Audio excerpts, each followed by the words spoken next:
Book 1. Who wrought my studious numbers, smoothly once in happier days, now perforce in tears and sadness, learn a mournful strain to raise. Lo, the Muses, grief dishevelled, guide my pen and voice my woe. Down their cheeks unfeigned the tear drops, to my sad complainings flow! These alone in danger's hour faithful found, have dared attend, on the footsteps of the exile, to his lonely journey's end. These that were the pride and pleasure of my youth, and high estate still, remain the only solace of the old man's mournful fate. Old.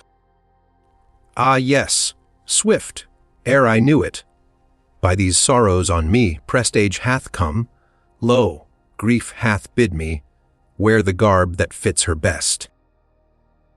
O'er my head untimely sprinkled, these white hairs my woes proclaim, and the skin hangs loose and shriveled on this sorrow shrunken frame.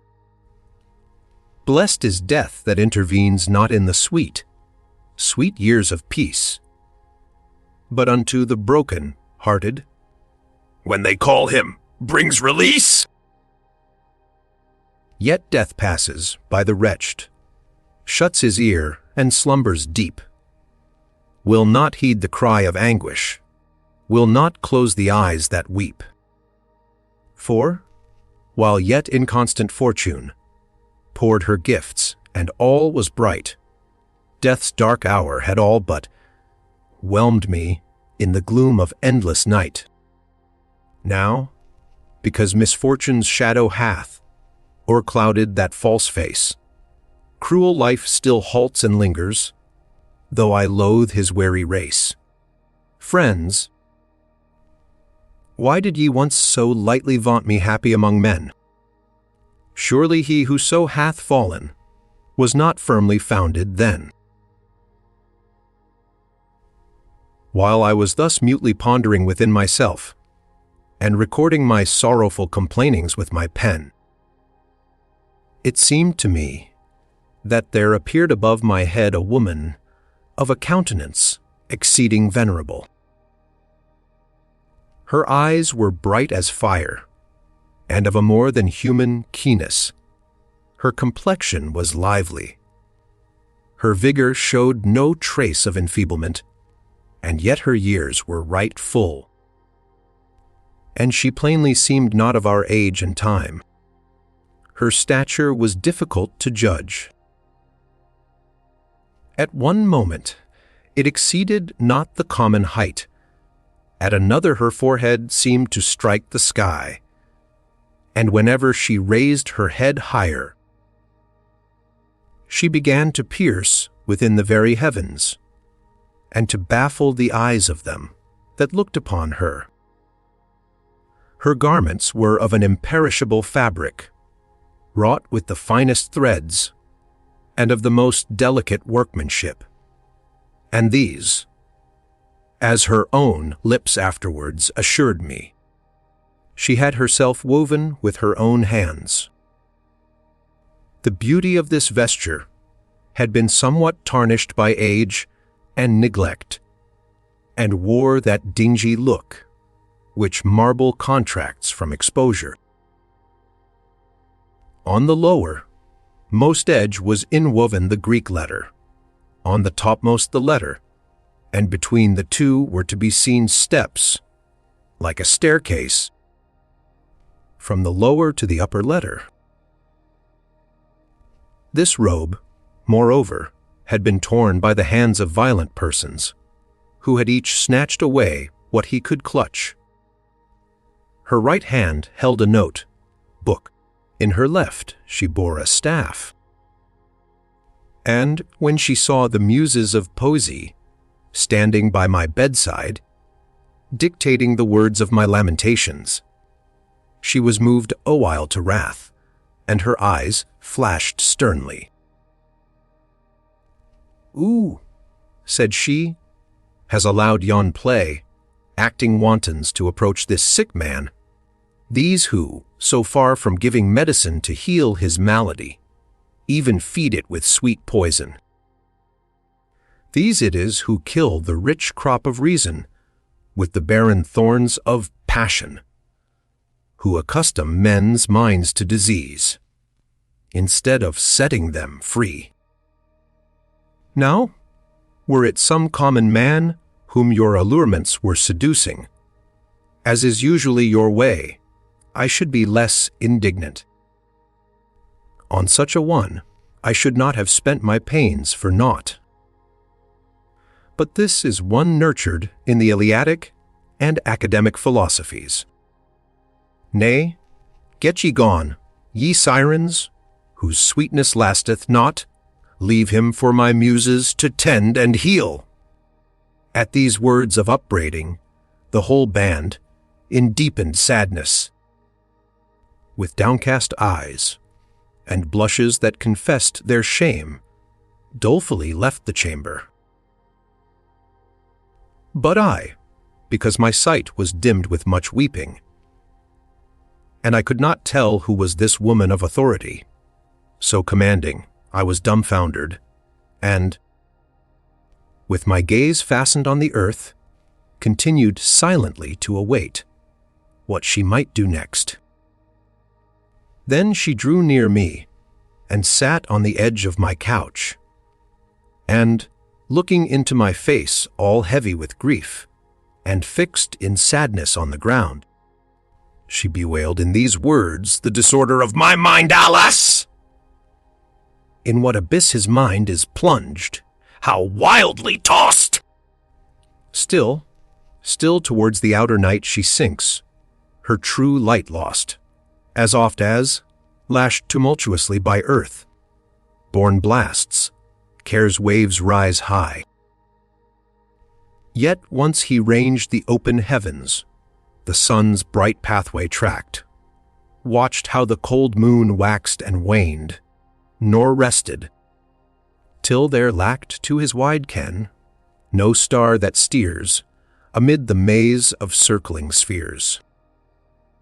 The causes why the blusterous winds vex ocean's tranquil face, whose hand doth turn the stable globe, or why his even race, from out the ruddy east the sun, unto the western waves doth run, what is it tempers cunningly the placid hours of spring, so that it blossoms with the rose for earth's engarlanding?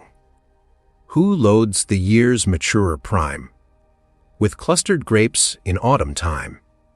All this he knew.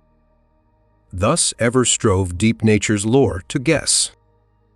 Now, reft of reason's light, he lies, and bonds his neck oppress, while by the heavy load constrained, his eyes to this dull earth are chained. But the time, said she, calls rather for healing than for lamentation. Then, with her eyes bent full upon me, art thou that man, she cries, who, erstwhile fed with the milk, and reared upon the nourishment, which is mine to give, had grown up to the full vigor of a manly spirit. And yet I had bestowed such armor on thee, as would have proved an invincible defense, hadst thou not first cast it away. Dost thou know me? Why art thou silent?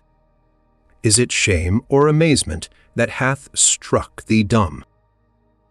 Would it were shame, but, as I see, a stupor hath seized upon thee. Then, when she saw me not only answering nothing, but mute and utterly incapable of speech, she gently touched my breast with her hand, and said, "There is no danger. These are the symptoms of lethargy, the usual sickness of deluded minds. For a while he has forgotten himself, he will easily recover his memory, if only he first recognizes me. And that he may do so, let me now wipe his eyes that are clouded with a mist of mortal things, Theret, with a fold of her robe. She dried my eyes, all swimming with tears. Then the gloom of night was scattered, sight returned unto mine eyes. So, when haply rainy chorus rolls the storm, clouds through the skies, hidden is the sun. All heaven is obscured in starless night. But if, in wild onset sweeping, Boreas freeze day's prisoned light, all suddenly the radiant God outstreams, and strikes our dazzled eyesight with his beams. Even so the clouds of my melancholy were broken up. I saw the clear sky, and regained the power to recognize the face of my physician. Accordingly, when I had lifted my eyes, and fixed my gaze upon her, I beheld my nurse, Philosophy, whose halls I had frequented from my youth up. Ah! Why, I cried, mistress of all excellence, hast thou come down from on high, and entered the solitude of this my exile? Is it that thou too, even as I, mayst be persecuted with false accusations?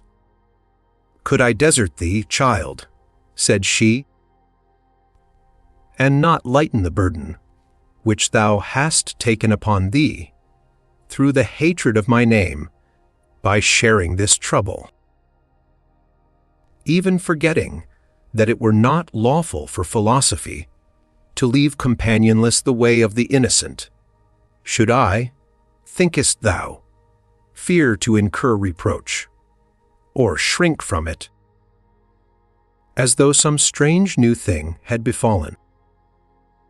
Thinkest thou that now, for the first time in an evil age, wisdom hath been assailed by peril? Did I not often in days of old, before my servant Plato lived, wage stern warfare with the rashness of folly? In his lifetime, too, Socrates, his master, won with my aid the victory of an unjust death.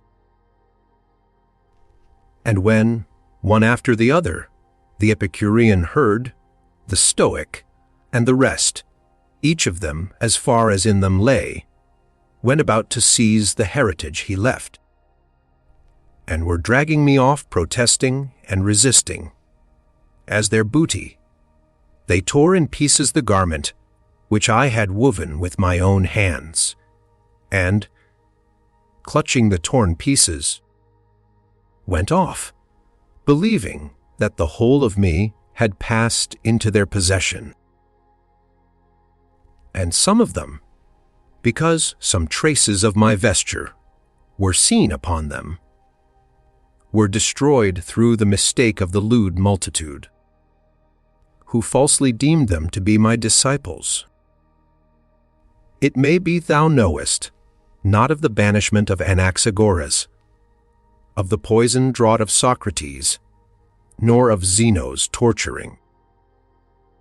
Because these things happened in a distant country, yet mightest thou have learnt the fate of Arius, of Seneca, of Soranus, whose stories are neither old nor unknown to fame. These men were brought to destruction for no other reason than that, settled as they were in my principles, their lives were a manifest contrast to the ways of the wicked. So there is nothing thou shouldst wonder at, if on the seas of this life we are tossed by storm, blasts, seeing that we have made it our chiefest aim to refuse compliance with evil doers. And though, maybe the host of the wicked is many in number, yet is it contemptible, since it is under no leadership, but is hurried hither and thither at the blind driving of mad error. And if at times and seasons they set in array against us, and fall on in overwhelming strength, our leader draws off her forces into the citadel, while they are busy plundering the useless baggage. But we from our vantage ground, safe from all this wild work, laugh to see them making prize of the most valueless of things, protected by a bulwark which aggressive folly may not aspire to reach.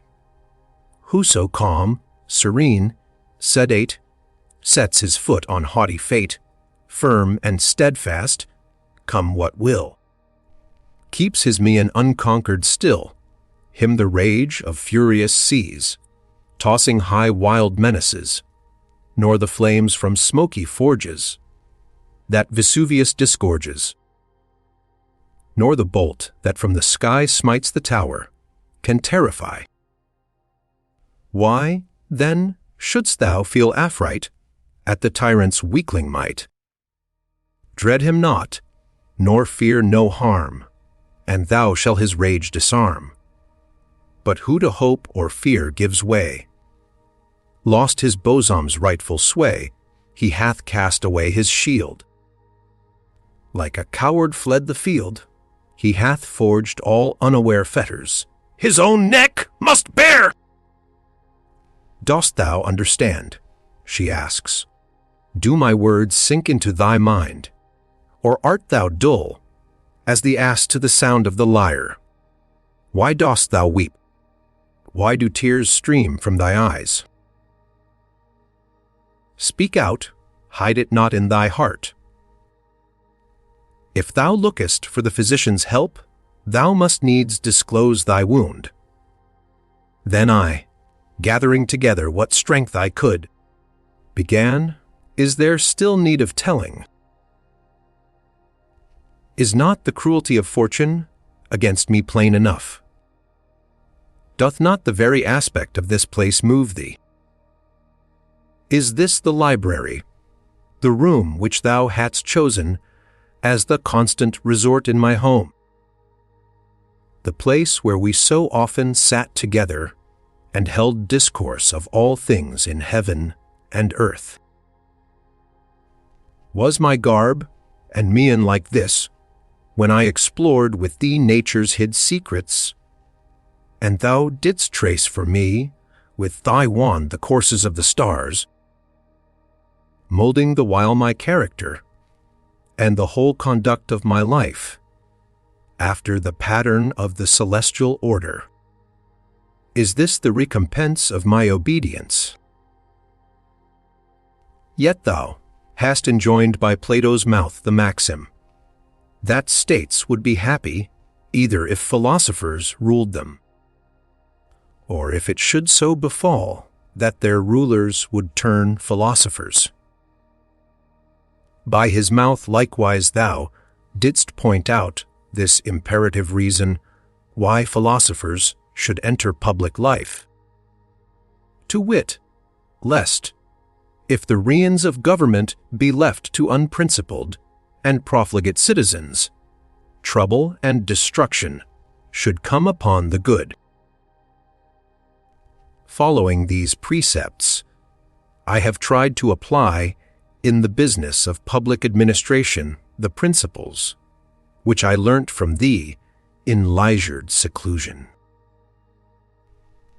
Thou art my witness, and that divinity who hath implanted thee in the hearts of the wise, that I brought to my duties no aim, but zeal for the public good. For this cause I have become involved in bitter and irreconcilable feuds, and, as happens inevitably, if a man holds fast to the independence of conscience, I have had to think nothing of giving offense to the powerful in the cause of justice. How often have I encountered and balked Conegastus in his assaults on the fortunes of the weak? How often have I thwarted Triguilla, steward of the king's household, even when his villainous schemes were as good as accomplished? How often have I risked my position and influence to protect poor wretches from the false charges innumerable, with which they were forever being harassed by the greed and license of the barbarians. No one has ever drawn me aside from justice to oppression. When ruin was overtaking the fortunes of the provincials, through the combined pressure of private rapine and public taxation, I grieved no less than the sufferers. When at a season of grievous scarcity, a forced sale, disastrous as it was unjustifiable, was proclaimed and threatened to overwhelm Campania with starvation, I embarked on a struggle with the Praetorian prefect in the public interest. I fought the case at the king's judgment seat and succeeded in preventing the enforcement of the sale. I rescued the consular Paulinus from the gaping jaws of the court bloodhounds, who in their covetous hopes had already made short work of his wealth. To save Albinus, who was of the same exalted rank, from the penalties of a prejudged charge, I exposed myself to the hatred of Cyprian, the informer. Thinkest thou I had laid up for myself store of enmities enough? Well, with the rest of my countrymen, at any rate, my safety should have been assured, since my love of justice had left me no hope of security at court. Yet who was it brought the charges by which I have been struck down? Why, one of my accusers is Basil, who, after being dismissed from the king's household, was driven by his debts to lodge an information against my name. There is Opilio, there is Gaudentius, men who for many and various offenses the king's sentence had condemned to banishment, and when they declined to obey, and sought to save themselves by taking sanctuary, the king, as soon as he heard of it, decreed that, if they did not depart from the city of Ravenna within a prescribed time, they should be branded on the forehead and expelled. What would exceed the rigor of this severity? And yet, on that same day, these very men lodged an information against me, and the information was admitted. Just heaven! Had I deserved this by my way of life? Did it make them fit accusers that my condemnation was a foregone conclusion? Has fortune no shame, if not at the accusation of the innocent, at least for the vileness of the accusers?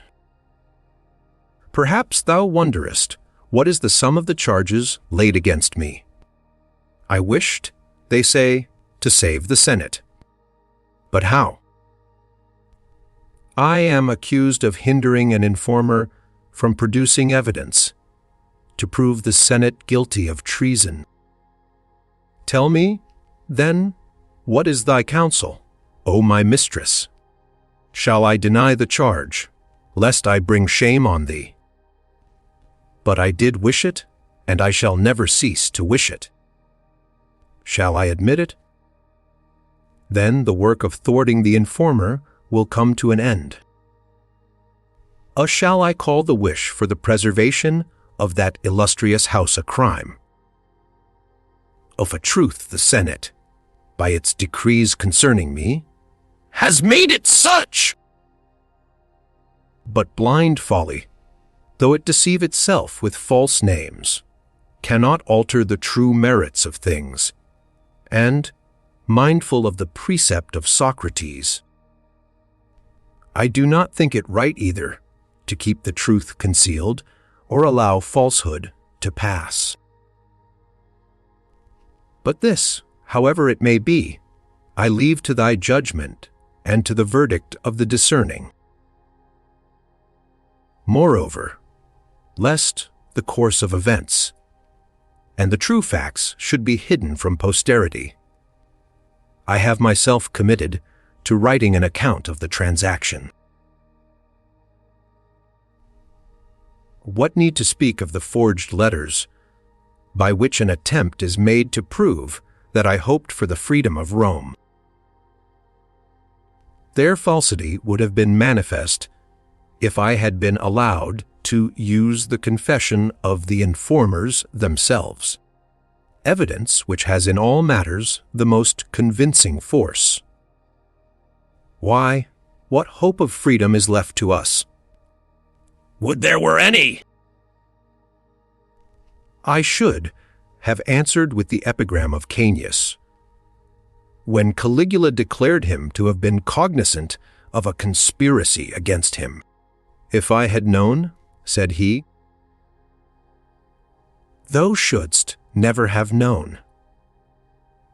Grief hath not so blunted my perceptions in this matter, that I should complain, because impious wretches contrive their villainies against the virtuous. But at their achievement of their hopes, I do exceedingly marvel. For evil purposes are, perchance, due to the imperfection of human nature, that it should be possible for scoundrels to carry out their worst schemes against the innocent, while God beholdeth, is verily monstrous. For this cause, not without reason, one of thy disciples asked, if God exists, whence comes evil? Yet whence comes good, if he exists not? However, it might well be that wretches, who seek the blood of all honest men, and of the whole Senate, should wish to destroy me also, whom they saw to be a bulwark of the Senate and all honest men. But did I deserve such a fate from the fathers also? Thou rememberest, methinks, since thou didst ever stand by my side to direct what I should do or say, thou rememberest, I say, how at Verona, when the king, eager for the general destruction, was bent on implicating the whole senatorial order in the charge of treason brought against Albinus. With what indifference to my own peril I maintained the innocence of its members, one and all. Thou knowest that what I say is the truth, and that I have never boasted of my good deeds in a spirit of self-praise. For, whenever a man, by proclaiming his good deeds, receives the recompense of fame, he diminishes in a measure the secret reward of a good conscience. What issues have overtaken my innocency thou seest? Instead of reaping the rewards of true virtue, I undergo the penalties of a guilt falsely laid to my charge, nay, more than this. Never did an open confession of guilt cause such unanimous severity among the assessors, but that some consideration, either of the mere frailty of human nature, or of fortune's universal instability, availed to soften the verdict of some few. Had I been accused of a design to fire the temples, to slaughter the priests with impious sword, of plotting the massacre of all honest men, I should yet have been produced in court and only punished on due confession or conviction. Now for my too great zeal towards the Senate I have been condemned to outlawry and death, unheard and undefended, at a distance of near 500 miles away. Oh, my judges, well do ye deserve that no one should hereafter be convicted of a fault like mine! Yet, even my very accusers saw how honorable was the charge they brought against me, and, in order to overlay it with some shadow of guilt. They falsely asserted that in the pursuit of my ambition, I had stained my conscience with sacrilegious acts. And yet thy Spirit, indwelling in me, had driven from the chamber of my soul all lust of earthly success, and with thine eye ever upon me, there could be no place left for sacrilege. For thou didst daily repeat in my ear, and instill into my mind the Pythagorean maxim, follow after God. It was not likely, then, that I should covet the assistance of the vilest spirits, when thou wert moulding me to such an excellence as should conform me to the likeness of God. Again, the innocency of the inner sanctuary of my home, the company of friends of the highest probity, a father, in law revered at once for his pure character and his active beneficence, shield me from the very suspicion of sacrilege. Yet, atrocious as it is, they even draw credence for this charge from thee. I am like to be thought implicated in wickedness on this very account, that I am imbued with thy teachings and stablished in thy ways. So it is not enough that my devotion to thee should profit me nothing, but thou also must be assailed by reason of the odium which I have incurred. Verily, this is the very crown of my misfortunes, that men's opinions for the most part look not to real merit, but to the event, and only recognize foresight where fortune has crowned the issue with her approval. Whereby it comes to pass that reputation is the first of all things to abandon the unfortunate.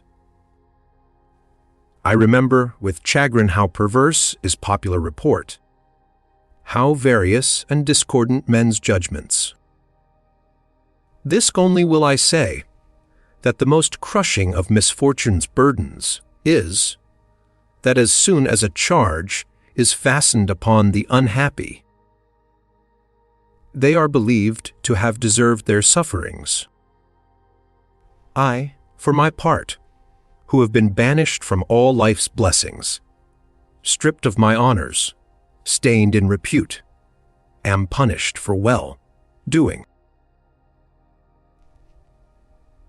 And now methinks I see the villainous dens of the wicked surging with joy and gladness, all the most recklessly unscrupulous threatening a new crop of lying informations, the good prostrate with terror at my danger, every ruffian incited by impunity to new daring, and to success by the profits of audacity, the guiltless not only robbed of their peace of mind, but even of all means of defense. Wherefore I would fain cry out, Builder of yon starry dome, thou that whirlest, throned eternal, heaven's swift globe, and, as they roam, guid'st the stars by laws supernal.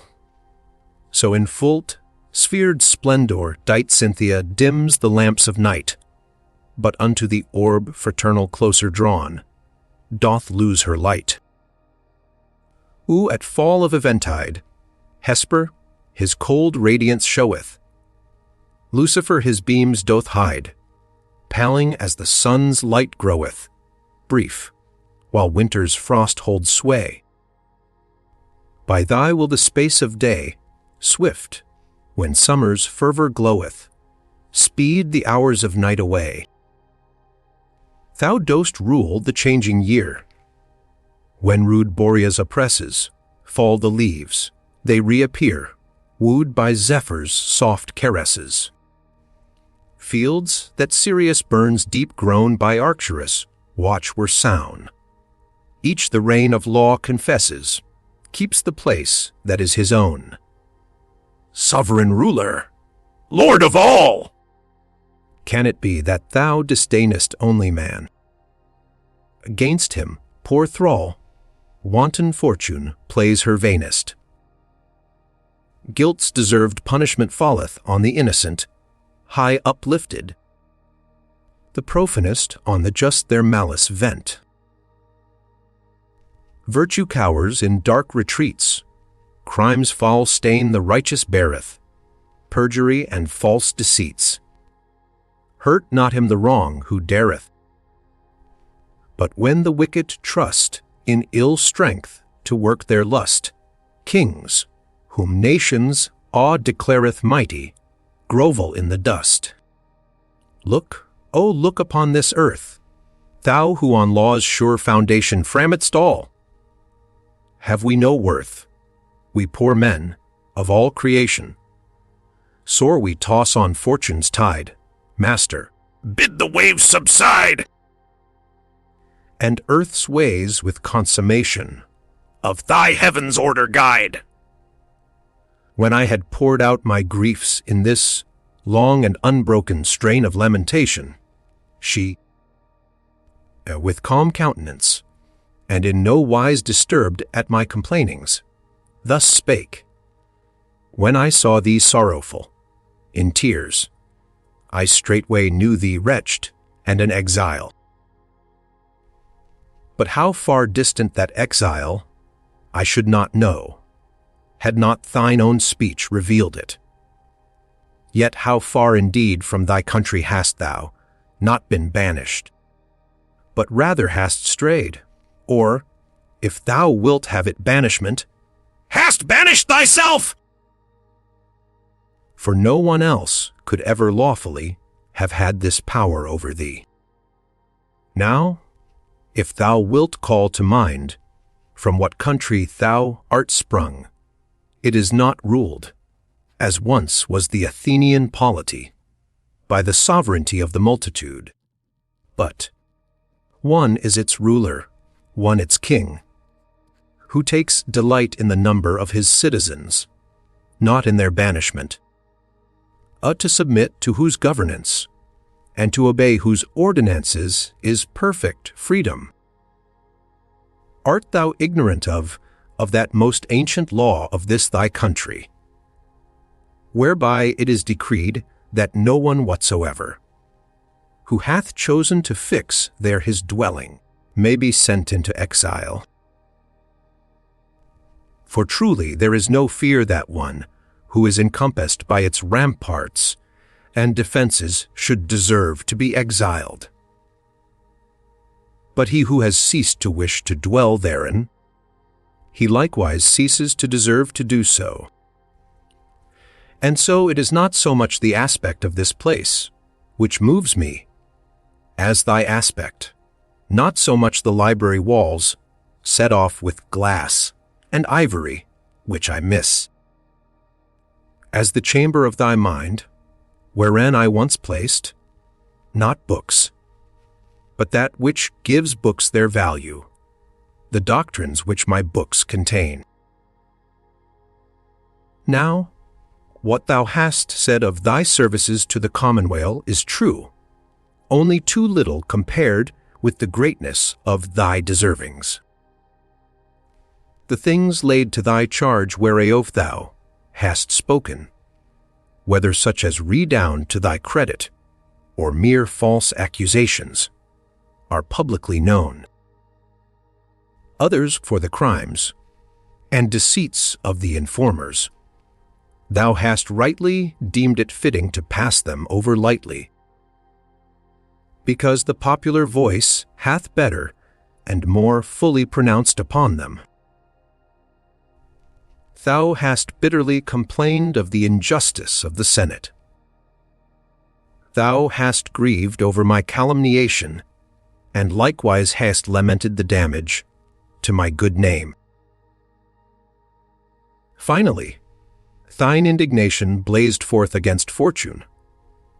Thou hast complained of the unfairness with which thy merits have been recompensed. Last of all thy frantic muse framed a prayer, that the peace which reigns in heaven, might rule earth also. But since a throng of tumultuous passions hath assailed thy soul, since thou art distraught with anger, pain, and grief, strong remedies are not proper for thee in this thy present mood. And so, for a time I will use milder methods, that the tumors which have grown hard through the influx of disturbing passion may be softened by gentle treatment, till they can bear the force of sharper remedies. He who to unwilling furrows gives the generous grain, when the crab with baleful fervors scorches all the plain, he shall find his garner bare, acorns for his scanty fare. Go not forth to cull sweet violets from the purpled steep, while the furious blasts of winter through the valleys sweep. Nor the grape o'er-hasty bring to the press in days of spring. For to each thing God hath given its appointed time, no perplexing change permits, he in his plan sublime. So, who quits the order, do shall a luckless issue rue. First, then, wilt thou suffer me, by a few questions, to make some attempt to test the state of thy mind, that I may learn in what way to set about thy cure? Ask what thou wilt, said I, for I will answer whatever questions thou choosest to put. Then, said she, this world of ours, thinkest thou it is governed haphazard and fortuitously, or believest thou that there is in it any rational guidance? Nay, said I, in no wise may I deem that such fixed motions can be determined by random hazard. But I know that God, the Creator, presideth over his work, nor will the day ever come that shall drive me from holding fast the truth of this belief. Yes, said she, thou didst, even but now, affirm it in song, lamenting that men alone had no portion in the divine care. As to the rest, thou wert unshaken in the belief that they were ruled by reason. Yet I marvel exceedingly how, in spite of thy firm hold on this opinion, thou art fallen into sickness. But let us probe more deeply. Something or other is missing, I think. Now, tell me, since thou doubtest not that God governs the world, dost thou perceive by what means he rules it? I scarcely understand what thou meanest, I said. Much less can I answer thy question. Did I not say truly that something is missing, whereby, as through a breach in the ramparts, disease hath crept in to disturb thy mind? But, tell me, dost thou remember the universal end towards which the aim of all nature is directed? I once heard, said I, but sorrow hath dulled my recollection, and yet thou knowest whence all things have proceeded. Yes, that I know, said I, and have answered that it is from God. Yet how is it possible that thou knowest not what is the end of existence, when thou dost understand its source and origin? However, these disturbances of mind have force to shake a man's position, but cannot pluck him up and root him altogether out of himself. But answer this also. I pray thee, rememberest thou that thou art a man? How should I not? Said I. Then canst thou say what man is? Is this thy question? Whether I know myself for a being endowed with reason and subject to death? Surely I do acknowledge myself such. Then she, dost know nothing else that thou art? Nothing. Now, said she, I know another cause of thy disease, one, too, of grave moment. Thou hast ceased to know thy own nature.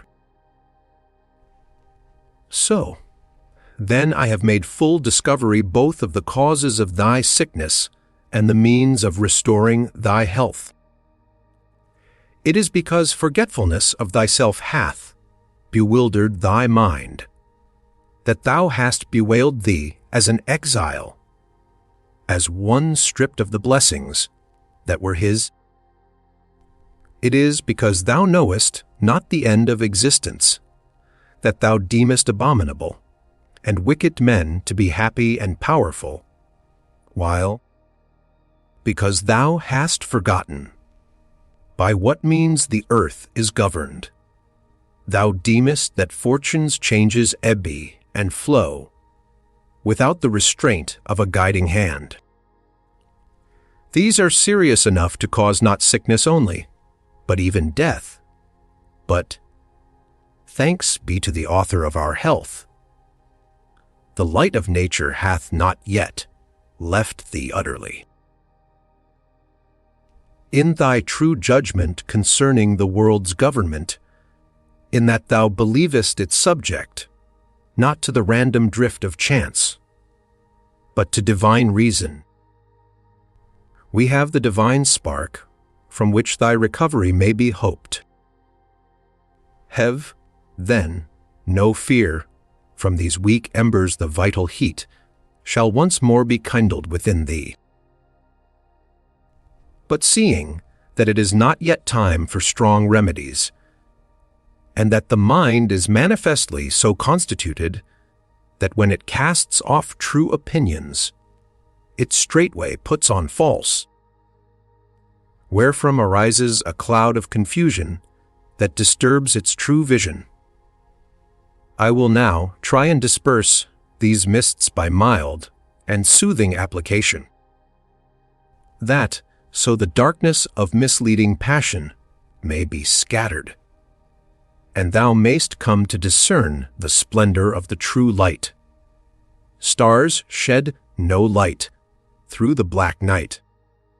When the clouds hide, and the lashed wave, if the winds rave o'er ocean's tide, though once serene as day's fair sheen, soon falled and spoiled by the storm's spite, shows to the sight turbid and soiled. Oft the fair rill, down the steep hill seaward that strays, some tumbled block of fallen rock hinders and stays. Then art thou fain clear, and most plain truth to discern, in the right way firmly to stay, nor from it turn. Joy, hope, and fear suffer not near. Drive grief away. Shackled and blind and lost is the mind where these have sway.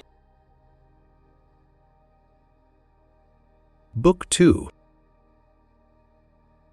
Thereafter for a while she remained silent, and when she had restored my flagging attention, by a moderate pause in her discourse, she thus began. If I have thoroughly ascertained the character and causes of thy sickness, thou art pining with regretful longing for thy former fortune. It is the change, as thou deemest, of this fortune that hath so wrought upon thy mind. Well, do I understand that Siren's manifold wiles, the fatal charm of the friendship, she pretends for her victims, so long as she is scheming to entrap them. How she unexpectedly abandons them, and leaves them overwhelmed with insupportable grief. Bethink thee of her nature, character, and deserts, and thou wilt soon acknowledge that in her thou hast neither possessed, nor hast thou lost, aught of any worth. Methinks I need not spend much pains in bringing this to thy mind, since, even when she was still with thee, even while she was caressing thee. Thou usedst to assail her in manly terms, to rebuke her with maxims drawn from my holy treasure, house. But all sudden changes of circumstances bring inevitably a certain commotion of spirit. Thus it hath come to pass that thou also for a while hast been parted from thy mind's tranquillity. But it is time for thee to take and drain a draught, soft and pleasant to the taste, which, as it penetrates within, may prepare the way for stronger potions.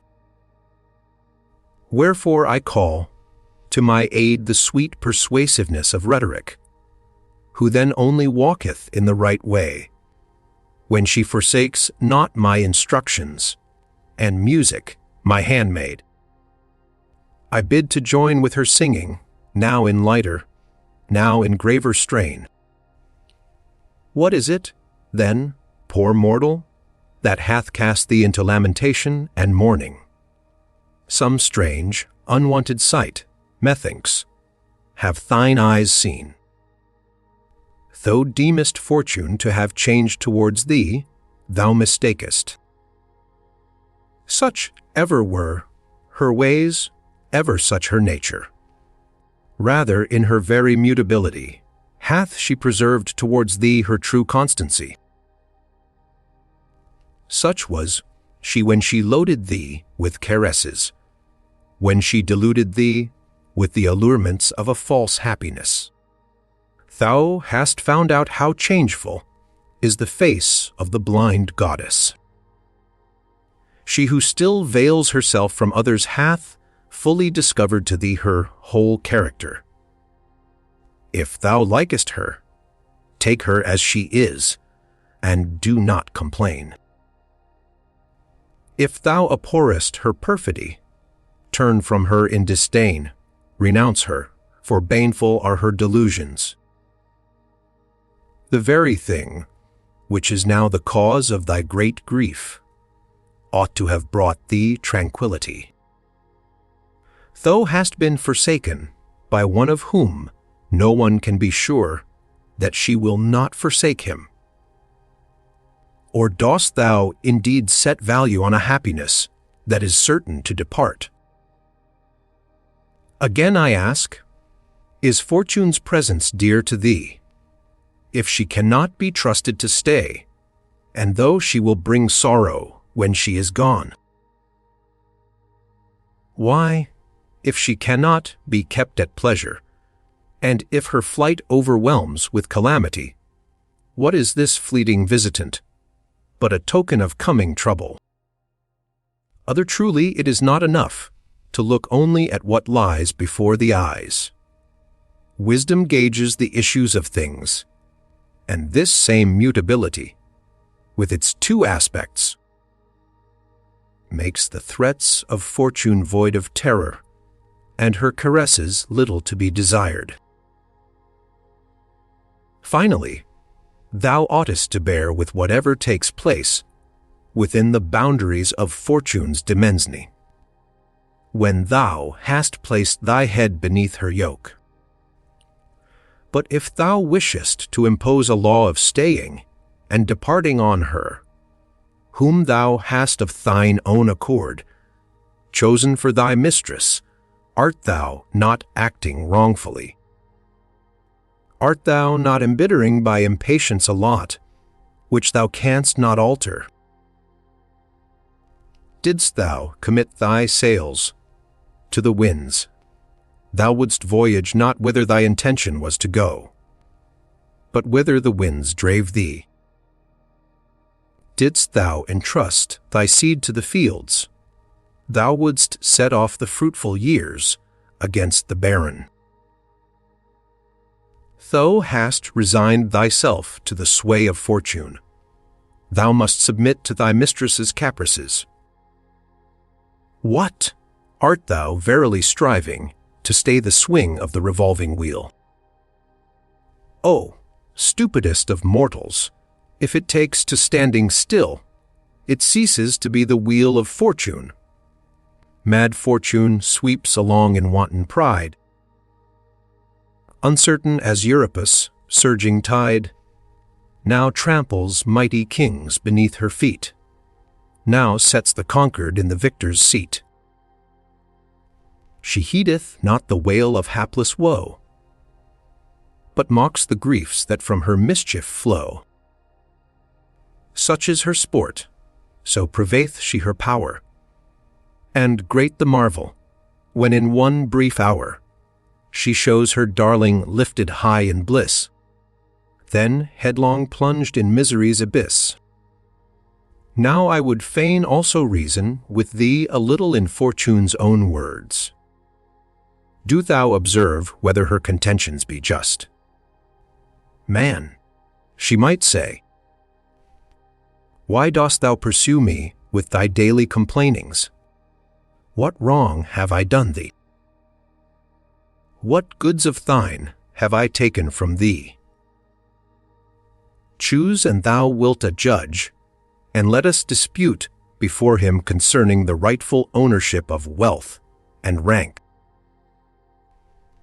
If thou succeedest in showing that any one of these things is the true property of mortal man, I freely grant those things to be thine which thou claimest. When nature brought thee forth out of thy mother's womb, I took thee, naked and destitute as thou wast. I cherished thee with my substance, and, in the partiality of my favor for thee, I brought thee up somewhat too indulgently, and this it is which now makes thee rebellious against me. I surrounded thee with a royal abundance of all those things that are in my power. Now it is my pleasure to draw back my hand. Thou hast reason to thank me for the use of what was not thine own. Thou hast no right to complain, as if thou hadst lost what was wholly thine. Why, then, dost bemoan thyself? I have done thee no violence. Wealth, honor, and all such things are placed under my control. My handmaidens know their mistress. With me they come, and at my going they depart. I might boldly affirm that if those things the loss of which thou lamentest had been thine, thou couldst never have lost them. Am I alone to be forbidden to do what I will with my own? Unrebuked, the skies now reveal the brightness of day, now shroud the daylight in the darkness of night. The year may now engarland the face of the earth with flowers and fruits, now disfigure it with storms and cold. The sea is permitted to invite with smooth and tranquil surface to day, tomorrow to roughen with wave and storm. Shall man's insatiate greed bind me to a constancy foreign to my character? This is my art, this the game I never cease to play. I turn the wheel that spins. I delight to see the high come down and the low ascend. Mount up, if thou wilt, but only on condition that thou wilt not think it a hardship to come down, when the rules of my game require it. Wert thou ignorant of my character? Didst not know how Croesus, king of the Lydians, erstwhile the dreaded rival of Cyrus, was afterwards pitiably consigned to the flame of the pyre, and only saved by a shower sent from heaven? Has it scaped thee how Paulus paid a meed of pious tears to the misfortunes of King Perseus, his prisoner? What else do tragedies make such woeful outcry over save the overthrow of kingdoms by the indiscriminate strokes of fortune? Didst thou not learn in thy childhood how there stand at the threshold of Zeus 2 jars, the one full of blessings, the other of calamities. How if thou hast drawn over liberally from the good jar?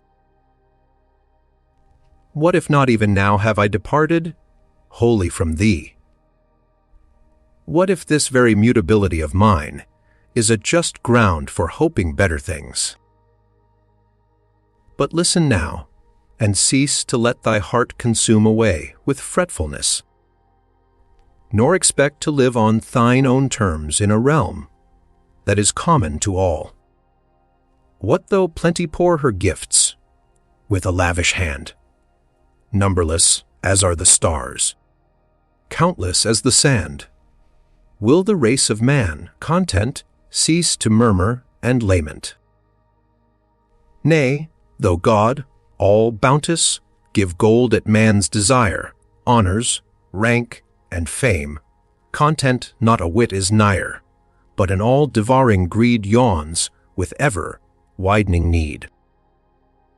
Then, what bounds can ear restrain this wild lust of having, when with each new bounty fed grows the frantic craving? He is never rich whose fear sees grim want forever near. If fortune should plead thus against thee, assuredly thou wouldst not have one word to offer in reply. Or, if thou canst find any justification of thy complainings, thou must show what it is. I will give thee space to speak. Then, said I, verily, thy pleas are plausible, yea, steeped in the honeyed sweetness of music and rhetoric. But their charm lasts only while they are sounding in the ear. The sense of his misfortunes lies deeper in the heart of the wretched. So, when the sound ceases to vibrate upon the air, the heart's indwelling sorrow is felt with renewed bitterness. Then said she, "It is indeed as thou sayest. For we have not yet come to the curing of thy sickness. As yet these are but lenitives conducing to the treatment of a malady, hitherto obstinate. The remedies which go deep I will apply in due season. Nevertheless, to deprecate thy determination to be thought wretched, I ask thee, hast thou forgotten the extent and bounds of thy felicity?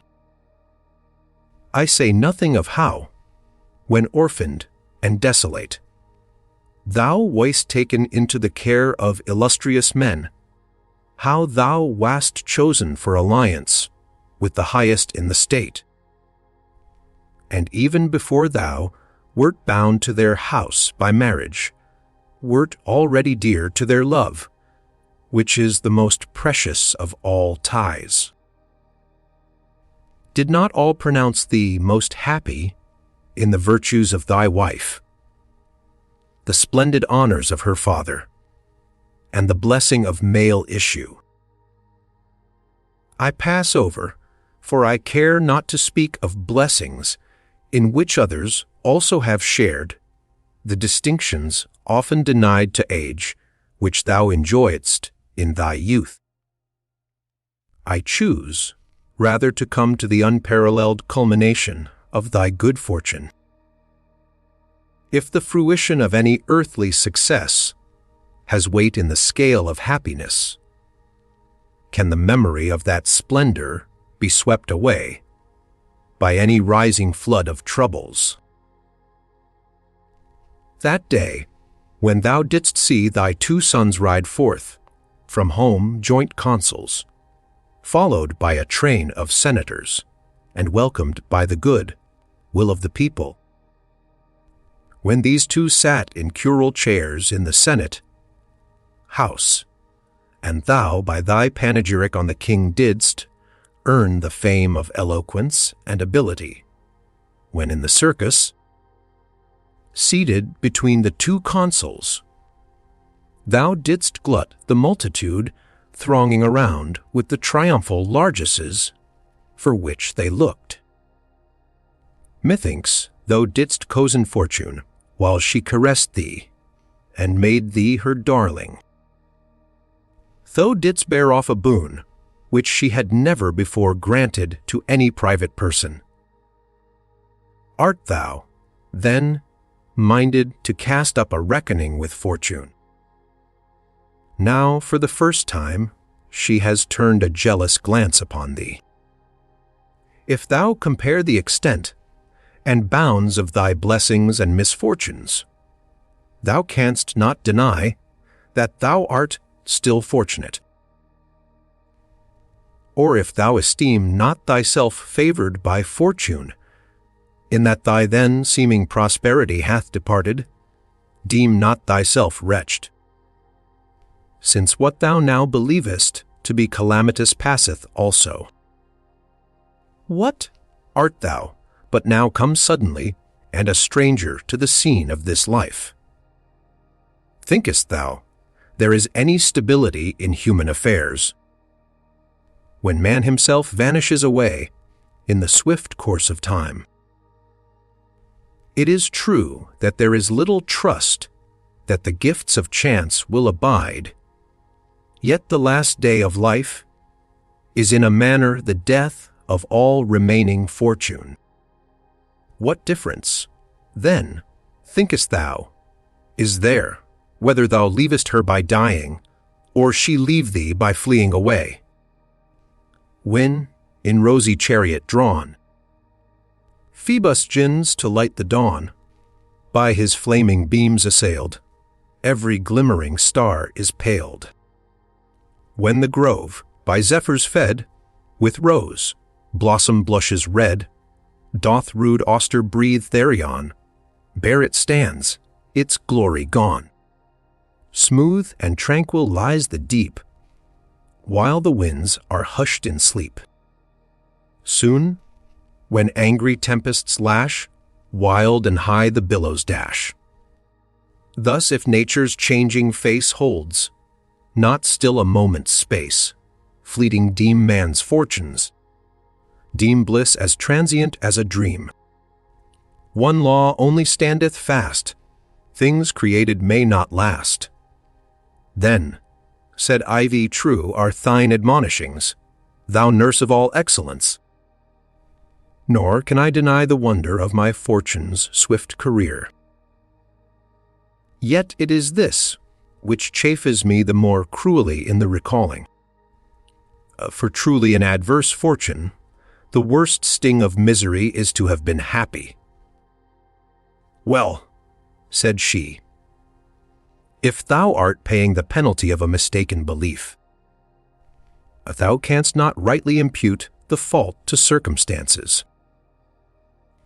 If it is the felicity which fortune gives that moves thee, mere name though it be, come reckon up with me how rich thou art in the number and weightiness of thy blessings.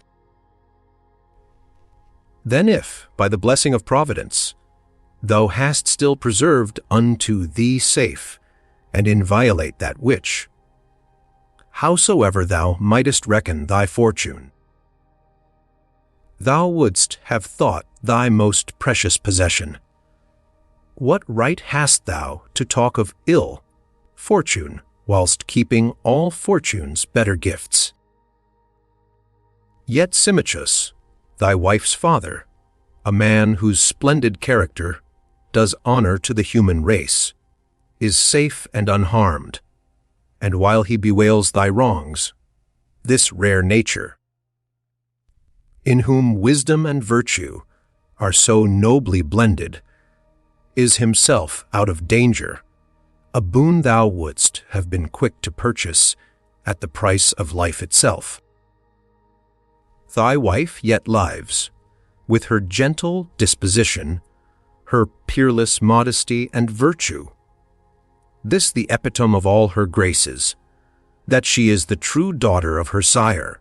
She lives, I say, and for thy sake only preserves the breath of life, though she loathes it, and pines away in grief and tears for thy absence, wherein, if in naught else, I would allow some marring of thy felicity. What shall I say of thy sons, and their consular dignity? How in them, so far as may be in youths of their age, the example of their fathers and grandfathers' character shines out. Since, then, the chief care of mortal man is to preserve his life, how happy art thou, couldst thou but recognize thy blessings, who possessest even now what no one doubts to be dearer than life! Wherefore, now dry thy tears. Fortune's hate hath not involved all thy dear ones.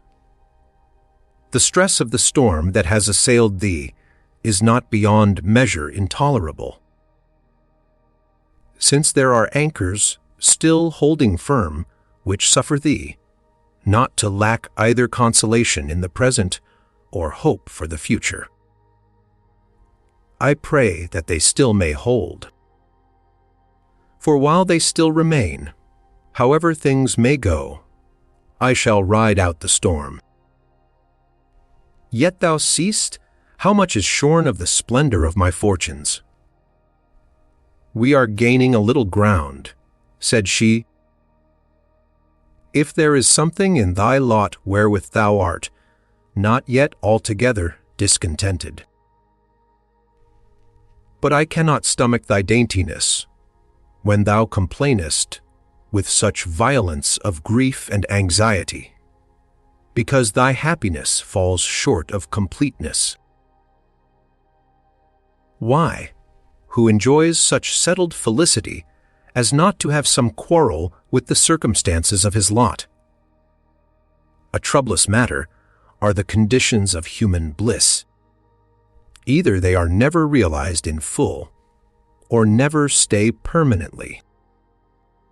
One has abundant riches, but is shamed by his ignoble birth.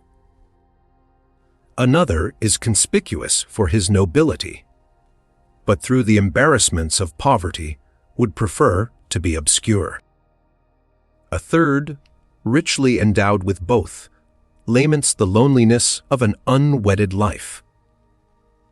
Another, though happily married, is doomed to childlessness and nurses his wealth for a stranger to inherit. Yet another, blessed with children, mournfully bewails the misdeeds of son or daughter. Wherefore, it is not easy for anyone to be at perfect peace with the circumstances of his lot. There lurks in each several portion something which they who experience it not know nothing of, but which makes the sufferer wince. Besides, the more favored a man is by fortune, the more fastidiously sensitive is he, and, unless all things answer to his whim, of he is overwhelmed by the most trifling misfortunes, because utterly unschooled in adversity. So petty are the trifles which rob the most fortunate of perfect happiness. How many are there, dost thou imagine, who would think themselves nigh heaven, if but a small portion from the wreck of thy fortune should fall to them? This very place which thou callest exile is to them that dwell therein their native land. So true is it that nothing is wretched, but thinking makes it so. And conversely every lot is happy, if borne with equanimity. Who is so blessed by fortune as not to wish to change his state, if once he gives rein to a rebellious spirit? With how many bitternesses is the sweetness of human felicity blent? And even if that sweetness seem to him to bring delight in the enjoying, yet he cannot keep it from departing, when it will. How manifestly wretched, Then is the bliss of earthly fortune, which lasts not forever with those whose temper is equable, and can give no perfect satisfaction to the anxious-minded. Why, then, ye children of mortality, seek ye from without that happiness whose seat is only within us? Error and ignorance bewilder you. I will show thee, in brief, the hinge on which perfect happiness turns. Is there anything more precious to thee than thyself? Nothing, thou wilt say.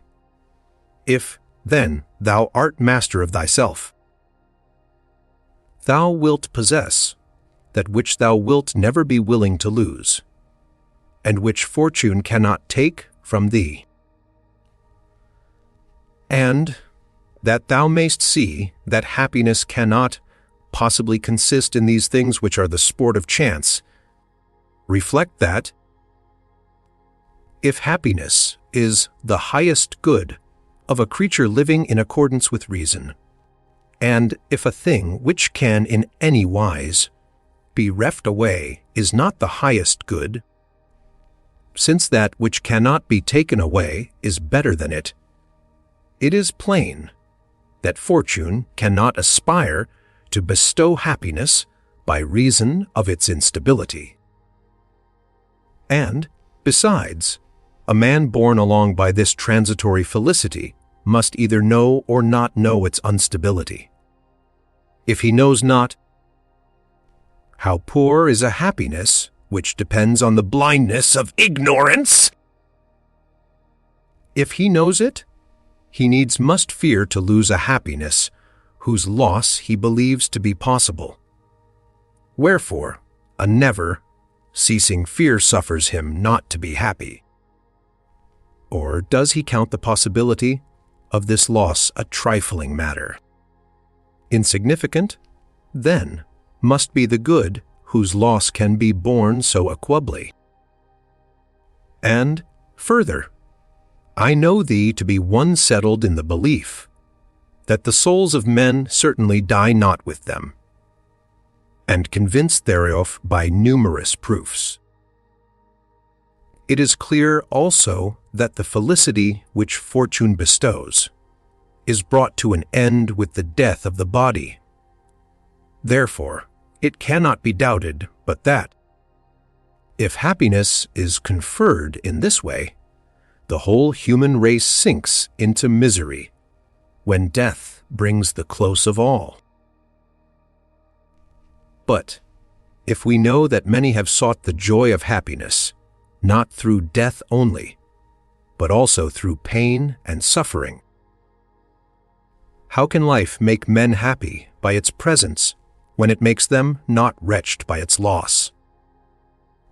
Who found it firm and sure would ever live secure, in spite of storm and blast immovable and fast?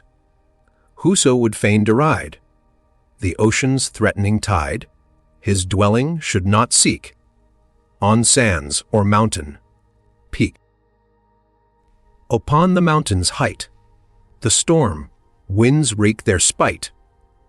The shifting sands disdain their burden to sustain. Do thou these perils flee, fair though the prospect be, and fix thy resting place on some low rock's sure base. Then, though the tempests roar, seas thunder on the shore, thou in thy stronghold blessed, and undisturbed shalt rest, live all thy days serene, and mock the heavens' spleen. But, since my reasonings begin to work a soothing effect within thy mind, methinks I may resort to remedies somewhat stronger.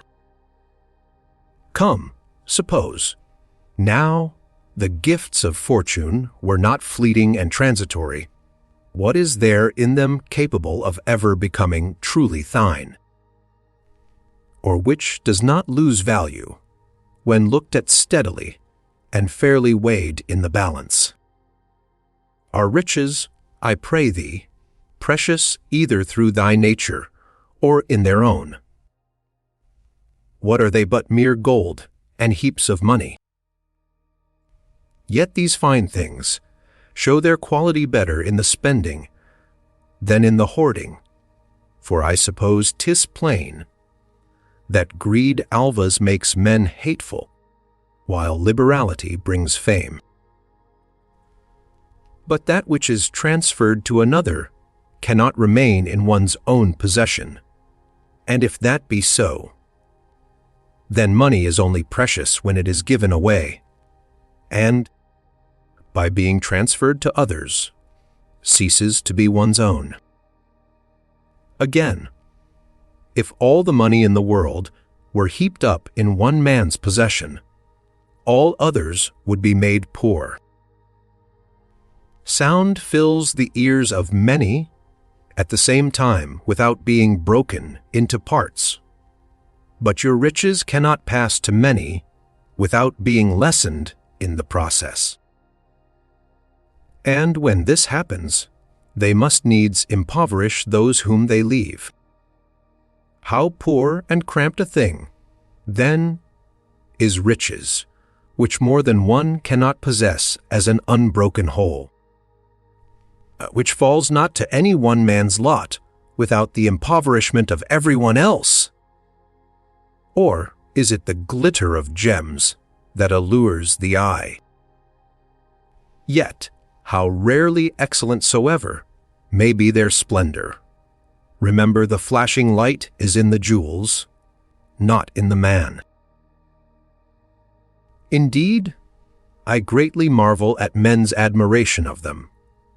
For what can rightly seem beautiful to a being endowed with life and reason, if it lack the movement and structure of life? And although such things do in the end take on them more beauty from their Maker's care and their own brilliancy, still they in no wise merit your admiration, since their excellence is set at a lower grade than your own. Does the beauty of the fields delight you? Surely, yes, it is a beautiful part of a right beautiful whole. Fitly indeed do we at times enjoy the serene calm of the sea, admire the sky, the stars, the moon, the sun. Yet, is any of these thy concern? Dost thou venture to boast thyself of the beauty of any one of them? Art thou decked with spring's flowers? Is it thy fertility that swelleth in the fruits of autumn? Why art thou moved with empty transports? Why embracest thou an alien excellence as thine own? Never will fortune make thine that which the nature of things has excluded from thy ownership. Doubtless the fruits of the earth are given for the sustenance of living creatures. But if thou art content to supply thy wants so far as suffices nature, there is no need to resort to fortune's bounty. Nature is content with few things, and with a very little of these. If thou art minded to force superfluities upon her when she is satisfied, that which thou addest will prove either unpleasant or harmful. But now, thou thinkest it fine to shine in raiment of divers colors. Yet, if, indeed, there is any pleasure in the sight of such things, it is the texture or the artist's skill which I shall admire. Or perhaps it is a long train of servants that makes thee happy. Why, if they behave viciously, they are a ruinous burden to thy house, and exceeding dangerous to their own master, while if they are honest, how canst thou count other men's virtue in the sum of thy possessions? From all which 'tis plainly proved, that not one of these things, which thou reckonest in the number of thy possessions, is really thine. and, if there is in them no beauty to be desired, why shouldst thou either grieve for their loss or find joy in their continued possession? While if they are beautiful in their own nature, what is that to thee? They would have been not less pleasing in themselves, though never included among thy possessions. For they derive not their preciousness from being counted in thy riches, but rather thou hast chosen to count them in thy riches, because they seem to thee precious. Then, what seek ye by all this noisy outcry about fortune? To chase away poverty, I ween, by means of abundance, and yet ye find the result just contrary. Why, this varied array of precious furniture needs more accessories for its protection. It is a true saying that they want most who possess most, and, conversely, they want very little who measure their abundance by nature's requirements, not by the superfluity of vain display. Have ye no good of your own implanted within you, that ye seek your good in things external and separate? Is the nature of things so reversed that a creature divine, by right of reason, can in no other way be splendid in his own eyes save by the possession of lifeless chattels? Yet, while other things are content with their own, ye who in your intellect are God, like seek from the lowest of things adornment for a nature of supreme excellence, and perceive not how great a wrong ye do your Maker. His will was that mankind should excel all things on earth. Ye thrust down your worth beneath the lowest of things. For, if that in which each thing finds its good is plainly more precious than that whose good it is, by your own estimation, ye put yourselves below the vilest of things. When ye deem these vile things to be your good, nor does this fall out undeservedly. Indeed, man is so constituted that he then only excels other things when he knows himself. But he is brought lower than the beasts if he lose this self-knowledge. For that other creatures should be ignorant of themselves is natural. In man it shows as a defect. How extravagant, then, is this error of yours, in thinking that anything can be embellished by adornments not its own. It cannot be. For if such accessories add any luster, it is the accessories that get the praise, while that which they veil and cover remains in its pristine ugliness. And again I say, that is no good which injures its possessor. Is this untrue? No, quite true, thou sayest. And yet riches have often hurt those that possessed them, since the worst of men, who are all the more covetous by reason of their wickedness, think none but themselves worthy to possess all the gold and gems the world contains. So thou, who now dreadest pike and sword, mightest have trolled a carol in the robber's face, hadst thou entered the road of life with empty pockets. O wondrous blessedness of perishable wealth, whose acquisition robs thee of security!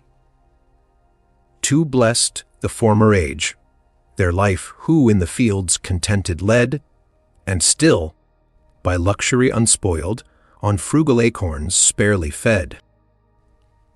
No skill was theirs the luscious grape with honey's sweetness to confuse, nor China's soft and sheeny silks, tea empurple with brave Tyrian hues. The grass their wholesome couch, their drink the stream, their roof the pine's tall shade, not theirs to cleave the deep, nor seek, in strange far lands, the spoils of trade. The trump of war was heard not yet, nor soiled the fields by bloodshed stain, for why should war's fierce madness arm, when strife brought wound, but brought not gain? Ah! Would our hearts might still return to, following in those ancient ways. Alice! The greed of getting glows more fierce than Etna's fiery blaze. Woe, woe for him, whoe'er it was, who first gold's hidden store revealed, and perilous treasure. Trove, dug out the gems that fain would be concealed. What now shall I say of rank and power? Whereby, because ye know not true power and dignity, ye hope to reach the sky. Yet, when rank and power have fallen to the worst of men, did ever an Etna, belching forth flame and fiery deluge, work such mischief? Verily, as I think, thou dost remember how thine ancestors sought to abolish the consular power, which had been the foundation of their liberties, on account of the overweening pride of the consuls, and how for that same pride they had already abolished the kingly title. And if, as happens but rarely, these prerogatives are conferred on virtuous men, it is only the virtue of those who exercise them that pleases. So it appears that honor cometh, not to virtue from rank, but to rank from virtue. Look, too, at the nature of that power, which ye find so attractive and glorious. Do ye never consider, ye creatures of earth, what ye are, and over whom ye exercise your fancied lordship? Suppose, now, that in the mouse tribe there should rise up one claiming rights and powers for himself above the rest, would ye not laugh consumedly? Yet, if thou lookest to his body alone, what creature canst thou find more feeble than man, who oftentimes is killed by the bite of a fly, or by some insect creeping into the inner passage of his system?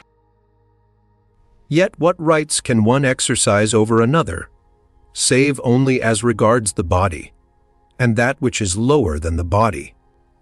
I mean fortune. What? Wilt thou bind with thy mandates the free spirit? Canst thou force from its due tranquility the mind that is firmly composed by reason? A tyrant thought to drive a man of free birth, to reveal his accomplices in a conspiracy. But the prisoner bit off his tongue and threw it into the furious tyrant's face. Thus, the tortures which the tyrant thought the instrument of his cruelty, the sage made an opportunity for heroism. Moreover, what is there that one man can do to another, which he himself may not have to undergo in his turn? We are told that Busiris, who used to kill his guests, was himself slain by his guest, Hercules. Regulus had thrown into bonds many of the Carthaginians, whom he had taken in war, soon after he himself submitted his hands to the chains of the vanquished. Then, thinkest thou that man hath any power, who cannot prevent another's being able to do to him what he himself can do to others? Besides, if there were any element of natural and proper good in rank and power, they would never come to the utterly bad, since opposites are not wont to be associated. Nature brooks not the union of contraries. So, seeing there is no doubt that wicked wretches are oftentimes set in high places, it is also clear that things which suffer association with the worst of men cannot be good in their own nature. Indeed, this judgment may with some reason be passed concerning all the gifts of fortune which fall so plentifully to all the most wicked. This ought also to be considered here, I think. No one doubts a man to be brave in whom he has observed a brave spirit residing. But it is plain that one who is endowed with speed is swift-footed. So also music makes men musical, the healing art physicians, rhetoric public speakers. For each of these has naturally its own proper working. There is no confusion with the effects of contrary things. Nay, even of itself it rejects what is incompatible. And yet wealth cannot extinguish insatiable greed, nor has power ever made him master of himself, whom vicious lusts kept bound in indissoluble fetters. A dignity conferred on the wicked not only fails to make them worthy, but contrarily reveals and displays their unworthiness. Why does it so happen? Because ye take pleasure in calling by false names things, whose nature is quite incongruous thereto, by names which are easily proved false by the very effects of the things themselves. Even so it is, these riches, that power, this dignity, are none of them rightly so called. Finally, we may draw the same conclusion concerning the whole sphere of fortune, within which there is plainly nothing to be truly desired. Nothing of intrinsic excellence, for she neither always joins herself to the good, nor does she make good men of those to whom she is united. We know what mischief dire he wrought, Rome fired, the fathers slain, whose hand with brother's slaughter wet a mother's blood did stain. No pitying tear his cheek bedewed, as on the corse he gazed, that mother's beauty, once so fair, a critic's voice appraised. Yet far and wide, from east to west, his sway the nations own, and scorching south and icy north obey his will alone. Did, then, high power a curb impose on Nero's frenzied will? Ah, woe when to the evil heart is joined the sword to kill! Then, said I thee, thou knowest thyself that ambition for worldly success hath but little swayed me. Yet I have desired opportunity for action, lest virtue, in default of exercise, should languish away. Then this is that last infirmity, which is able to allure minds which, though of noble quality, have not yet been molded to any exquisite refinement by the perfecting of the virtues. I mean, the love of glory and fame for high services rendered to the commonweal. And yet consider with me how poor and unsubstantial a thing this glory is. The whole of this earth's globe, as thou hast learnt from the demonstration of astronomy, compared with the expanse of heaven, is found no bigger than a point. That is to say, if measured by the vastness of heaven's sphere, it is held to occupy absolutely no space at all. Now, of this so insignificant portion of the universe, it is about a fourth part, as Ptolemy's proofs have taught us, which is inhabited by living creatures known to us. If from this fourth part you take away, in thought all that is usurped by seas and marshes, or lies a vast waste of waterless desert, barely is an exceeding narrow area left for human habitation. You, then, who are shut in and prisoned in this merest fraction of a point's space, do ye take thought for the blazoning of your fame, for the spreading abroad of your renown? Why, what amplitude or magnificence has glory when confined to such narrow and petty limits?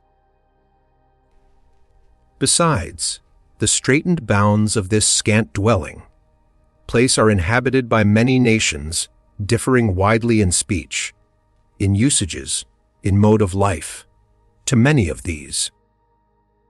From the difficulty of travel, from diversities of speech, from want of commercial intercourse, the fame not only of individual men, but even of cities, is unable to reach.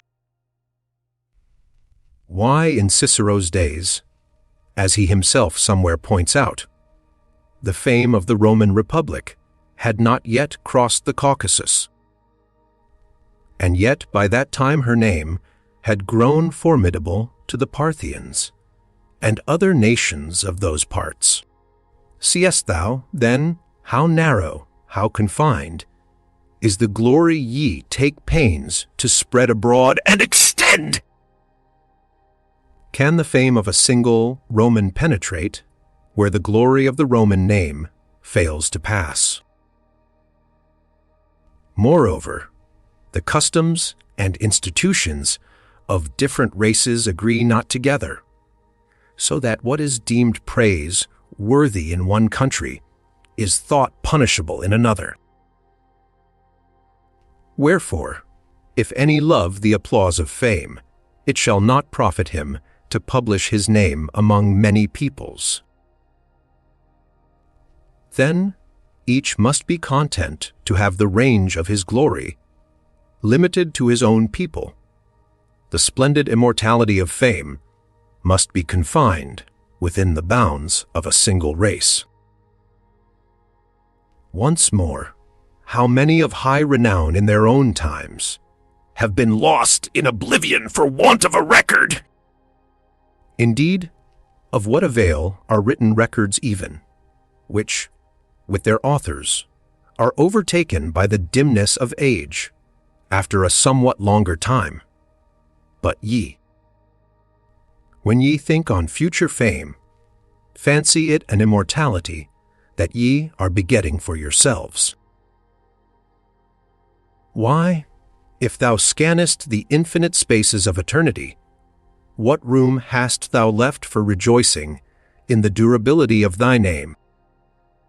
Verily, if a single moment's space be compared with 10,000 years, it has a certain relative duration, however little, since each period is definite. But this same number of years, and a number many times as great, cannot even be compared with endless duration, for, indeed, finite periods may in a sort be compared one with another, but a finite and an infinite never. So it comes to pass that fame, though it extend to ever so wide a space of years, if it be compared to never, lessening eternity, seems not short, lived merely, but altogether nothing. But as for you, ye know not how to act aright, unless it be to court the popular breeze, and win the empty applause of the multitude. Nay, ye abandon the superlative worth of conscience and virtue, and ask a recompense from the poor words of others. Let me tell thee how wittily one did mock the shallowness of this sort of arrogance. Other certain man assailed, one who had put on the name of philosopher, as a cloak to pride and vain glory, not for the practice of real virtue, and added, Now shall I know if thou art a philosopher, if thou bearest reproaches calmly and patiently. The other for a while affected to be patient, and, having endured to be abused, cried out derisively, Now, do you see that I am a philosopher? The other, with biting sarcasm, retorted, Of I should have hadst thou held thy peace. Moreover, what concern have choice spirits, for it is of such men we speak, men who seek glory by virtue. What concern, I say, have these with fame, after the dissolution of the body, in death's last hour? For if men die wholly, which our reasonings forbid us to believe, there is no such thing as glory at all, since he to whom the glory is said to belong is altogether non-existent. But if the mind, conscious of its own rectitude, is released from its earthly prison, and seeks heaven in free flight, doth it not despise all earthly things, when it rejoices in its deliverance from earthly bonds, and enters upon the joys of heaven? Oh, let him, who pants for glory's guerdon, deeming glory all in all, look and see how wide the heaven expandeth, earth's enclosing bounds how small! Shame it is, if your proud, swelling glory may not fill this narrow room. Why, then, strive so vainly, O ye proud ones, to escape your mortal doom? Though your name, to distant regions bruited, o'er the earth be widely spread, though full many a lofty, sounding title on your house its lustre shed, a death at all this pomp and glory spurneth, when his hour draweth nigh, shrouds alike the exalted and the humble, levels lowest and most high. Where are now the bones of stanch Fabricius? Brutus, Cato, where are they? Lingering fame, with a few graven letters, doth their empty name display. But to know the great dead is not given from a gilded name alone. Nay, ye all alike must lie forgotten. 'Tis not you that fame makes known. Fondly do ye deem life's little hour lengthened by fame's mortal breath. There but waits you, when this, too, is taken, at the last a second death. But that thou mayst not think that I wage implacable warfare against fortune, I own there is a time when the deceitful goddess serves men well. I mean when she reveals herself, uncovers her face, and confesses her true character. Perhaps thou dost not yet grasp my meaning. Strange is the thing I am trying to express, and for this cause I can scarce find words to make clear my thought. For truly I believe that ill fortune is of more use to men than good fortune. For good fortune, when she wears the guise of happiness, and most seems to caress, is always lying. Ill fortune is always truthful, since, in changing, she shows her inconstancy. The one deceives, the other teaches, the one enchains the minds of those who enjoy her favor by the semblance of delusive good. The other delivers them by the knowledge of the frail nature of happiness. Accordingly, thou mayst see the one fickle, shifting as the breeze, and ever self-deceived, the other sober, minded, alert, and wary, by reason of the very discipline of adversity. Finally, good fortune, by her allurements, draws men far from the true good. Ill fortune ofttimes draws men back to true good with grappling irons. Again, should it be esteemed a trifling boon, thinkest thou, that this cruel, this odious fortune hath discovered to thee the hearts of thy faithful friends, that other hid from thee alike the faces of the true friends and of the false? But in departing she hath taken away her friends, and left thee thine.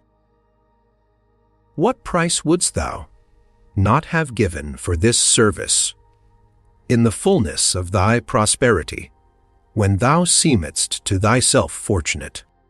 Cease, then, to seek the wealth thou hast lost, since in true friends thou hast found the most precious of all riches. Why are nature's changes bound to a fixed and ordered round? What to league deep peace hath bent every warring element? Wherefore doth the rosy morn rise on Phoebus' car upborne? Why should Phoebe rule the night, led by Hesper's guiding light? What the power that doth restrain in his place the restless main? That within fixed bounds he keeps, nor o'er earth in deluge sweeps. Love it is that holds the chains, love o'er sea and earth that reigns. Love, whom else but sovereign love? Love, high Lord in heaven above! Yet should he his care remit, all that now so close is knit, in sweet love and holy peace, would no more from conflict cease, but with strife's rude shock and jar all the world's fair fabric mar. Tribes and nations love unites, by just treaties, sacred rites, wedlock's bonds he sanctifies, by affection's softest ties. Love appointeth, as is due, faithful laws to comrades true. Love, all sovereign love! Oh, then, ye are blessed, ye sons of men, if the love that rules the sky in your hearts is throned on high. Book 3. She ceased, but I stood fixed by the sweetness of the song, in wonderment and eager expectation, my ears still strained to listen. And then after a little I said, Thou sovereign solace of the stricken soul, what refreshment hast thou brought me? No less by the sweetness of thy singing than by the weightiness of thy discourse. Verily, I think not that I shall hereafter be unequal to the blows of fortune. Wherefore, I no longer dread the remedies which thou saidst were something too severe for my strength. Nay, rather, I am eager to hear of them, and call for them with all vehemence. Then said she, I marked thee fastening upon my words silently and intently, and I expected, or, to speak more truly, I myself brought about in thee this state of mind. What now remains is of such sort that to the taste indeed it is biting, but when received within it turns to sweetness. But whereas thou dost profess thyself desirous of hearing, with what ardor wouldst thou not burn didst thou but perceive whither it is my task to lead thee? Whither? Said I. To true felicity, said she, which even now thy spirit sees in dreams, but cannot behold in very truth, while thine eyes are engrossed with semblances. Then, said I beseech thee, do thou show to me her true shape without a moment's loss. Gladly will I, for thy sake, said she. But first I will try to sketch in words and describe a cause which is more familiar to thee, that, when thou hast viewed this carefully, thou mayst turn thy eyes the other way and recognize the beauty of true happiness. Who fain would sow the fallow field and see the growing corn, must first remove the useless weeds, the bramble, and the thorn. After ill savor, honey's taste is to the mouth more sweet. After the storm, the twinkling stars, the eyes more cheerly greet. When night hath passed, the bright dawn comes in car of rosy hue. So drive the false bliss from thy mind, and thou shalt see the true. For a little space she remained in a fixed gaze, withdrawn, as it were, into the august chamber of her mind. Then she thus began. All mortal creatures in those anxious aims, which find employment in so many varied pursuits, though they take many paths, yet strive to reach one goal, the goal of happiness. Now, the good is that which, when a man hath got, he can lack nothing further. This it is, which is the supreme good of all, containing within itself all particular good, so that if anything is still wanting thereto, this cannot be the supreme good, since something would be left outside which might be desired. 'Tis clear, then, that happiness is a state perfected by the assembling together of all good things. To this state, as we have said, all men try to attain, but by different paths. For the desire of the true good is naturally implanted in the minds of men. Only error leads them, aside out of the way in pursuit of the false. Some, deeming it the highest good to want for nothing, spare no pains to attain affluence. Others, judging the good to be that to which respect is most worthily paid, strive to win the reverence of their fellow citizens by the attainment of official dignity. Some there are who fix the chief good in supreme power. These either wish themselves to enjoy sovereignty, or try to attach themselves to those who have it. Those, again, who think renown to be something of supreme excellence are in haste to spread abroad the glory of their name, either through the arts of war or of peace. A great many measure the attainment of good by joy and gladness of heart. These think it the height of happiness to give themselves over to pleasure. Others there are, again, who interchange the ends and means one with the other in their aims. For instance, some want riches for the sake of pleasure and power.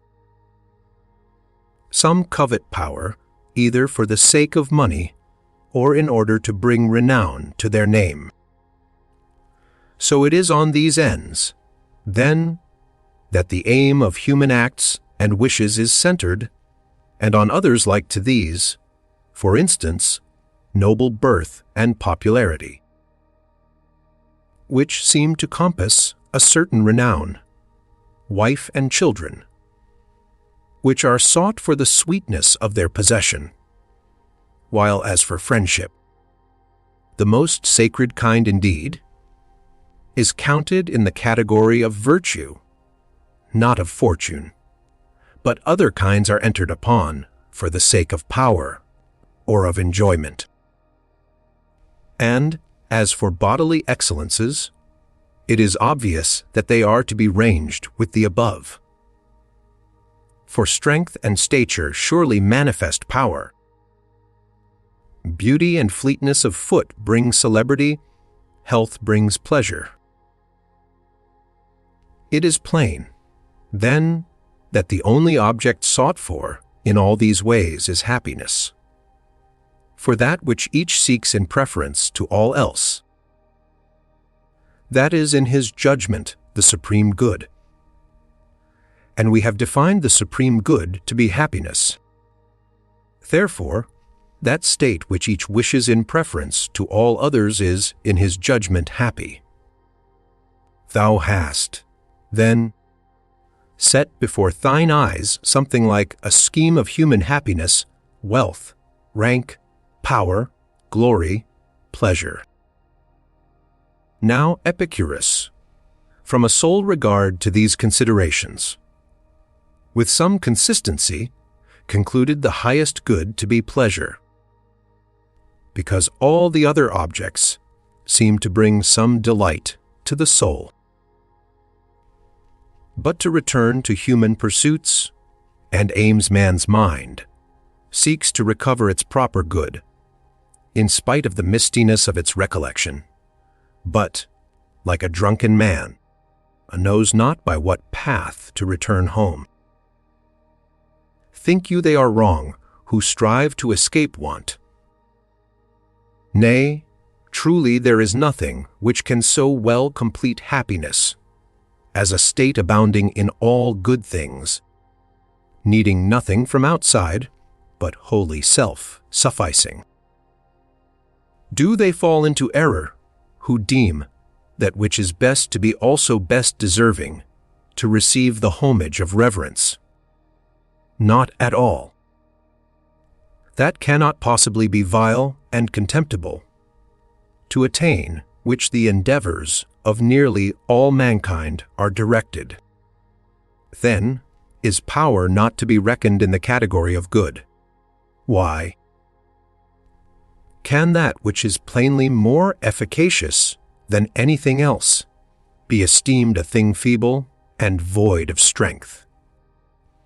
Or is renown to be thought of no account?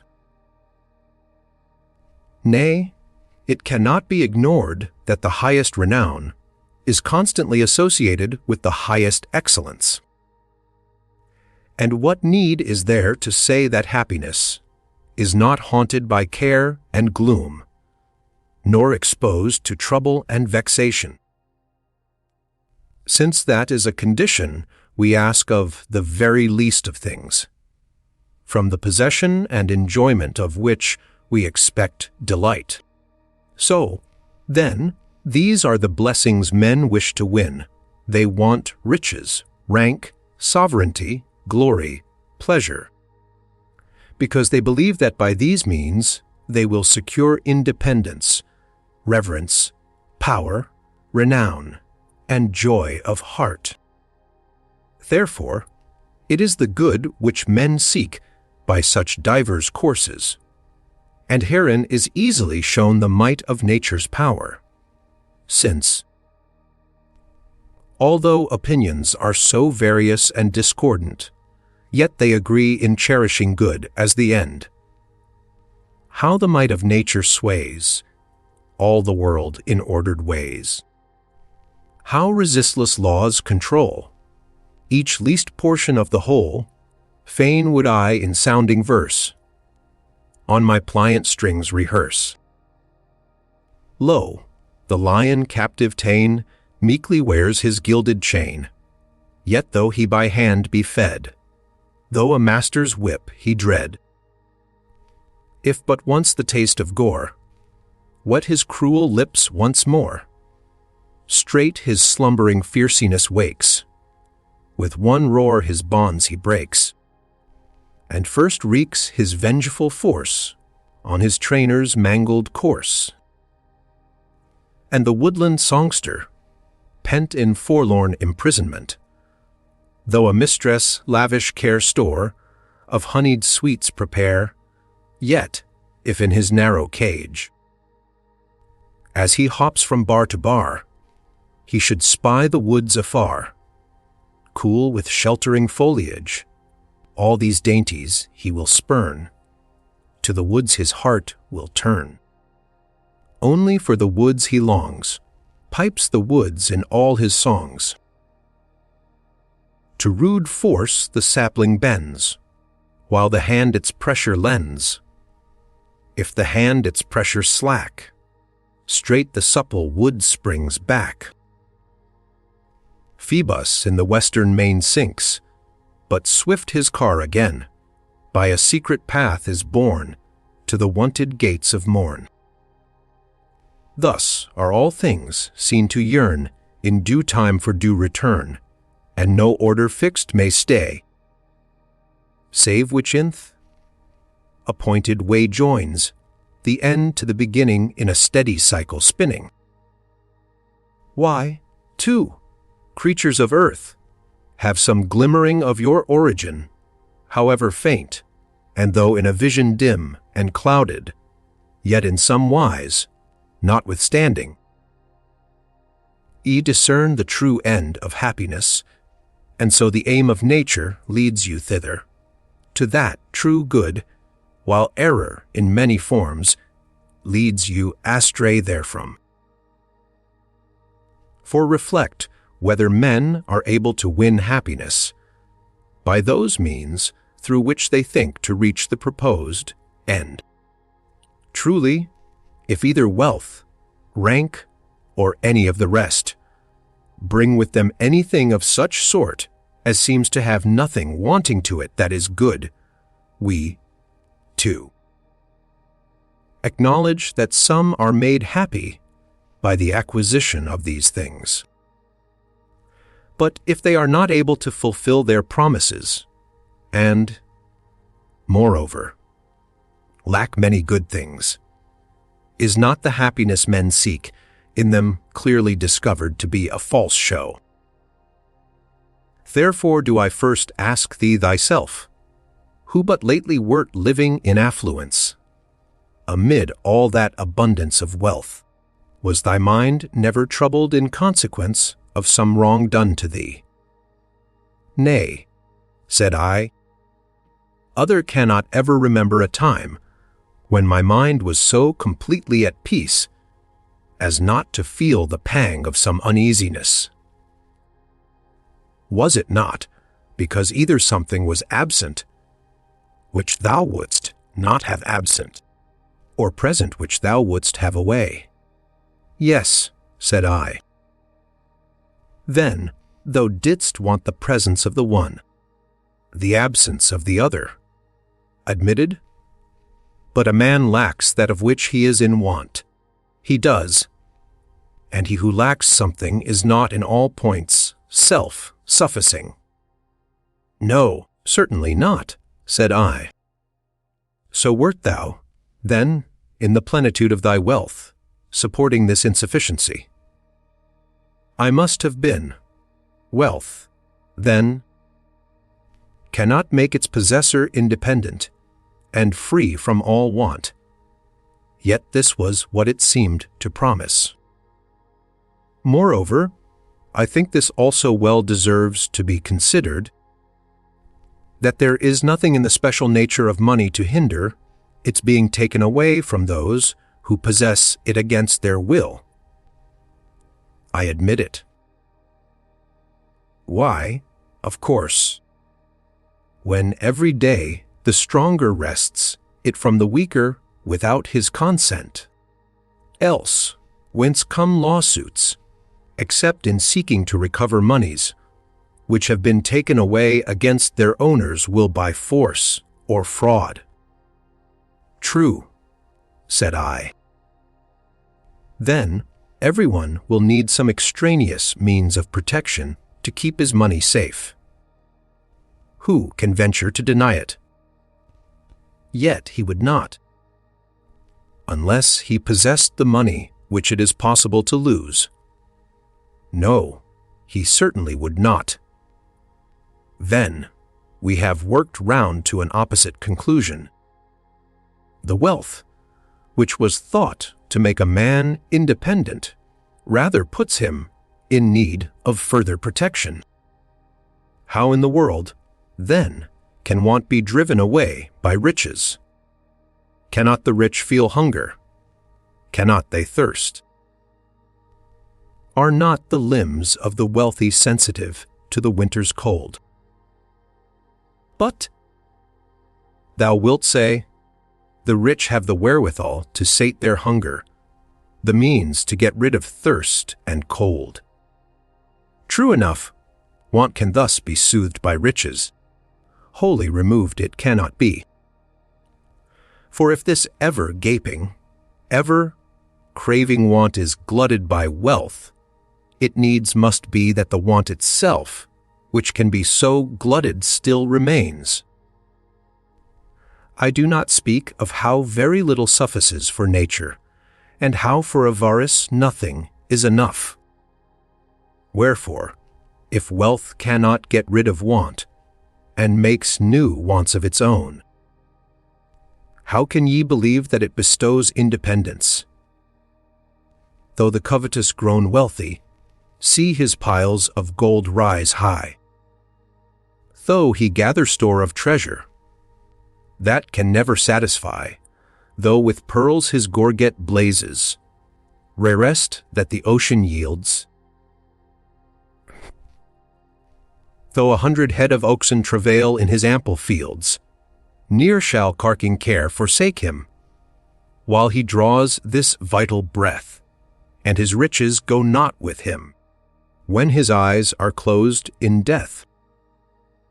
Well, but official dignity clothes him, to whom it comes with honor and reverence. Have, then, offices of state such power as to plant virtue in the minds of their possessors, and drive out vice. Nay, they are rather wont to signalize iniquity than to chase it away, and hence arises our indignation that honors so often fall to the most iniquitous of men. Accordingly, Catullus calls Nonius and Holser spot, though, sitting in the curule chair, dost not see what infamy high position brings upon the bad. Surely their unworthiness will be less conspicuous if their rank does not draw upon them the public notice. In thy own case, wouldst thou ever have been induced by all these perils to think of sharing office with Decoratus, since thou hast discerned in him the spirit of a rascally parasite and informer? No, we cannot deem men worthy of reverence on account of their office, whom we deem unworthy of the office itself. But didst thou see a man endued with wisdom, couldst thou suppose him not worthy of reverence, nor of that wisdom with which he was endued? No, certainly not. There is in virtue a dignity of her own, which she forthwith passes over to those to whom she is united. And since public honors cannot do this, it is clear that they do not possess the true beauty of dignity. And here this well deserves to be noticed, that if a man is the more scorned in proportion as he is despised by a greater number, high position not only fails to win reverence for the wicked, but even loads them the more with contempt by drawing more attention to them. But not without retribution, for the wicked pay back a return in kind to the dignities they put on by the pollution of their touch. Perhaps, too, another consideration may teach thee to confess that true reverence cannot come through these counterfeit dignities. It is this: if one who had been many times consul chanced to visit barbaric lands, would his office win him the reverence of the barbarians? And yet, if reverence were the natural effect of dignities, they would not forego their proper function in any part of the world, even as fire never anywhere fails to give forth heat. But since this effect is not due to their own efficacy, but is attached to them by the mistaken opinion of mankind. They disappear straightway when they are set before those who do not esteem them dignities. Thus the case stands with foreign peoples. But does their repute last forever, even in the land of their origin? Why, the prefecture, which was once a great power, is now an empty name, a burden merely on the senator's fortune. The commissioner of the public corn supply was once a personage. Now what is more contemptible than this office? For, as we said, just now, that which hath no true comeliness of its own now receives, now loses, luster at the caprice of those who have to do with it. So, then, if dignities cannot win men reverence, if they are actually sullied by the contamination of the wicked, if they lose their splendor through time's changes, if they come into contempt merely for lack of public estimation, what precious beauty have they in themselves, much less to give to others? Though royal purple soothes his pride, and snowy pearls his neck adorn, Nero in all his riot lives, the mark of universal scorn. Yet he on reverend heads conferred the inglorious honors of the state. Shall we then deem them truly blessed, whom such preferment hath made great? Well, then, does sovereignty and the intimacy of kings prove able to confer power? Why, surely does not the happiness of kings endure forever? And yet antiquity is full of examples, and these days also, of kings whose happiness has turned into calamity. How glorious a power, which is not even found effectual for its own preservation! But if happiness has its source in sovereign power, is not happiness diminished, and misery inflicted in its stead, in so far as that power falls short of completeness? Yet, however widely human sovereignty be extended, there must still be more peoples left, over whom each several king holds no sway. Now, at whatever point the power on which happiness depends ceases, here powerlessness steals in and makes wretchedness so, by this way of reckoning. There must needs be a balance of wretchedness in the lot of the king. The tyrant, who had made trial of the perils of his condition, figured the fears that haunt a throne under the image of a sword hanging over a man's head. What sort of power, then, is this which cannot drive away the gnawings of anxiety or shun the stings of terror? Fain would they themselves have lived secure. But they cannot, then they boast about their power! Dost thou count him to possess power, whom thou cease to wish what he cannot bring to pass? Dost thou count him to possess power, who encompasses himself with a body guard, who fears those he terrifies more than they fear him, who, to keep up the semblance of power, is himself at the mercy of his slaves? Need I say anything of the friends of kings, when I show royal dominion itself so utterly and miserably weak? Why ofttimes the royal power in its plenitude brings them low, ofttimes involves them in its fall. Nero drove his friend and preceptor, Seneca, to the choice of the manner of his death. Antoninus exposed Papinianus, who was long powerful at court, to the swords of the soldiery. Yet each of these was willing to renounce his power. Seneca tried to surrender his wealth also to Nero and go into retirement, but neither achieved his purpose. When they tottered, their very greatness dragged them down. What manner of thing, then, is this power which keeps men in fear while they possess it, which when thou art fain to keep, thou art not safe? And when thou desirest to lay it aside, thou canst not rid thyself of. Are friends any protection who have been attached by fortune, not by virtue? Nay, him whom good fortune has made a friend, ill fortune will make an enemy.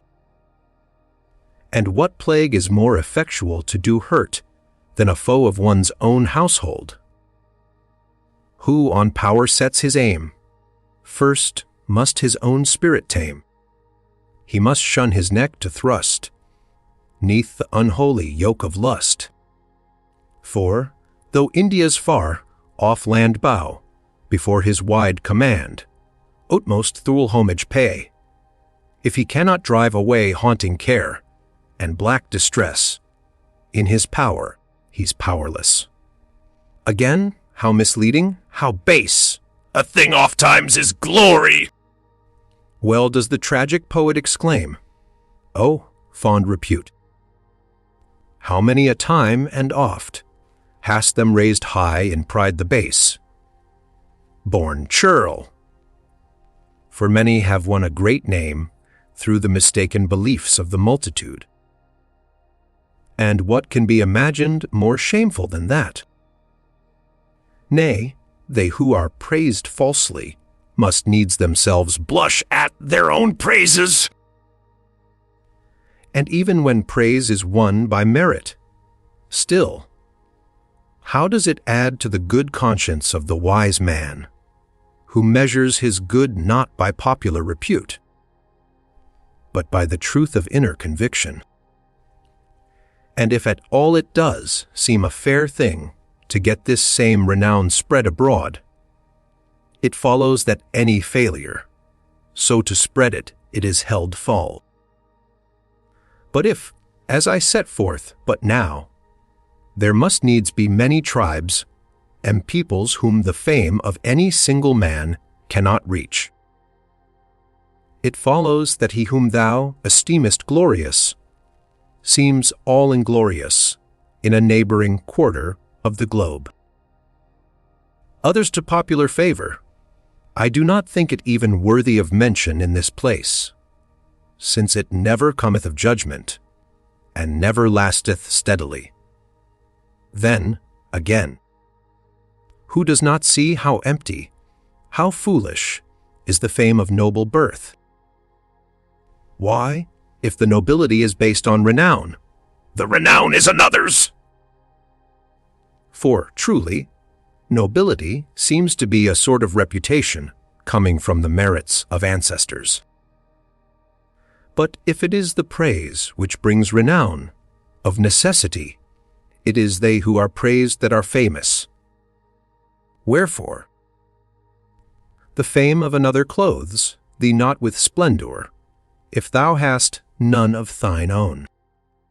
So, if there is any excellence in nobility of birth, methinks it is this alone, that it would seem to impose upon the nobly born the obligation not to degenerate from the virtue of their ancestors. All men are of one kindred stock, though scattered far and wide, for one is father of us all, one doth for all provide. He gave the sun his golden beams, the moon her silver horn. He set mankind upon the earth, as stars the heavens adorn. He shut a soul, a heaven-born soul, within the body's frame. The noble origin he gave each mortal wight may claim. Why boast ye, then, so loud of race and high ancestral line? If ye behold your being's source and God's supreme design, none is degenerate, none base.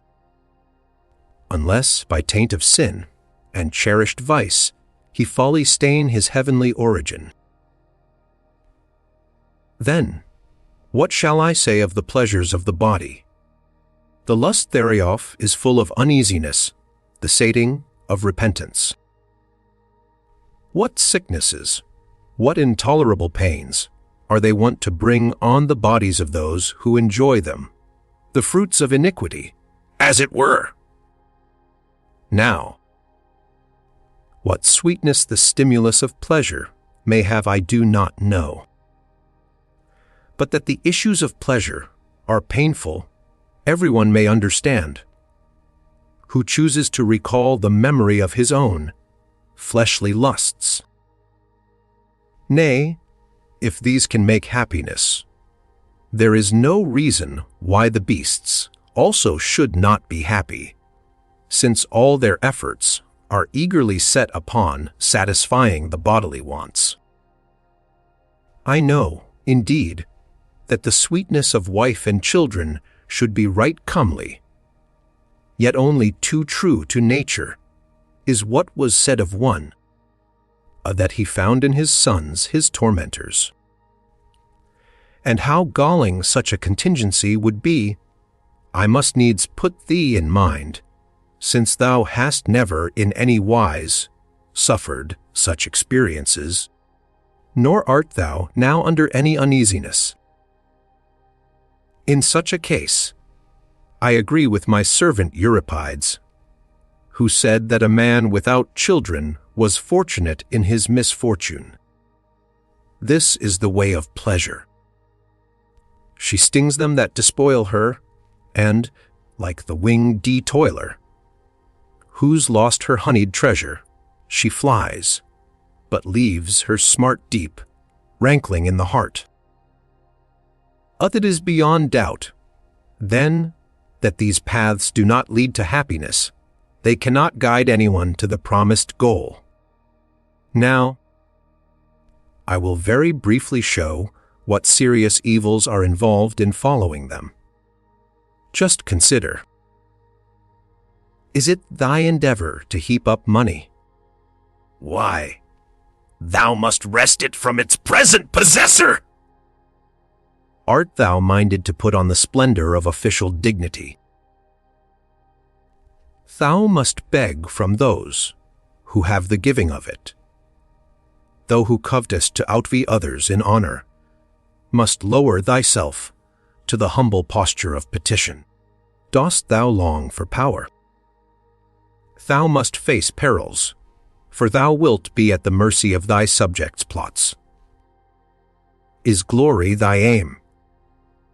Thou art lured on through all manner of hardships, and there is an end to thy peace of mind. Art fain to lead a life of pleasure. Yet who does not scorn and contemn one who is the slave of the weakest and vilest of things, the body? Again, on how slight and perishable a possession do they rely who set before themselves bodily excellences? Can ye ever surpass the elephant in bulk, or the bull in strength? Can ye excel the tiger in swiftness? Look upon the infinitude, the solidity, the swift motion, and of the heavens, and for once cease to admire things mean and worthless. And yet the heavens are not so much to be admired on this account as for the reason which guides them. Then, how transient is the luster of beauty! How soon gone! More fleeting than the fading bloom of spring flowers. And yet, if, as Aristotle says, men should see with the eyes of Lynceus, so that their sight might pierce through obstructions, would not that body of Alcibiades, so gloriously fair in outward seeming, appear altogether loathsome when all its inward parts lay open to the view? Therefore, it is not thy own nature that makes thee seem beautiful, but the weakness of the eyes that see thee. Yet prize as unduly, as ye will that body's excellences, so long as ye know that this that ye admire, whatever its worth, can be dissolved away by the feeble flame of a 3 days' fever.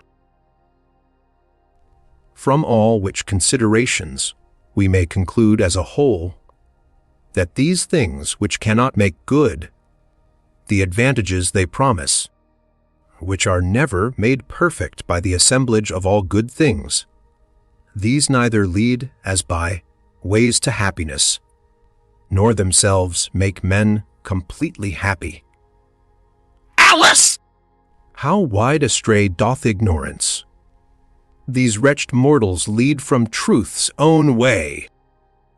For not on leafy stems do ye within the green wood look for gold, nor strip the vine for gems. Your nets ye do not spread upon the hill tops, that the groaning board with fish be furnished ye, if ye are fain to chase. The bounding goat ye sweep not in vain search, the ocean's ruffled face. The sea's far depths they know, each hidden nook, wherein the waves o'erwash, the pearl as white as snow, where lurks the Tyrian shell. Where fish and prickly urchins do abound, all this they know full well. But not to know or care, where hidden lies the good all hearts desire, this blindness they can bear, with gaze on earth low, bent. They seek for that which reacheth far beyond the starry firmament. What curse shall I call down on hearts so dull? May they the race still run for wealth and high renown! And when with much ado the false good they have grasped, then too late! May they discern the true! This much may well suffice to set forth the form of false happiness, if this is now clear to thine eyes. The next step is to show what true happiness is. Indeed, said I see clearly enough that neither is independence to be found in wealth, nor power in sovereignty, nor reverence in dignities, nor fame in glory, nor true joy in pleasures. Hast thou discerned also the causes why this is so? I seem to have some inkling, but I should like to learn more at large from thee. Why, truly the reason is hard at hand. That which is simple and indivisible, by nature human error separates, and transforms from the true and perfect to the false and imperfect. Dost thou imagine that which lacketh nothing can want power? Certainly not. Right, for if there is any feebleness of strength in anything, in this there must necessarily be need of external protection. That is so. Accordingly, the nature of independence and power is one and the same. It seems so. Well, but dost think that anything of such a nature as this can be looked upon with contempt? Or is it rather of all things most worthy of veneration? Nay, there can be no doubt as to that.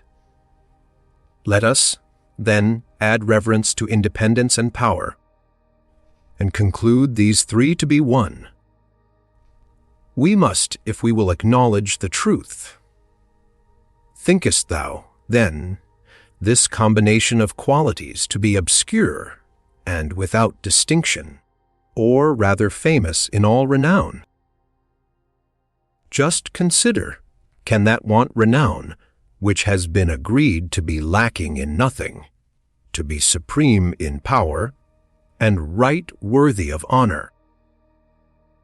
For the reason that it cannot bestow this upon itself, and so comes to appear somewhat poor in esteem.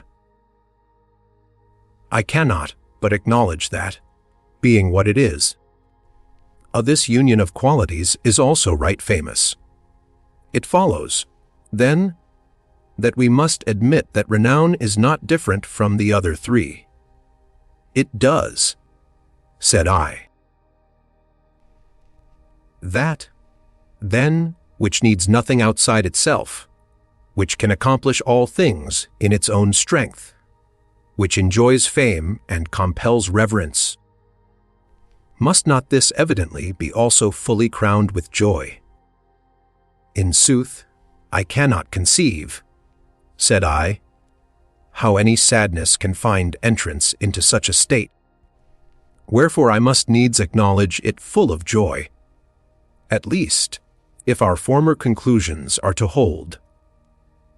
Then, for the same reasons, this also is necessary, that independence, power, renown, reverence, and sweetness of delight are different only in name, but in substance differ no wise one from the other. It is, said I. This, then, which is one, and simple by nature, human perversity separates, and, in trying to win a part of that which has no parts, fails to attain not only that portion, since there are no portions, but also the whole, to which it does not dream of aspiring. How so? Said I. He who, to escape want, seeks riches, gives himself no concern about power. He prefers a mean and low estate, and also denies himself many pleasures dear to nature to avoid losing the money which he has gained. But at this rate he does not even attain to independence, a weakling void of strength, vexed by distresses, mean and despised, and buried in obscurity. He, again, who thirsts alone for power squanders his wealth, despises pleasure, and thinks fame and rank alike worthless without power. But thou seest in how many ways his state also is defective.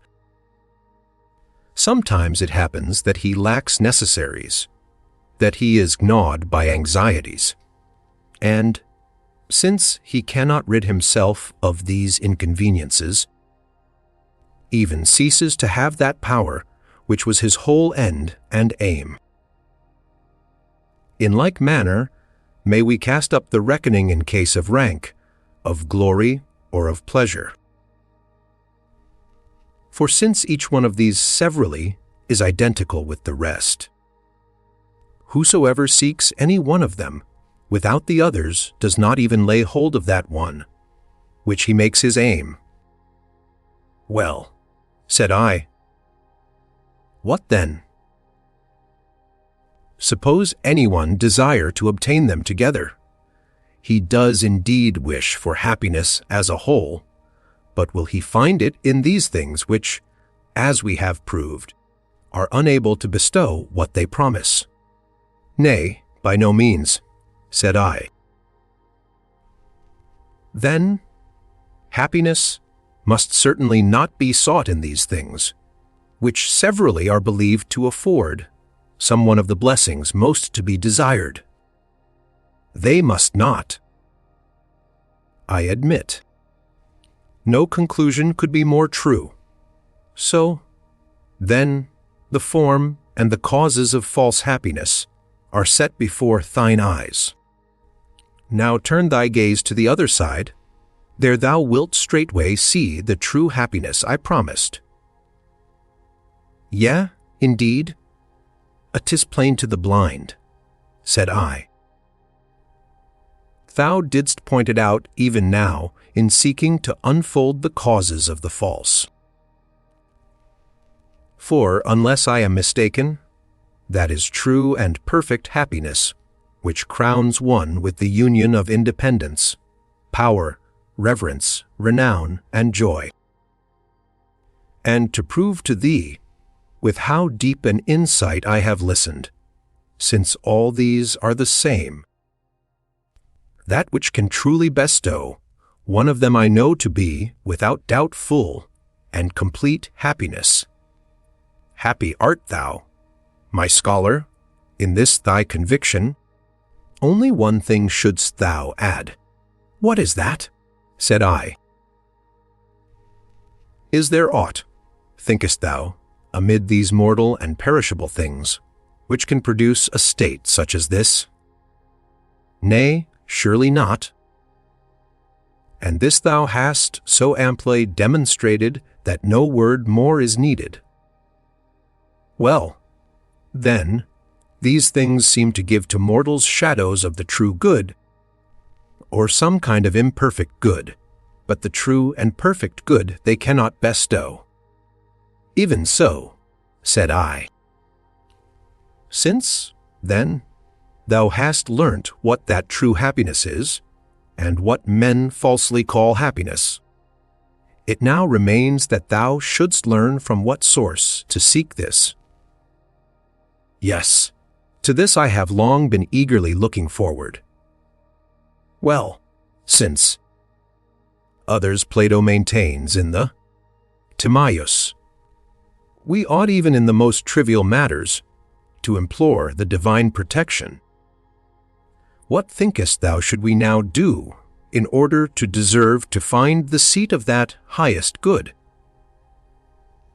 We must invoke the Father of all things, said I, for without this no enterprise sets out from a right beginning.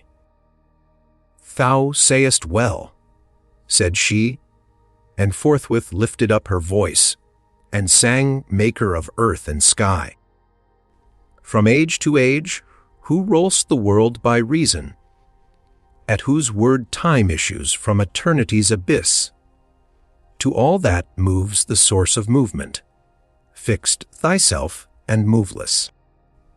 Thee no cause impelled extrinsic this proportioned frame to shape from shapeless matter, but deep, set within, thy inmost being, the form of perfect good, from envy free. And thou didst mold the whole to that supernal pattern. Beauteous the world in thee thus imaged, being thyself most beautiful. So thou the work didst fashion in that fair likeness, bidding it put on perfection through the exquisite perfectness of every part's contrivance. Thou dost bind the elements in balanced harmony, so that the hot and cold, the moist and dry, contend not, nor the pure fire leaping up escape, or weight of waters whelm the earth. Thou joinest and diffusest through the whole, linking accordantly its several parts, a soul of threefold nature, moving all. This, cleft in tween, and in two circles gathered, speeds in a path that on itself returns, encompassing mind's limits, and conforms the heavens to her true semblance. Lesser souls, and lesser lives by a like ordinance, thou sendest forth, each to its starry car affixing, and dost strew them far and wide o'er earth and heaven. These by a law benign thou biddest turn again, and render back to thee their fires. Oh, grant, Almighty Father, grant us on reason's wing to soar aloft, to heaven's exalted height, grant us to see the fount of good, grant us, the true light found, to fix our steadfast eyes in vision clear on thee. Disperse the heavy mists of earth, and shine in thine own splendor. For thou art the true serenity and perfect rest of every pious soul to see thy face. The end and the beginning, one the guide, the traveler, the pathway, and the goal. Since now thou hast seen what is the form of the imperfect good, and what the form of the perfect also. Methinks I should next show in what manner this perfection of felicity is built up. And here I conceive it proper to inquire, first, whether any excellence, such as thou hast lately defined, can exist in the nature of things, lest we be deceived by an empty fiction of thought to which no true reality answers. But it cannot be denied that such does exist, and is, as it were, the source of all things good. For everything which is called imperfect is spoken of as imperfect, by reason of the privation of some perfection. So it comes to pass that, whenever imperfection is found in any particular, there must necessarily be a perfection in respect of that particular also. For were there no such perfection, it is utterly inconceivable how that so-called imperfection should come into existence. Nature does not make a beginning with things mutilated and imperfect. She starts with what is whole and perfect, and falls away later to these feeble and inferior productions. So if there is, as we showed before, a happiness of a frail and imperfect kind, of it cannot be doubted, but there is also a happiness substantial and perfect. Most true is thy conclusion, and most sure, said I. Next to consider where the dwelling place of this happiness may be. The common belief of all mankind agrees that God, the supreme of all things, is good. For since nothing can be imagined better than God, how can we doubt him to be good, than whom there is nothing better? Now, reason shows God to be good in such wise as to prove that in him is perfect good. For were it not so, he would not be supreme of all things. For there would be something else more excellent, possessed of perfect good, which would seem to have the advantage in priority and dignity, since it has clearly appeared that all perfect things are prior to those less complete. Wherefore, lest we fall into an infinite regression, we must acknowledge the supreme God to be full of supreme and perfect good. But we have determined that true happiness is the perfect good, therefore true happiness must dwell in the supreme deity. I accept thy reasonings, said I. They cannot in any wise be disputed, but, come, see how strictly and incontrovertibly thou mayst prove this our assertion, that the supreme Godhead hath fullest possession of the highest good. In what way, pray, said I. Do not rashly suppose that he who is the Father of all things hath received that highest good of which he is said to be possessed either from some external source, or hath it as a natural endowment in such sort that thou mightest consider the essence of the happiness possessed, and of the God who possesses it, distinct and different.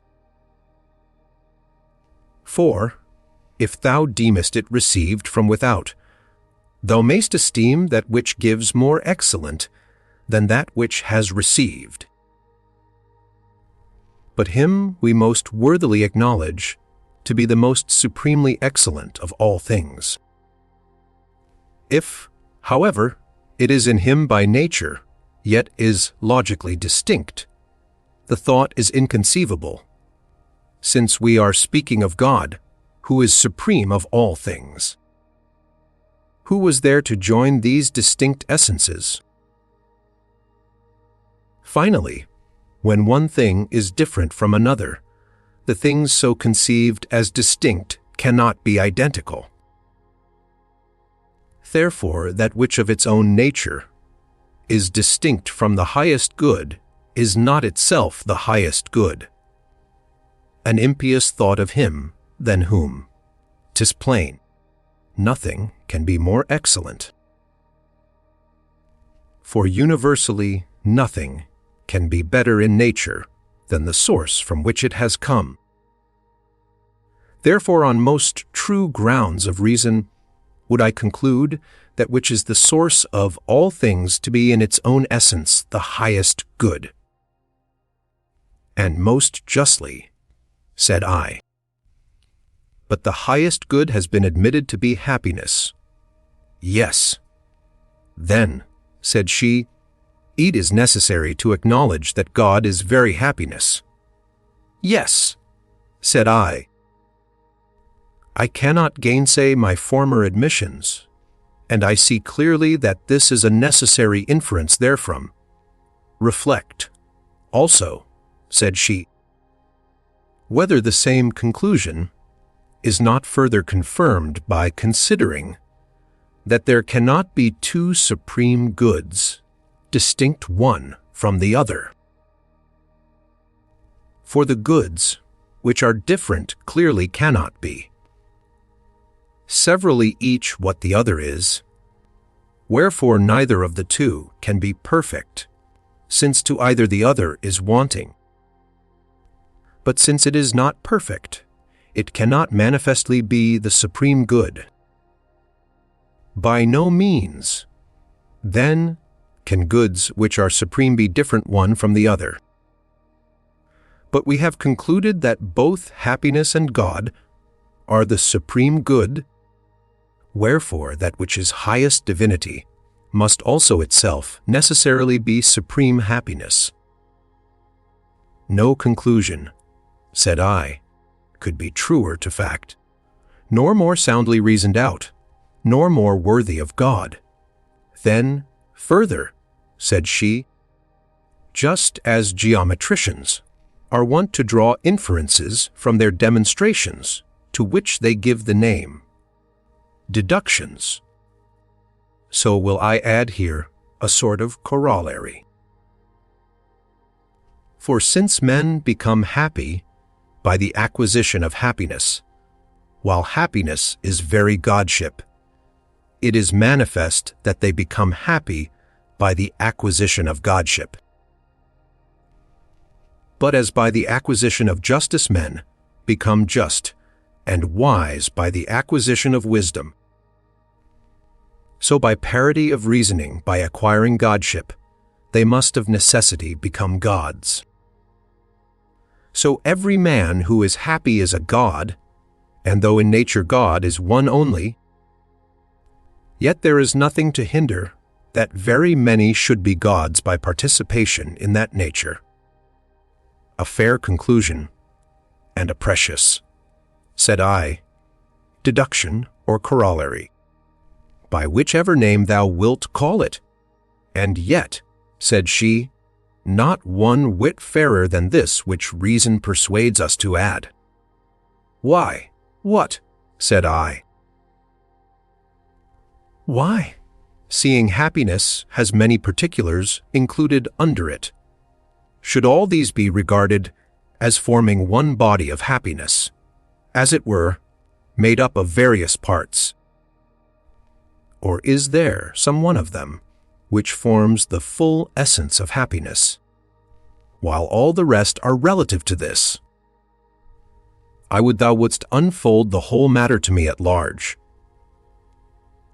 We judge happiness to be good, do we not? Yeah, the supreme good. And this superlative applies to all, for this same happiness is adjudged to be the completest independence, the highest power, reverence, renown, and pleasure. What then? Are all these goods, independence, power, and the rest, to be deemed members of happiness, as it were? Or are they all relative to good, as to their summit and crown. I understand the problem, but I desire to hear how thou wouldst solve it. Well, then, listen to the determination of the matter. Were all these members composing happiness, they would differ severally one from the other. For this is the nature of parts, that by their difference they compose one body. All these, however, have been proved to be the same. Therefore they cannot possibly be members. Otherwise happiness will seem to be built up out of one member, which cannot be. There can be no doubt as to that, said I. But I am impatient to hear what remains. Why, it is manifest that all the others are relative to the good.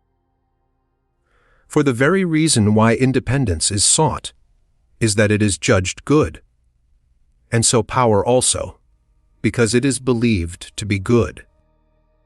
The same, too, may be supposed of reverence, of renown, and of pleasant delight. Good, then, is the sum and source of all desirable things. That which has not in itself any good, either in reality or in semblance, can in no wise be desired. Contrariwise, even things which by nature are not good are desired as if they were truly good, if they seem to be so, whereby it comes to pass that goodness is rightly believed to be the sum and hinge and cause of all things desirable. Now, that for the sake of which anything is desired itself seems to be most wished for. For instance, if anyone wishes to ride for the sake of health, he does not so much wish for the exercise of riding as the benefit of his health. Since, then, all things are sought for the sake of the good, it is not these so much as good itself that is sought by all, but that on account of which all other things are wished for was, we agreed, happiness. Wherefore thus also it appears that it is happiness alone which is sought. From all which it is transparently clear that the essence of absolute good and of happiness is one and the same. I cannot see how anyone can dissent from these conclusions. But we have also proved that God and true happiness are one and the same. Yes, said I.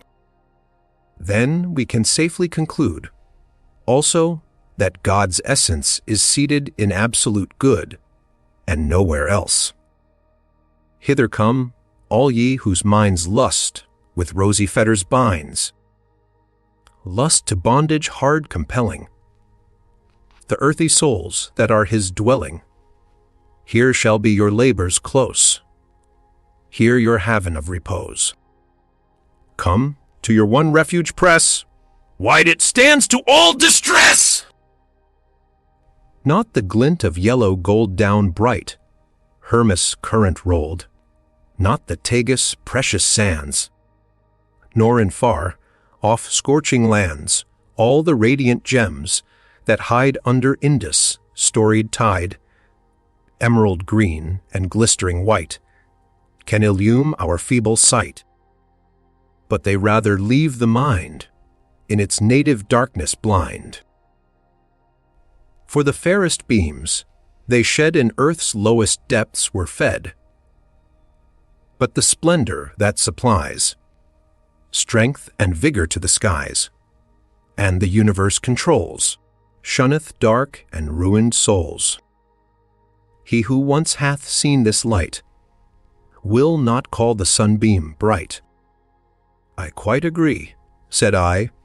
Truly all thy reasonings hold admirably together.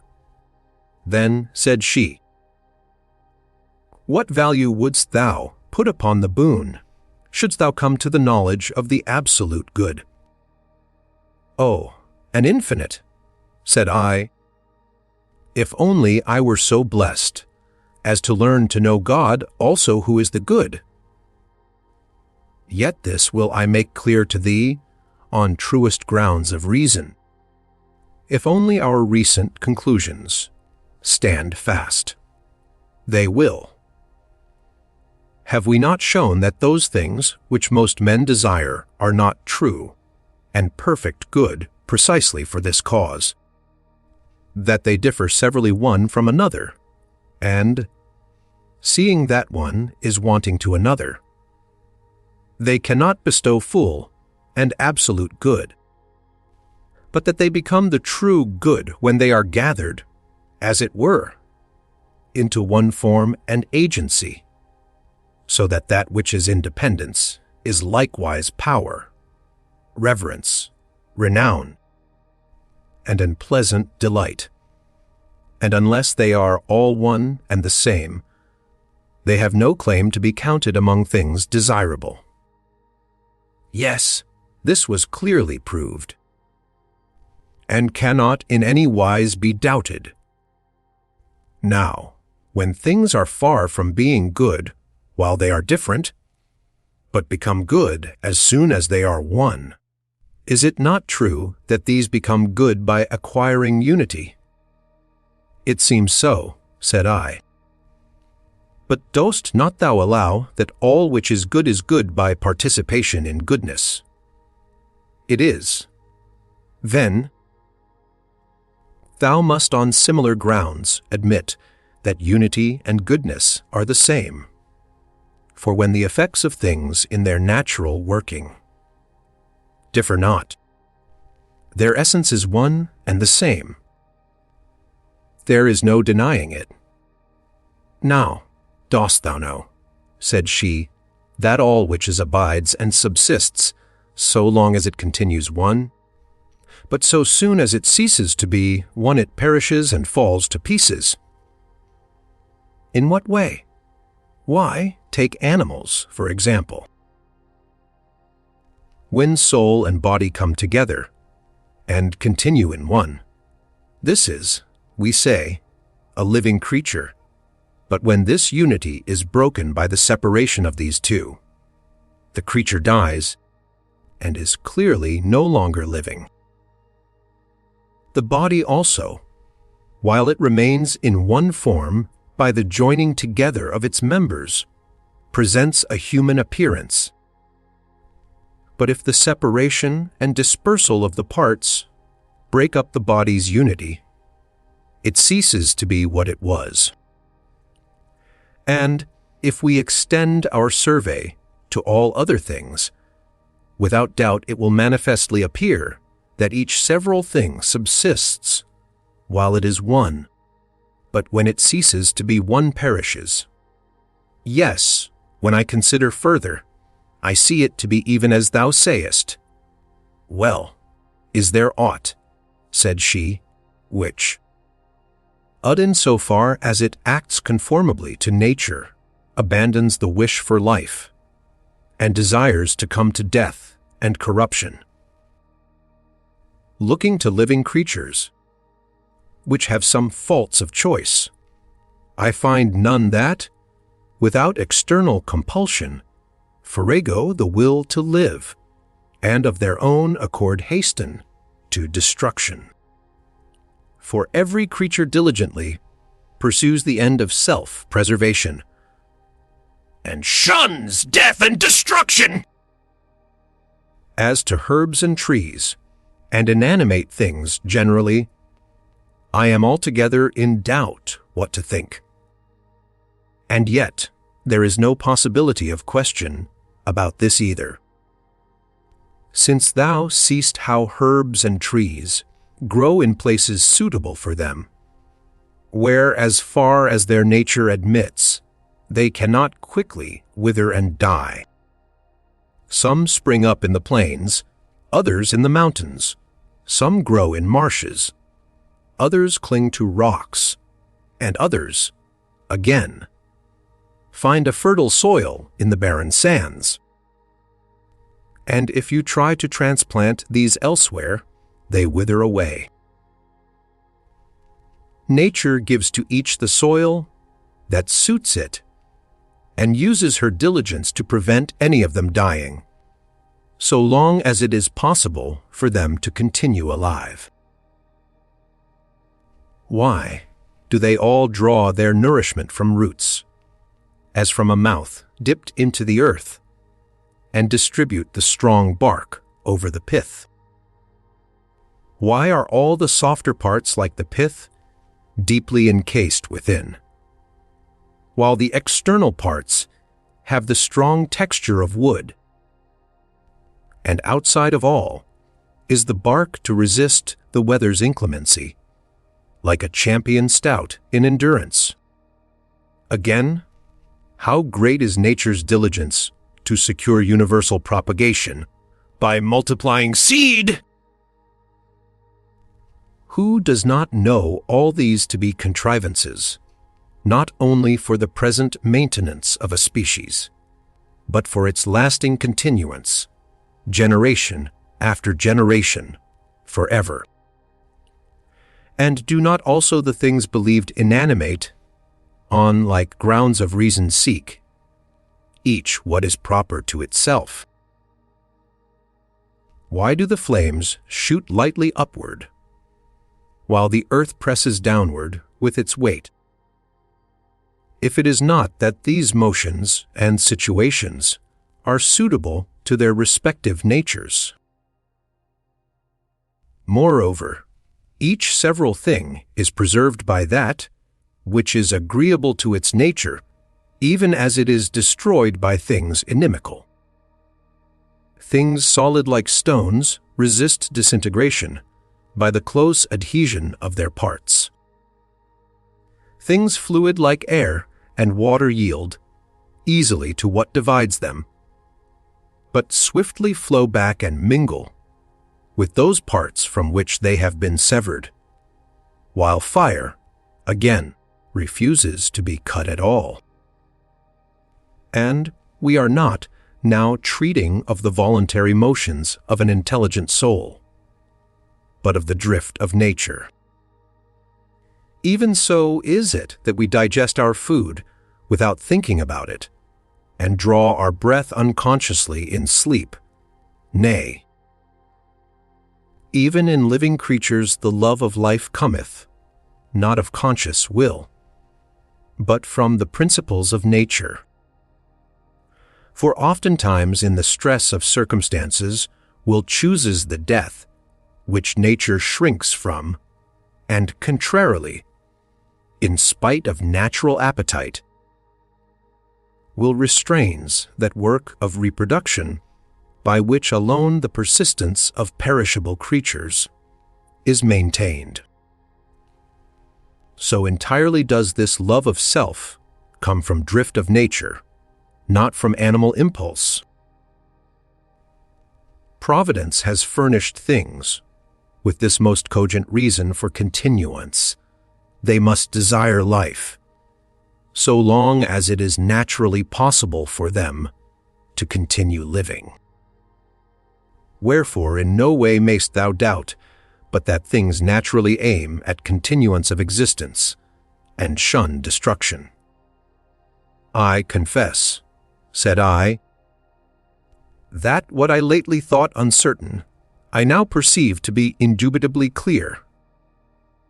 Now, that which seeks to subsist and continue desires to be one, for if its oneness be gone, its very existence cannot continue.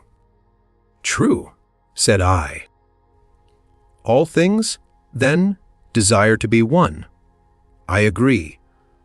But we have proved that one is the very same thing as good. We have. All things, then, seek the good, indeed. You may express the fact by defining good as that which all desire. Nothing could be more truly thought out.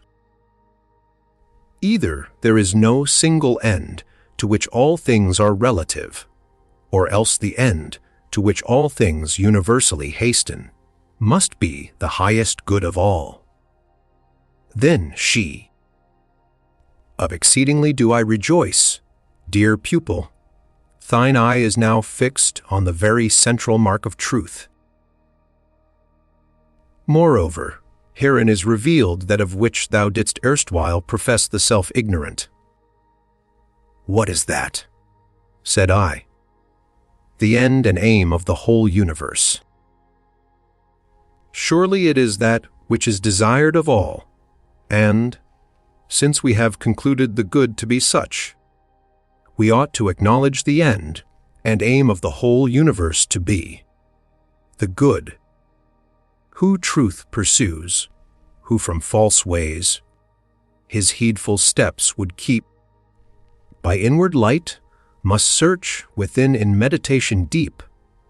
All outward bent he must repress, his soul's true treasure to possess. Then all that error's mists obscured shall shine more clear than light.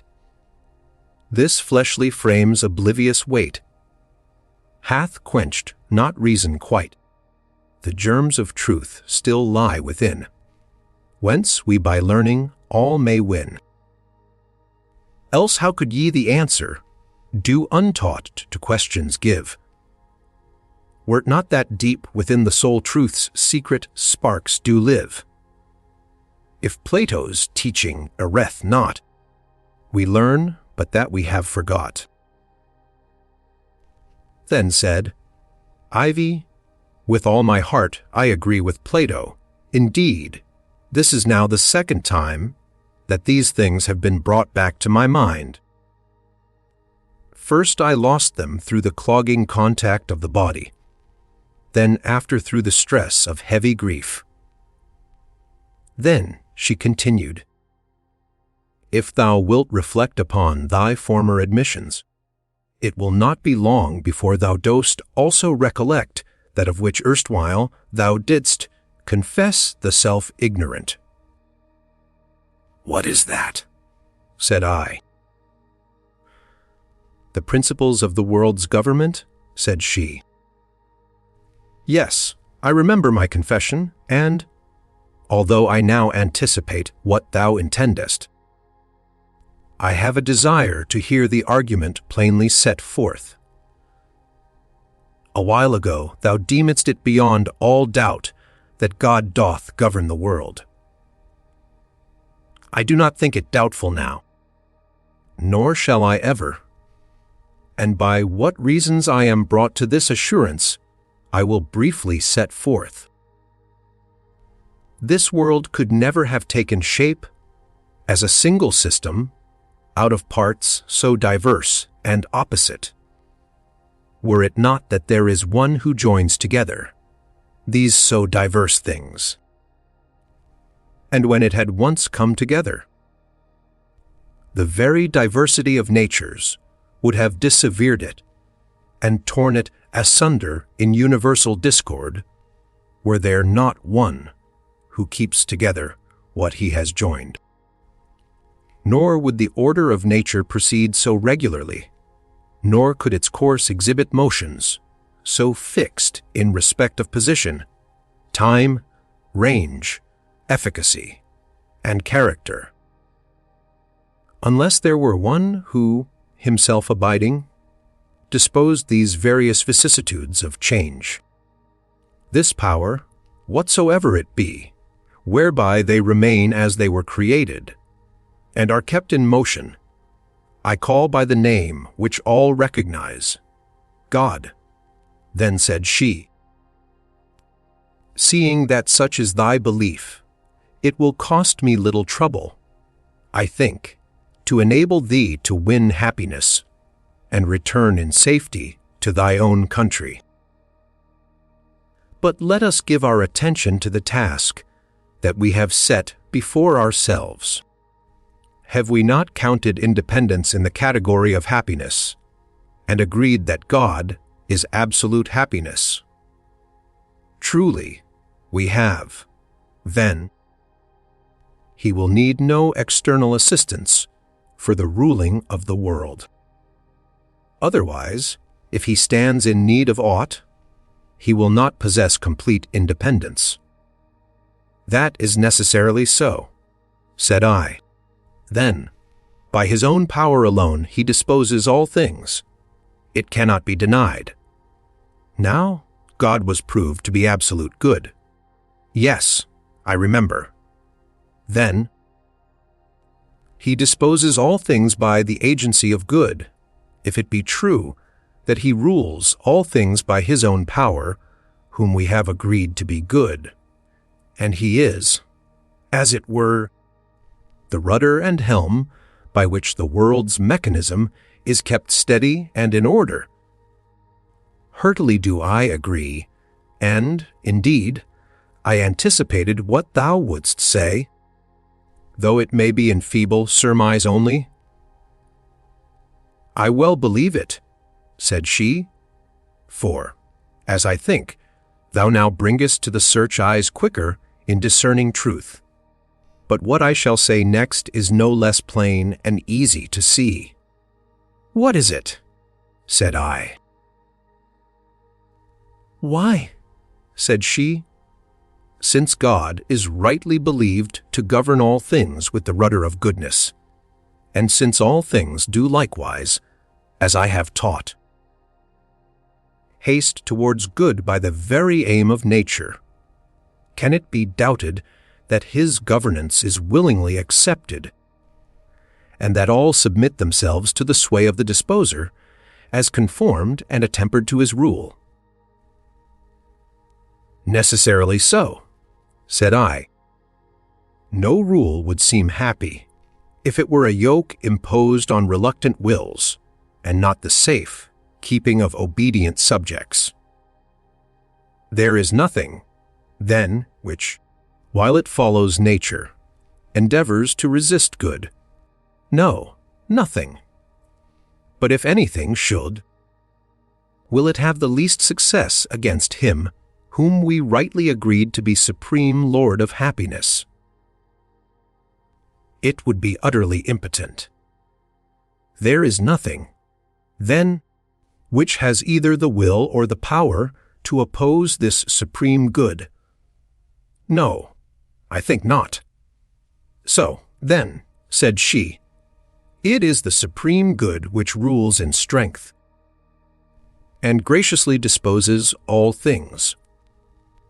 Then said I, how delighted am I at thy reasonings, and the conclusion to which thou hast brought them, but most of all at these very words, which thou usest! I am now at last ashamed of the folly that so sorely vexed me. Thou hast heard the story of the giants assailing heaven, but a beneficent strength disposed of them, also, as they deserved. But shall we submit our arguments to the shock of mutual collision? It may be from the impact some fair spark of truth may be struck out. If it be thy good pleasure, said I. No one can doubt that God is all-powerful. No one at all can question it who thinks consistently. Now, there is nothing which one who is all-powerful cannot do. Nothing. But can God do evil then? Nay, by no means. Then evil is nothing, said she. Oh, since he to whom nothing is impossible is unable to do evil. Art thou mocking me?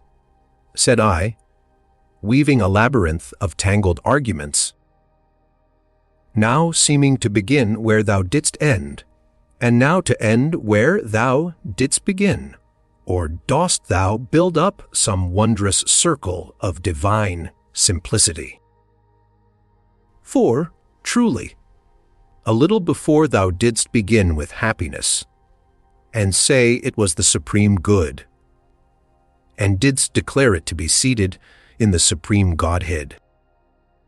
God himself, too, thou didst affirm to be supreme good, and all complete happiness, and from this thou didst go on to add, as by the way, the proof that no one would be happy unless he were likewise God.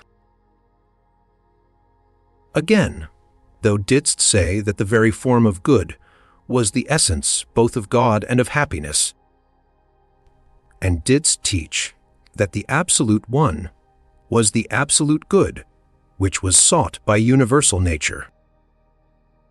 Thou didst maintain, also, that God rules the universe by the governance of goodness, that all things obey him willingly, and that evil has no existence in nature. And all this thou didst unfold without the help of assumptions from without, but by inherent and proper proofs, drawing credence one from the other. Then answered she, Afar is it from me to mock thee, nay, by the blessing of God, whom we lately addressed in prayer, we have achieved the most important of all objects. For such is the form of the divine essence, that neither can it pass into things external, nor take up anything external into itself, but, as Parmenides says of it, in body like to a sphere on all sides perfectly rounded, it rolls the restless orb of the universe, keeping itself motionless the while. And if I have also employed reasonings not drawn from without, but lying within the compass of our subject, there is no cause for thee to marvel. Since thou hast learnt on Plato's authority that words ought to be akin to the matter of which they treat. Blessed he whose feet have stood beside the fount of good. Blessed he whose will could break earth's chains, for wisdom's sake! The Thracian bard, 'tis said, mourned his dear consort dead. To hear the plaintive strain, the woods moved in his train, and the stream ceased to flow. Held by so soft a woe, the deer without dismay beside the lion lay, the hound by song subdued, no more the hare pursued, but the pang unassuaged in his own bosom raged. The music that could calm all else brought him no balm. Chiding the powers immortal, he came unto hell's portal. There breathed all tender things. Upon his sounding strings, each rhapsody high, wrought his goddess, mother taught. All he from grief could borrow, and love redoubling sorrow, till, as the echoes waken, all Tanarus is shaken. Whilst he to ruth persuades, the monarch of the shades with dulcet prayer. Spell bound, the triple-headed hound at sounds so strangely sweet falls crouching at his feet. The dread avengers, too, that guilty minds pursue with ever-haunting fears, are all dissolved in tears. Ixion, on his wheel, a respite brief doth feel, for lo, the wheel stands still.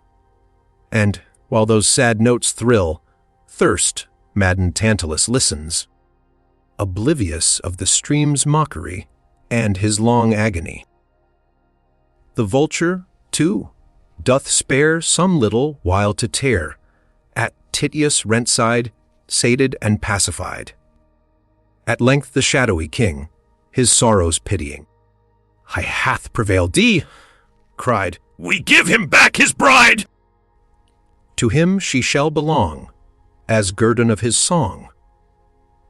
One sole condition yet upon the boon is set. Let him not turn his eyes to view his hard-won prize, till they securely pass the gates of hell. Alice! What law can lovers move? A higher law is love! For Orpheus, woe is me! On his Eurydice, day's threshold all but one, looked lost and was undone. Ye who the light pursue, this story is for you. Who seek to find a way unto the clearer day.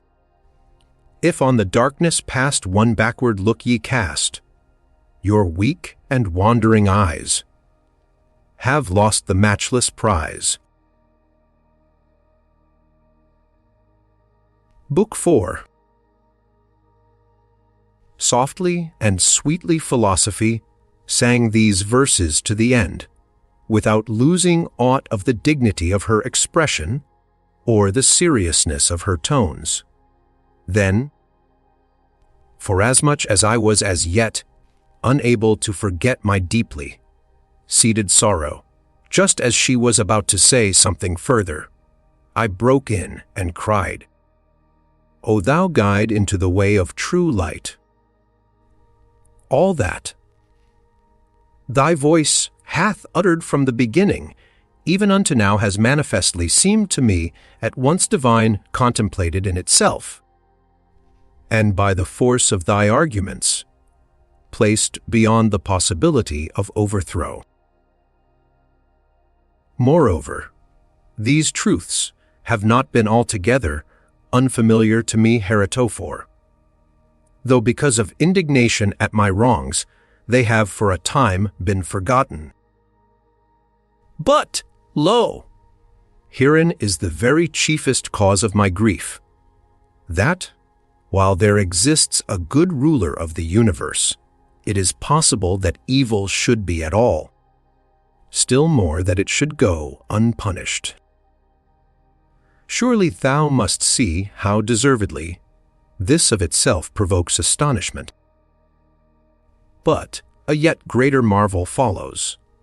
While wickedness reigns and flourishes, virtue not only lacks its reward, but is even thrust down and trampled under the feet of the wicked, and suffers punishment in the place of crime.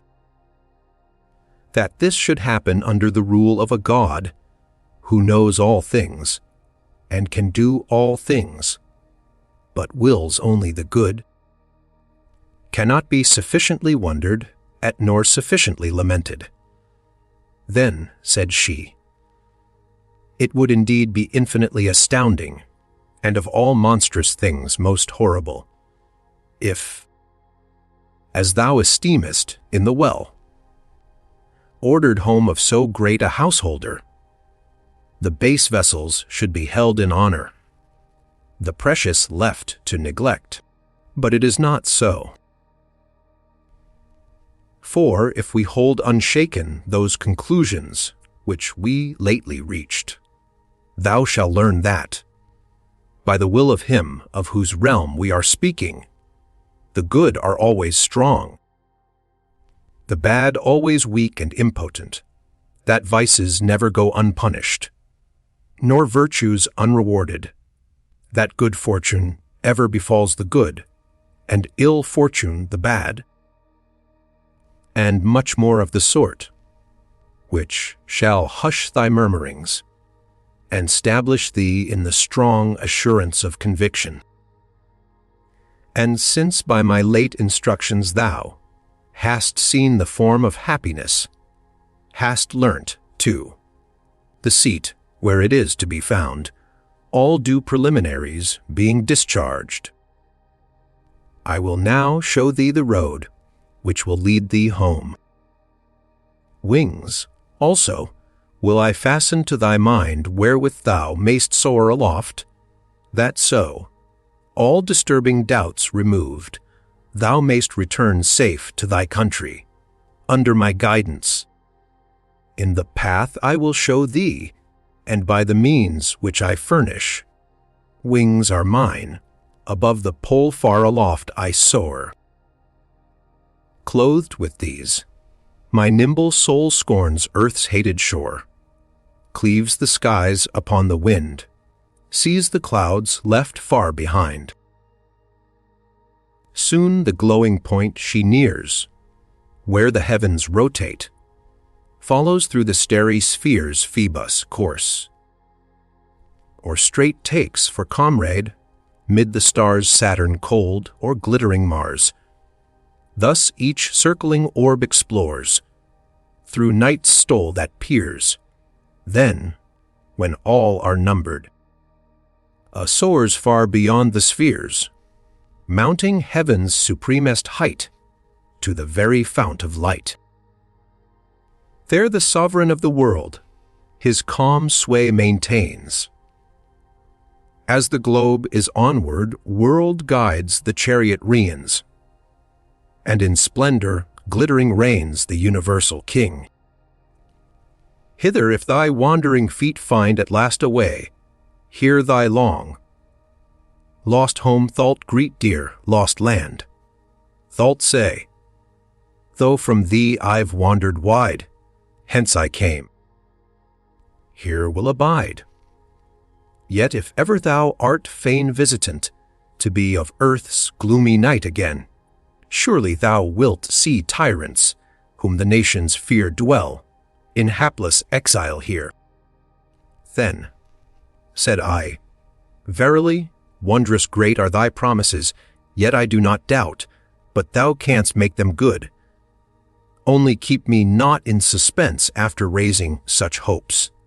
Learn.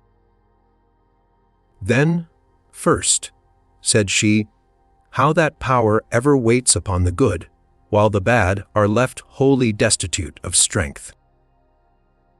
Of these truths the one proves the other, for since good and evil are contraries, if it is made plain that good is power, the feebleness of evil is clearly seen, and, conversely, if the frail nature of evil is made manifest, the strength of good is thereby known. However, to win ampler credence for my conclusion, I will pursue both paths and draw confirmation for my statements, first in one way and then in the other. The carrying out of any human action depends upon two things, to wit, will and power. If either be wanting, nothing can be accomplished. For if the will be lacking, no attempt at all is made to do what is not willed. Whereas if there be no power, the will is all in vain. And so, if thou seest any man wishing to attain some end, yet utterly failing to attain it, thou canst not doubt that he lacked the power of getting what he wished for. Why? Certainly not. There is no denying it. Canst thou, then, doubt that he whom thou seest to have accomplished what he willed had also the power to accomplish it? Of course not. Then, in respect of what he can accomplish, a man is to be reckoned strong, in respect of what he cannot accomplish weak. Granted, said I. Then dost thou remember that, by our former reasonings, it was concluded that the whole aim of man's will, though the means of pursuit vary, is set intently upon happiness. I do remember that this, too, was proved. Dost thou also call to mind how happiness is absolute good, and therefore that, when happiness is sought, it is good which is in all cases the object of desire? Nay, I do not so much call to mind as keep it fixed in my memory. Then, all men, good and bad alike, with one indistinguishable purpose strive to reach good. Yes, that follows. But it is certain that by the attainment of good men become good. It is. Then, do the good attain their object? It seems so. But if the bad were to attain the good which is their object, they could not be bad. No. Then, since both seek good, but while the one sort attain it, the other attain it not, is there any doubt that the good are endued with power, while they who are bad are weak? If any doubt it, he is incapable of reflecting on the nature of things, or the consequences involved in reasoning. Again, supposing there are two things to which the same function is prescribed in the course of nature, and one of these successfully accomplishes the function by natural action, the other is altogether incapable of that natural action, instead of which, in a way other than is agreeable to its nature, it, I will not say fulfills its function, but feigns to fulfill it. Which of these two would in thy view be the stronger? I guess thy meaning, but I pray thee let me hear thee more at large. Walking is man's natural motion, is it not? Certainly, thou dost not doubt, I suppose, that it is natural for the feet to discharge this function. No, surely I do not. Now, if one man who is able to use his feet walks, and another to whom the natural use of his feet is wanting tries to walk on his hands, which of the two wouldst thou rightly esteem the stronger? Go on, said I. No one can question but that he who has the natural capacity has more strength than he who has it not. Now, the supreme good is set up as the end alike for the bad and for the good, but the good seek it through the natural action of the virtues, whereas the bad try to attain this same good through all manner of concupiscence, which is not the natural way of attaining good. Or dost thou think otherwise? Nay, rather, one further consequence is clear to me. For from my admissions it must needs follow that the good have power, and the bad are impotent.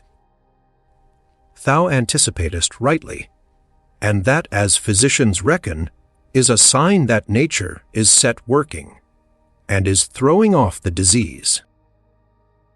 But, since I see thee so ready at understanding, I will heap proof on proof.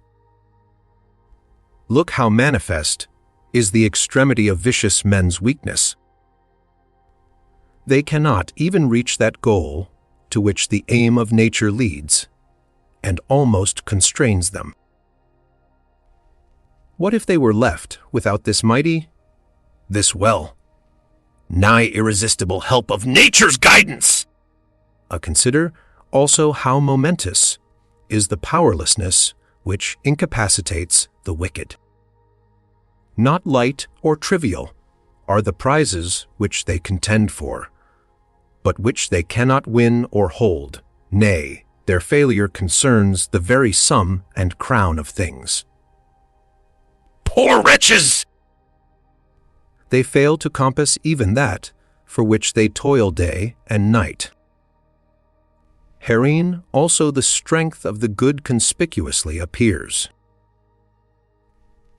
For just as thou wouldst judge him to be the strongest walker, whose legs could carry him to a point beyond which no further advance was possible, so must thou needs account him strong in power, who so attains the end of his desires that nothing further to be desired lies beyond. Whence follows the obvious conclusion that they who are wicked are seen likewise to be wholly destitute of strength. For why do they forsake virtue and follow vice? Is it from ignorance of what is good? Well, what is more weak and feeble than the blindness of ignorance? Do they know what they ought to follow? But lust drives them aside out of the way. If it be so, they are still frail by reason of their incontinence, for they cannot fight against vice. Or do they knowingly and willfully forsake the good, and turn aside to vice? Why, at this rate, they not only cease to have power, but cease to be at all, for they who forsake the common end of all things that are, they likewise also cease to be at all. Now, to some it may seem strange that we should assert that the bad, who form the greater part of mankind, do not exist. But the fact is so. I do not, indeed, deny that they who are bad, but that they are in an unqualified and absolute sense I deny. Just as we call a corpse a dead man, but cannot call it simply man. So I would allow the vicious to be bad, but that they are in an absolute sense I cannot allow. That only is which maintains its place and keeps its nature. Whatever falls away from this forsakes the existence which is essential to its nature. But, thou wilt say, the bad have an ability. Nor do I wish to deny it, only this ability of theirs comes not from strength, but from impotence. For their ability is to do evil, which would have had no efficacy at all, if they could have continued in the performance of good. So this ability of theirs proves them still more plainly to have no power. For if, as we concluded just now, evil is nothing, 'tis clear that the wicked can effect nothing, since they are only able to do evil. 'Tis evident. And that thou mayst understand what is the precise force of this power, we determined, did we not, a while back, that nothing has more power than supreme good. We did, said I. But that same highest good cannot do evil. Certainly not. Is there anyone, then, who thinks that men are able to do all things? None but a madman. Yet they are able to do evil. Ay, would they could not! Since, then, he who can do only good is omnipotent, while they who can do evil also are not omnipotent. It is manifest that they who can do evil have less power. There is this also, we have shown that all power is to be reckoned among things desirable, and that all desirable things are referred to good, as to a kind of consummation of their nature. But the ability to commit crime cannot be referred to the good. Therefore, it is not a thing to be desired. And yet all power is desirable, it is clear. Then, that ability to do evil is not power. From all which considerations appeareth the power of the good, and the indubitable weakness of the bad. And it is clear that Plato's judgment was true. The wise alone are able to do what they would, while the wicked follow their own hearts, lust, but cannot accomplish what they would. For they go on in their willfulness, fancying they will attain what they wish for in the paths of delight. But they are very far from its attainment, since shameful deeds lead not to happiness. When high, enthroned the monarch sits, resplendent in the pride of purple robes, while flashing steel guards him on every side. When baleful terrors on his brow with frowning menace lower, and passion shakes his laboring breast, how dreadful seems his power! But if the vesture of his state from such a one thou tear, thou'lt see what load of secret bonds this lord of earth doth wear. Lust's poison rankles, o'er his mind rage sweeps in tempest rude, sorrow his spirit vexes sore, and empty hopes delude. Then thou'lt confess one hapless wretch, whom many lords oppress, does never what he would, but lives in thraldom's helplessness. Thou seest, then, in what foulness unrighteous deeds are sunk, with what splendor righteousness shines, whereby it is manifest that goodness never lacks its reward, nor crime its punishment. For, verily, in all manner of transactions, that for the sake of which the particular action is done may justly be accounted the reward of that action, even as the wreath for the sake of which the race is run is the reward offered for running. Now, we have shown happiness to be that very good for the sake of which all things are done. Absolute good, then, is offered as the common prize, as it were, of all human actions. But, truly, this is a reward from which it is impossible to separate the good man, for one who is without good cannot properly be called good at all. Wherefore righteous dealing never misses its reward. Rage the wicked, then, never so violently, the crown shall not fall from the head of the wise, nor wither. Verily, other men's unrighteousness cannot pluck from righteous souls their proper glory. Were the reward in which the soul of the righteous delighteth received from without, then might it be taken away by him who gave it, or some other. But since it is conferred by his own righteousness, then only will he lose his prize when he has ceased to be righteous.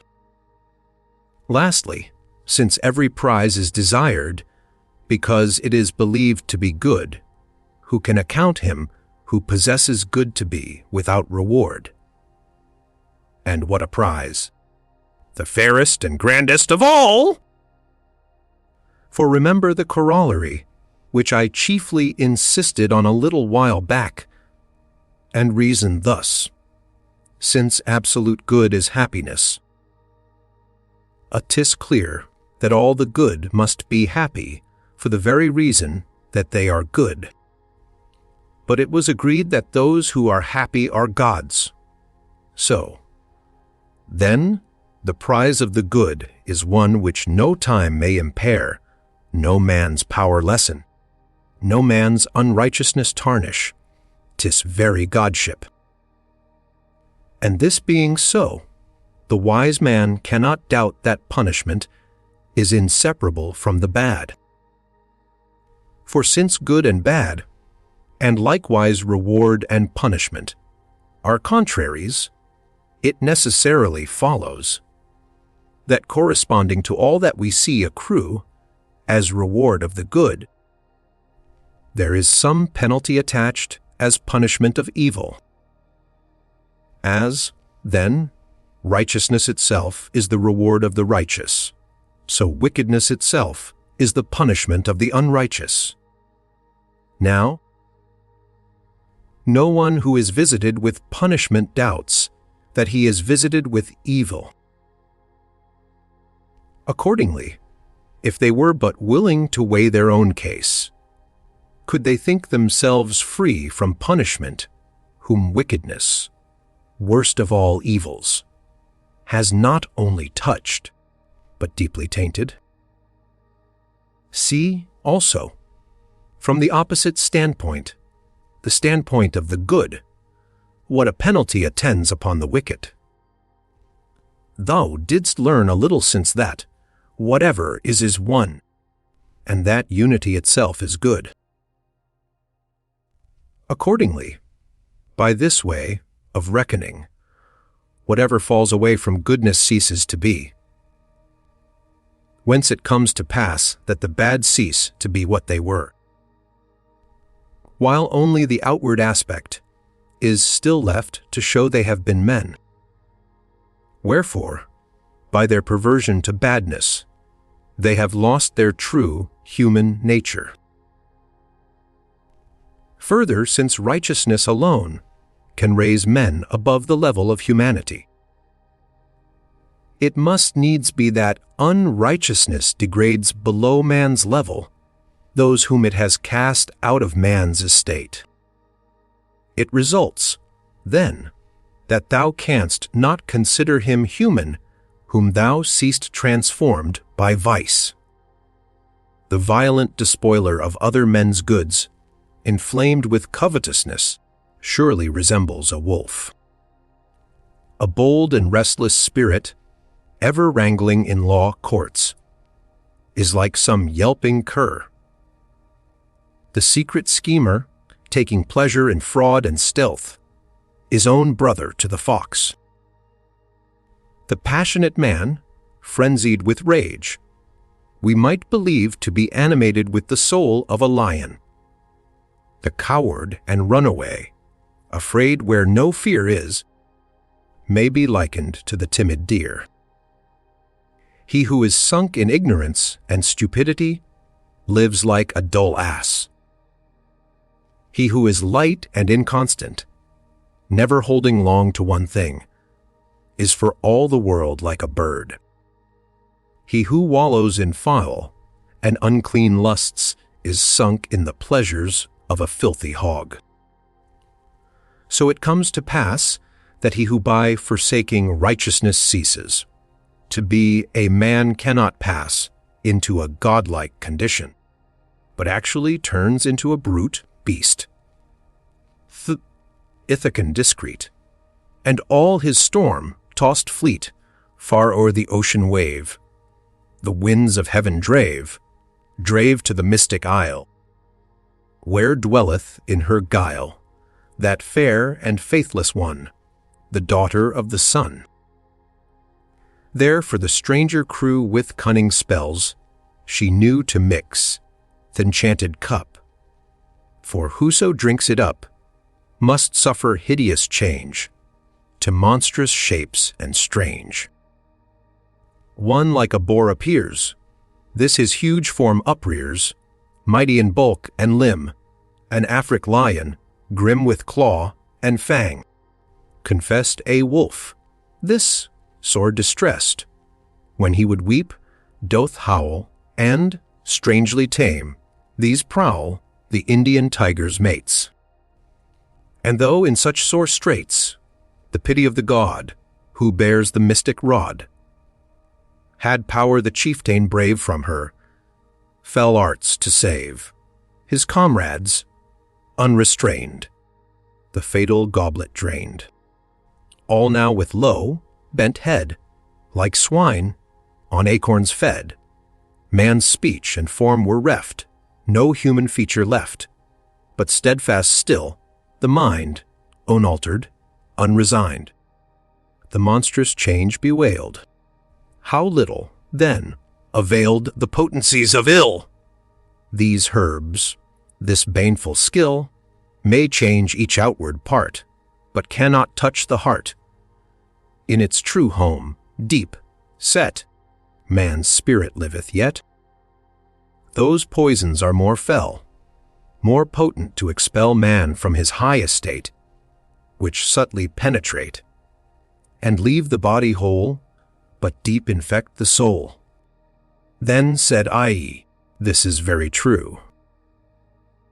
I see that the vicious, though they keep the outward form of man, are rightly said to be changed into beasts in respect of their spiritual nature, but inasmuch as their cruel and polluted minds vent their rage in the destruction of the good, I would this license were not permitted to them. Nor is it, said she, as shall be shown in the fitting place. Yet, if that license which thou believest to be permitted to them were taken away, the punishment of the wicked would be in great part remitted. For verily, incredible as it may seem to some, it needs must be that the bad are more unfortunate when they have accomplished their desires, than if they are unable to get them fulfilled. If it is wretched to will evil, to have been able to accomplish evil is more wretched. For without the power the wretched would fail of effect. Accordingly, those whom thou seest to will, to be able to accomplish, and to accomplish crime, must needs be the victims of a threefold wretchedness, since each one of these states has its own measure of wretchedness. Yes, said I, yet I earnestly wish they might speedily be quit of this misfortune by losing the ability to accomplish crime. They will lose it, said she, sooner than perchance thou wishest, or they themselves think likely, since, verily, within the narrow bounds of our brief life, there is nothing so late in coming that anyone, least of all an immortal spirit, should deem it long to wait for. Their great expectations, the lofty fabric of their crimes, is oft overthrown by a sudden and unlooked for ending, and this but sets a limit to their misery. For if wickedness makes men wretched, he is necessarily more wretched who is wicked for a longer time. And were it not that death, at all events, puts an end to the evil doings of the wicked, I should account them wretched to the last degree. Indeed, if we have formed true conclusions about the ill fortune of wickedness, that wretchedness is plainly infinite, which is doomed to be eternal.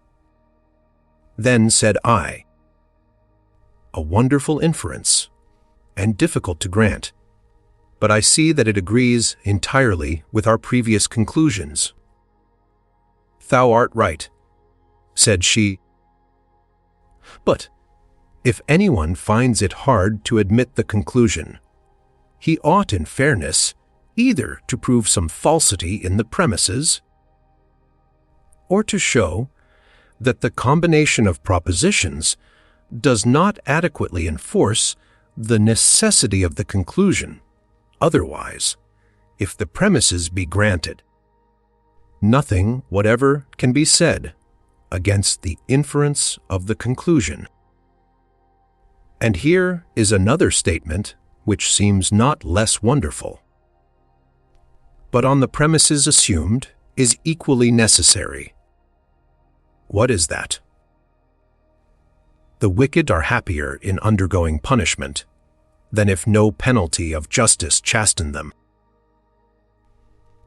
And I am not now meaning what might occur to anyone, that bad character is amended by retribution and is brought into the right path by the terror of punishment, or that it serves as an example to warn others to avoid transgression. But I believe that in another way, the wicked are more unfortunate when they go unpunished, even though no account be taken of amendment, and no regard be paid to example. Why, what other way is there beside these? Said I. Then, said she, have we not agreed that the good are happy, and the evil wretched? Yes, said I. Now, if, said she, to one in affliction there be given along with his misery some good thing, is he not happier than one whose misery is misery pure and simple, without admixture of any good? It would seem so.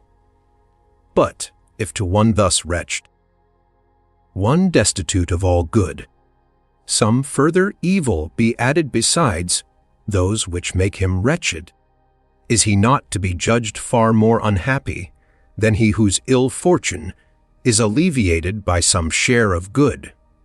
It could scarcely be otherwise, surely. Then the wicked, when they are punished, have a good thing added to them, to wit, the punishment which by the law of justice is good, and likewise, when they escape punishment, a new evil attaches to them in that very freedom from punishment, which thou hast rightly acknowledged to be an evil in the case of the unrighteous. I cannot deny it. Then, the wicked are far more unhappy when indulged with an unjust freedom from punishment than when punished by a just retribution. Now, it is manifest that it is just for the wicked to be punished, and for them to escape unpunished is unjust. Why, who would venture to deny it? This, too, no one can possibly deny, that all which is just is good, and, conversely, all which is unjust is bad. Then I answered, these inferences do indeed follow from what we lately concluded. But tell me, said I, dost thou take no account of the punishment of the soul after the death of the body? Nay, truly, said she, great are these penalties, some of them inflicted, I imagine, in the severity of retribution, others in the mercy of purification. But it is not my present purpose to speak of these. So far, my aim hath been to make thee recognize that the power of the bad, which shocked thee so exceedingly, is no power. To make thee see that those of whose freedom from punishment thou didst complain are never without the proper penalties of their unrighteousness. To teach thee that the license which thou prayedst might soon come to an end is not long enduring, that it would be more unhappy if it lasted longer.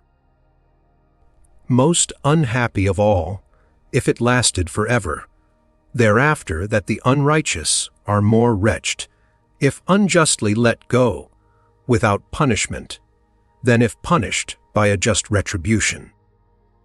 From which point of view it follows that the wicked are afflicted with more severe penalties, just when they are supposed to escape punishment.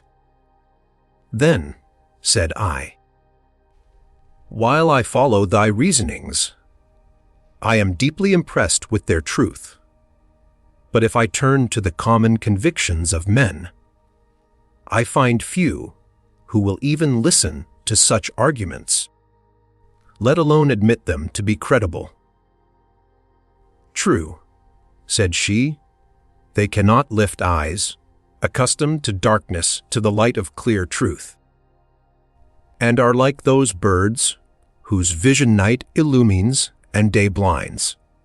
For while they regard not the order of the universe, but their own dispositions of mind, they think the license to commit crime and the escape from punishment to be fortunate. But mark the ordinance of eternal law. Haste thou, fashion thy soul to the likeness of the better. Thou hast no need of a judge to award the prize. By thine own act hast thou raised thyself in the scale of excellence. Hast thou perverted thy affections to baser things?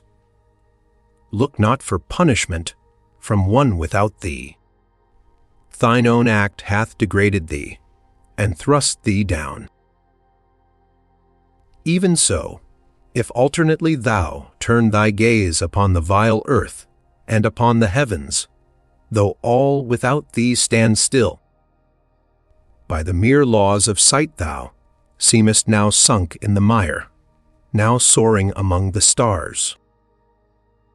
But the common herd regards not these things. What then? Shall we go over to those whom we have shown to be like brute beasts?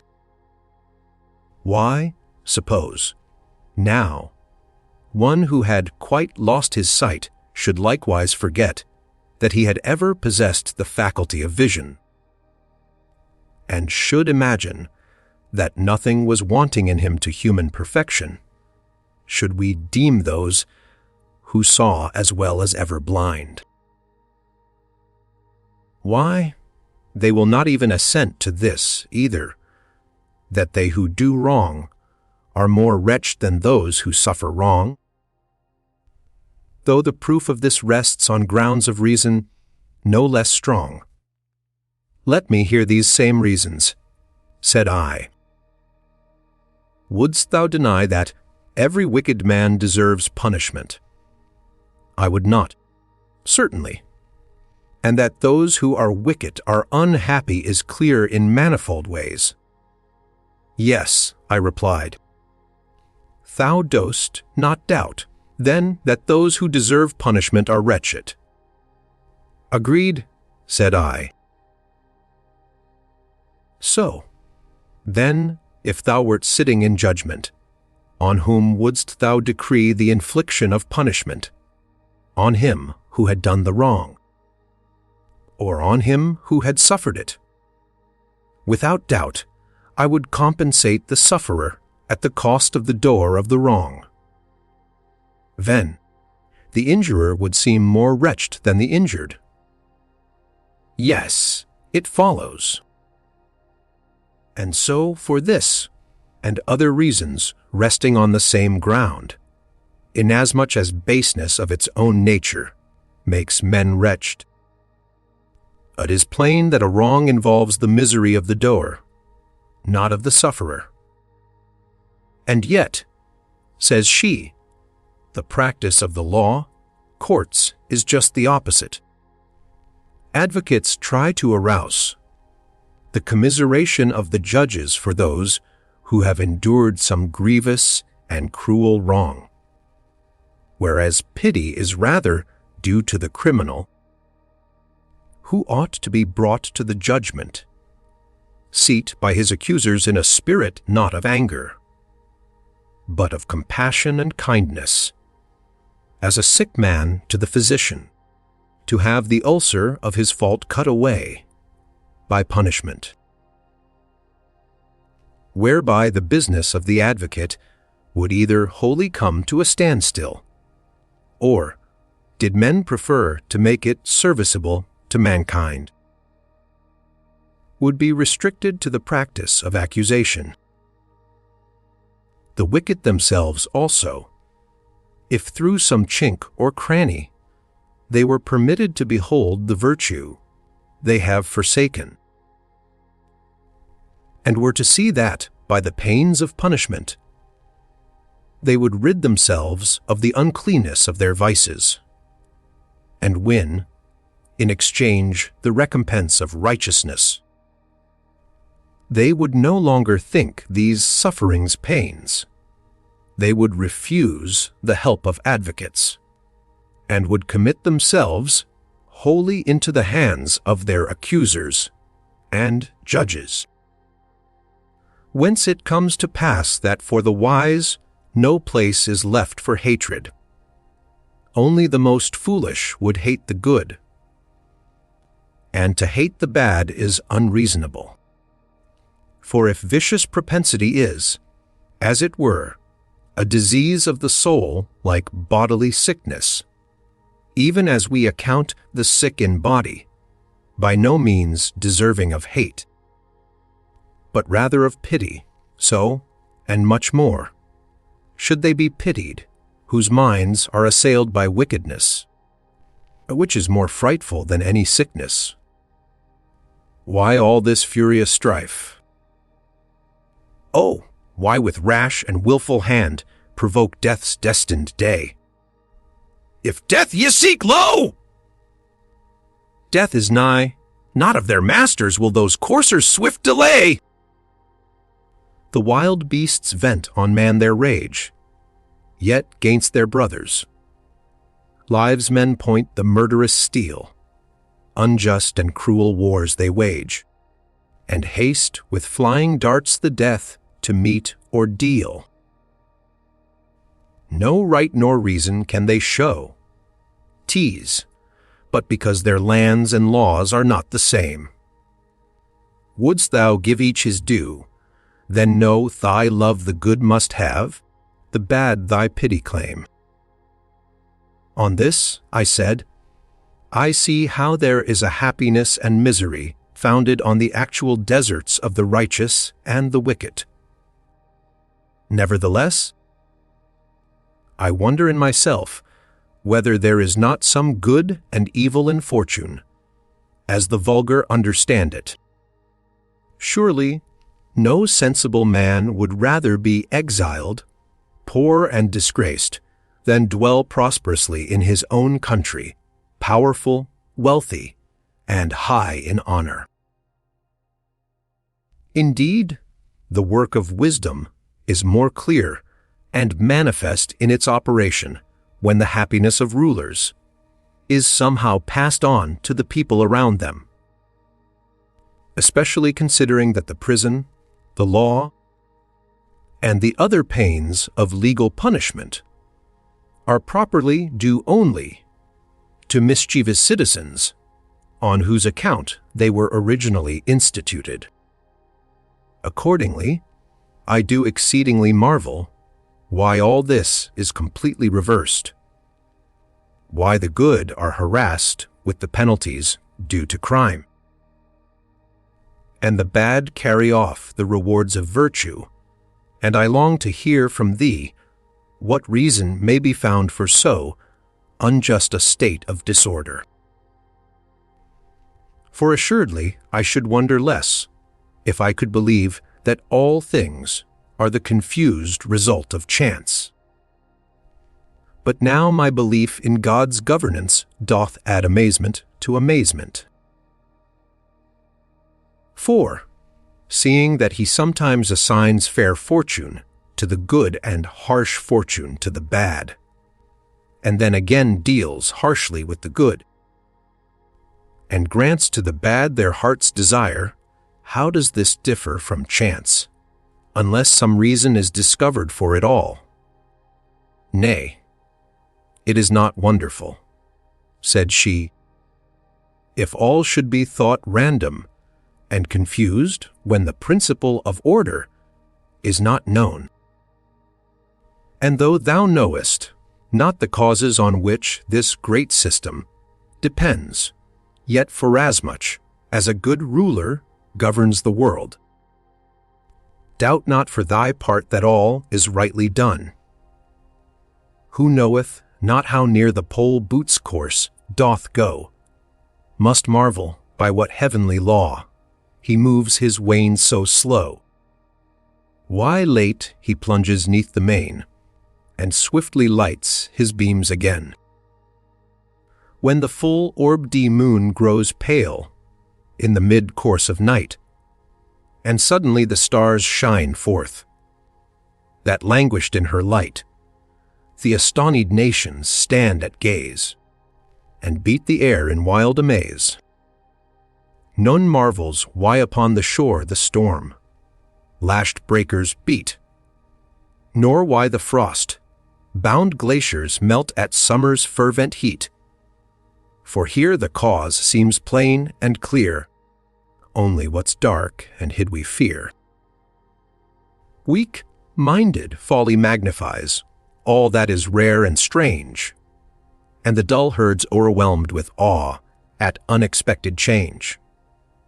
But wonder leaves enlightened minds when ignorance no longer blinds. True, said I, but since it is thy office to unfold the hidden cause of things and explain principles veiled in darkness, inform me, I pray thee, of thine own conclusions in this matter, since the marvel of it is what more than aught else disturbs my mind. A smile played one moment upon her lips as she replied, Thou callest me to the greatest of all subjects of inquiry, a task for which the most exhaustive treatment barely suffices. Such is its nature that, as fast as one doubt is cut away, innumerable others spring up like hydras' heads.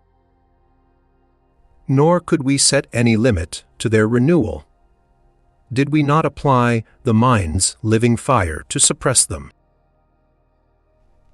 For there come within its scope the questions of the essential simplicity of providence, of the order of fate, of unforeseen chance, of the divine knowledge and predestination, and of the freedom of the will.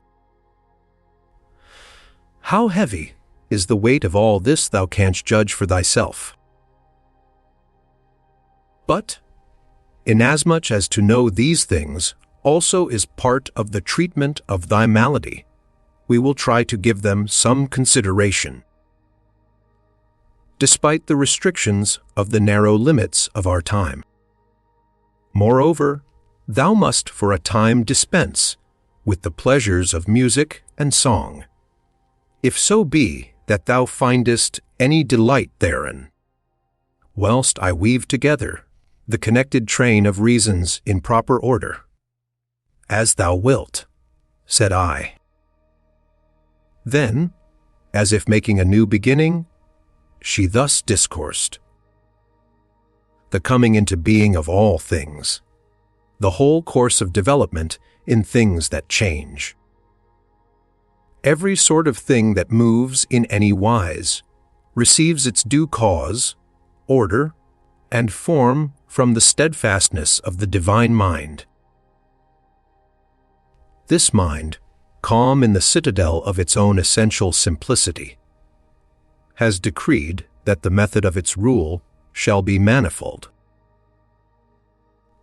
Viewed in the very purity of the divine intelligence, this method is called providence, but viewed in regard to those things which it moves and disposes, it is what the ancients called fate. That these two are different will easily be clear to anyone who passes in review their respective efficacies. Providence is the divine reason itself, seated in the Supreme Being, which disposes all things. Fate is the disposition inherent in all things which move, through which providence joins all things in their proper order. Providence embraces all things, however different, however infinite. Fate sets in motion separately individual things, and assigns to them severally their position, form, and time. So, the unfolding of this temporal order unified into the foreview of the divine mind is providence, while the same unity broken up and unfolded in time is fate. And although these are different, yet is there a dependence between them, for the order of destiny issues from the essential simplicity of providence. For as the artificer, forming in his mind beforehand the idea of the thing to be made, carries out his design, and develops from moment to moment what he had before seen in a single instant as a whole, so God in his providence ordains all things as parts of a single unchanging whole, but carries out these very ordinances by fate in a time of manifold unity. So whether fate is accomplished by divine spirits as the ministers of providence, or by a soul, or by the service of all nature, whether by the celestial motion of the stars, by the efficacy of angels, or by the many-sided cunning of demons, whether by all or by some of these the destined series is woven, this, at least, is manifest that providence is the fixed and simple form of destined events. Fate their shifting series in order of time, as by the disposal of the divine simplicity they are to take place. Whereby it is that all things which are under fate are subjected also to providence, on which fate itself is dependent, whereas certain things which are set under providence are above the chain of fate, viz., those things which by their nearness to the primal divinity are steadfastly fixed and lie outside the order of fate's movements. For as the innermost of several circles, revolving round the same center, approaches the simplicity of the midmost point, and is, as it were, a pivot round which the exterior circles turn, while the outermost, whirled in ampler orbit, others in a wider and wider sweep of space in proportion to its departure from the indivisible unity of the center, while, further, whatever joins and allies itself to the center is narrowed to a like simplicity, and no longer expands vaguely into space. Even so whatsoever departs widely from primal mind is involved more deeply in the meshes of fate. And things are free from fate in proportion as they seek to come nearer to that central pivot. While if aught cleaves close to supreme mind in its absolute fixity, this, too, being free from movement, rises above fate's necessity. Therefore, as is reasoning to pure intelligence, as that which is generated to that which is, time to eternity, a circle to its center, so is the shifting series of fate to the steadfastness and simplicity of providence. It is this causal series which moves heaven and the stars, attempers the elements to mutual accord, and again, in turn, transforms them into new combinations. This which renews the series of all things that are born and die through like successions of germ and birth. It is its operation which binds the destinies of men by an indissoluble nexus of causality, and since it issues in the beginning from unalterable providence, these destinies also must of necessity be immutable. Accordingly, the world is ruled for the best, if this unity abiding in the divine mind puts forth an inflexible order of causes. And this order, by its intrinsic immutability, restricts things mutable which otherwise would ebb and flow at random. And so, it happens that, although to you, who are not altogether capable of understanding this order, all things seem confused and disordered, nevertheless there is everywhere an appointed limit which guides all things to good. Verily, nothing can be done for the sake of evil, even by the wicked themselves, for, as we abundantly proved, they seek good, but are drawn out of the way by perverse error. Far less can this order, which sets out from the supreme center of good, turn aside any whither from the way in which it began. Yet, what confusion, thou wilt say, can be more unrighteous than that prosperity and adversity should indifferently befall the good? What they like and what they loathe come alternately to the bad. Yes, but have men in real life such soundness of mind that their judgments of righteousness and wickedness must necessarily correspond with facts? Why, on this very point their verdicts conflict, and those whom some deem worthy of reward, others deem worthy of punishment. Yet granted there, were one who could rightly distinguish the good and bad. Yet would he be able to look into the soul's inmost constitution, as it were, if we may borrow an expression used of the body. The marvel here is not unlike that which astonishes one who does not know why in health sweet things suit some constitutions, and bitter others, or why some sick men are best alleviated by mild remedies, others by severe. But the physician who distinguishes the precise conditions and characteristics of health and sickness does not marvel.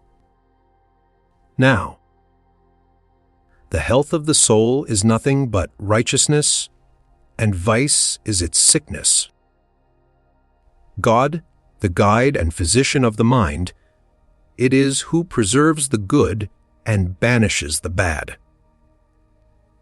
And he looks forth from the lofty watch, tower of his providence, perceives what is suited to each, and assigns what he knows to be suitable. This, then, is what that extraordinary mystery of the order of destiny comes to, that something is done by one who knows, whereat the ignorant are astonished. But let us consider a few instances, whereby appears what is the competency of human reason to fathom the divine unsearchableness. Here is one whom thou deemest the perfection of justice and scrupulous integrity. To all knowing providence, it seems far otherwise. We all know our Lucan's admonition, that it was the winning cause that found favor with the gods, the beaten cause with Cato. So, shouldst thou see anything in this world happening differently from thy expectation, doubt not, but events are rightly ordered. It is in thy judgment that there is perverse confusion. Grant, however, there be somewhere found one of so happy a character that God and man alike agree in their judgments about him. Yet is he somewhat infirm in strength of mind. It may be, if he fall into adversity, he will cease to practice that innocency which has failed to secure his fortune. Therefore, God's wise dispensation spares him, whom adversity might make worse, will not let him suffer, who is ill-fitted for endurance. Another there is perfect in all virtue, so holy and nigh to God, that providence judges it unlawful, that aught untoward should befall him. Nay, doth not even permit him to be afflicted with bodily disease. As one more excellent than I hath said, the very body of the holy saint is built of purest ether. Often it happens that the governance is given to the good, that a restraint may be put upon superfluity of wickedness. To others providence assigns some mixed lot suited to their spiritual nature. Some it will plague, lest they grow rank through long prosperity. Others it will suffer to be vexed with sore afflictions, to confirm their virtues by the exercise and practice of patience. Some fear overmuch what they have strength to bear. Others despise overmuch that to which their strength is unequal. All these it brings to the test of their true self through misfortune. Some also have bought a name revered to future ages at the price of a glorious death. Some by invincible constancy, under their sufferings, have afforded an example to others that virtue cannot be overcome by calamity, all which things, without doubt, come to pass rightly and in due order, and to the benefit of those to whom they are seen to happen. As to the other side of the marvel, that the bad now meet with affliction, now get their heart's desire, this, too, springs from the same causes. As to the afflictions, of course, no one marvels, because all hold the wicked to be ill-deserving. The truth is, their punishments both frighten others from crime and amend those on whom they are inflicted, while their prosperity is a powerful sermon to the good. What judgments they ought to pass on good fortune of this kind, which often attends the wicked so assiduously. There is another object which may, I believe, be attained in such cases. There is one, perhaps, whose nature is so reckless and violent that poverty would drive him more desperately into crime. His disorder Providence relieves by allowing him to amass money. Such a one, in the uneasiness of a conscience stained with guilt, while he contrasts his character with his fortune, perchance grows alarmed lest he should come to mourn the loss of that, whose possession is so pleasant to him. He will, then, reform his ways, and through the fear of losing his fortune, he forsakes his iniquity. Some, through a prosperity unworthily born, have been hurled headlong to ruin. To some the power of the sword has been committed, to the end that the good may be tried by discipline, and the bad punished. For while there can be no peace between the righteous and the wicked, neither can the wicked agree among themselves. How should they, when each is at variance with himself, because his vices rend his conscience, and ofttimes they do things which, when they are done, they judge ought not to have been done. Hence it is that this supreme providence brings to pass this notable marvel, that the bad make the bad good. For some, when they see the injustice which they themselves suffer at the hands of evil doers, are inflamed with detestation of the offenders, and, in the endeavor to be unlike those whom they hate, return to the ways of virtue.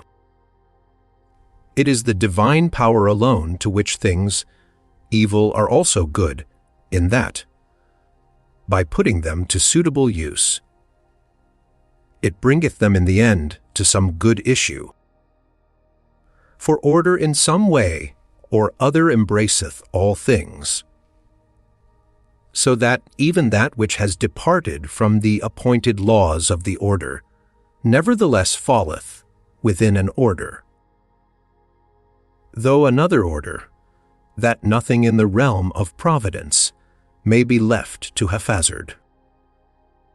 But hard were the task as a god to recount all, nothing omitting. Nor, truly, is it lawful for man to compass in thought all the mechanism of the divine work, or set it forth in speech. Let us be content to have apprehended this only, that God, the Creator of universal nature, likewise disposeth all things, and guides them to good, and while he studies to preserve in likeness to himself all that he has created, he banishes all evil from the borders of his commonweal through the links of fatal necessity. Whereby it comes to pass that, if thou look to disposing providence, thou wilt nowhere find the evils, which are believed so to abound on earth. But I see thou, hast long been burdened with the weight of the subject, and fatigued with the prolixity of the argument. And now lookest for some refreshment of sweet poesy. Listen, then, and may the draught so restore thee, that thou wilt bend thy mind more resolutely to what remains. Wouldst thou, with unclouded mind, view the laws by God designed, lift thy steadfast gaze on high, to the starry canopy, see in rightful league of love, all the constellations move. Fiery soul, in full career, near obstructs cold Phoebe's sphere, when the bear, at heaven's height, wheels his courser's rapid flight. Though he sees the starry train sinking in the western main, he repines not, nor desires in the flood to quench his fires. In true sequence, as decreed, daily morn and eve succeed. Vesper brings the shades of night, Lucifer the morning light. Love, in alternation due, still the cycle doth renew, and discordant strife is driven from the starry realm of heaven. Thus, in wondrous amity, warring elements agree, hot and cold, and moist and dry, lay their ancient quarrel by, high the flickering flame ascends, downward earth forever tends. So the year in spring's mild hours loads the air with scent of flowers. Summer paints the golden grain. Then, when autumn comes again, bright with fruit the orchards glow. Winter brings the rain and snow.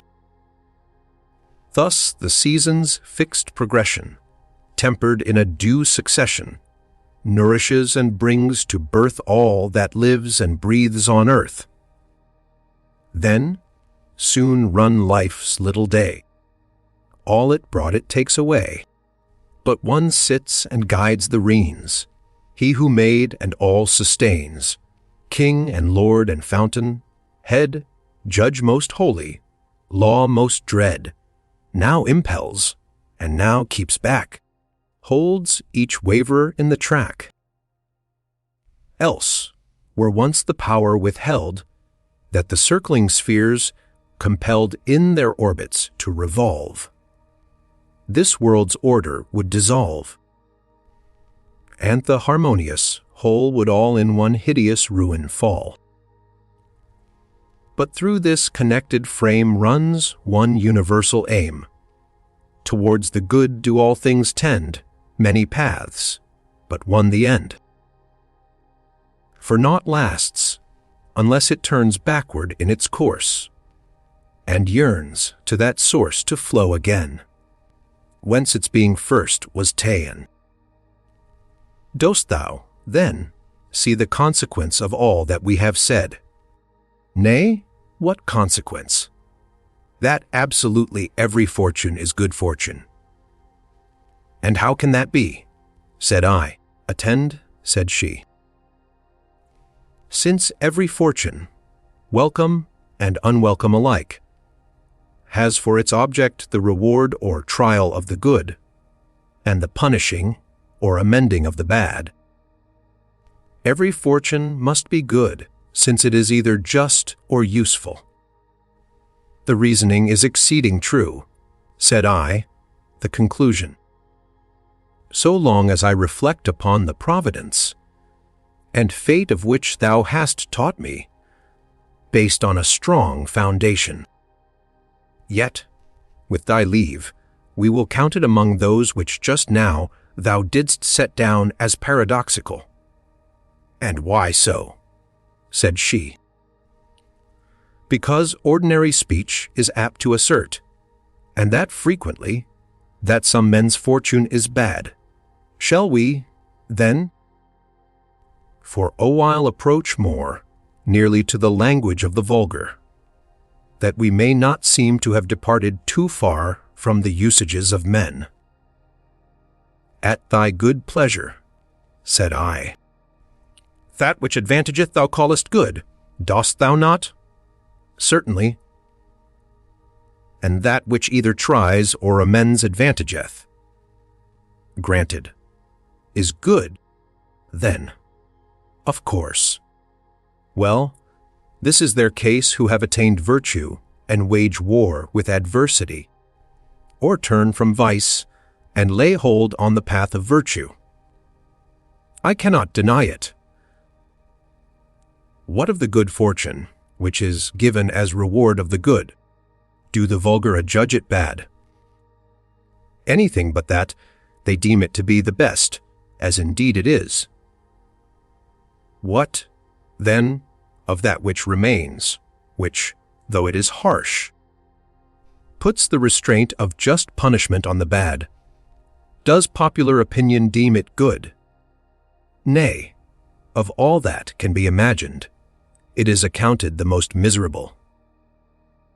Observe, then, if, in following popular opinion, we have not ended in a conclusion quite paradoxical. How so? Said I. Why, it results from our admissions that of all who have attained, or are advancing in, or are aiming at virtue, the fortune is in every case good, while for those who remain in their wickedness fortune is always utterly bad. It is true, said I, yet no one dare acknowledge it. Wherefore, said she, the wise man ought not to take it ill, if ever he is involved in one of fortune's conflicts. Any more than it becomes a brave soldier to be offended when at any time the trumpet sounds for battle. The time of trial is the express opportunity for the one to win glory, for the other to perfect his wisdom. Hence, indeed, virtue gets its name, because, relying on its own efficacy, it yieldeth not to adversity.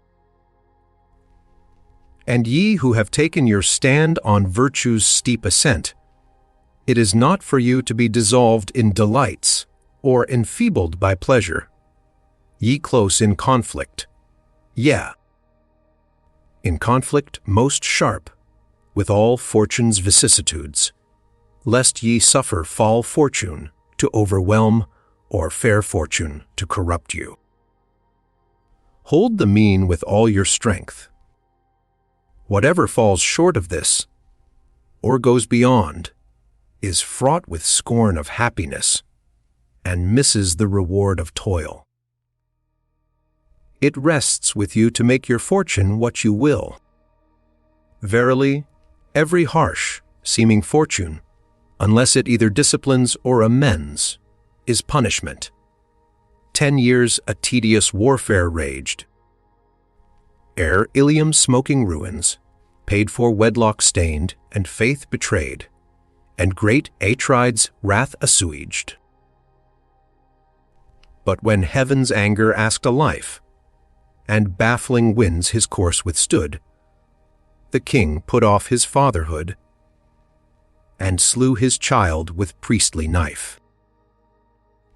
When by the cavern's glimmering light, his comrades dear, Odysseus saw in the huge Cyclops, hideous maw engulfed, he wept the pitch's sight, but blinded soon and wild with pain, in bitter tears and sore annoy, for that foul feast's unholy joy grim, Polyphemus paid again.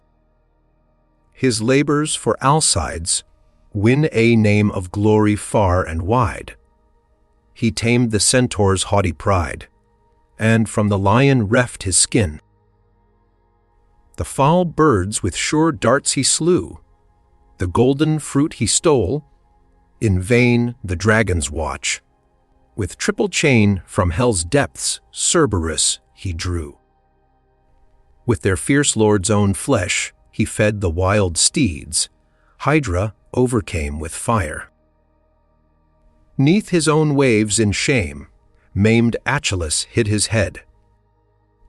Huge Cacus for his crimes was slain, on Libya's sands Antaeus hurled. the shoulders that upheld the world, the great boar's dribbled spume did stain. Last toil of all, his might sustained the ball of heaven, nor did he bend beneath. This toil, his labor's end, the prize of heaven's high glory gained. Brave hearts, Press on! lo, heavenward lead. These bright examples! From the fight, turn not your backs in coward flight.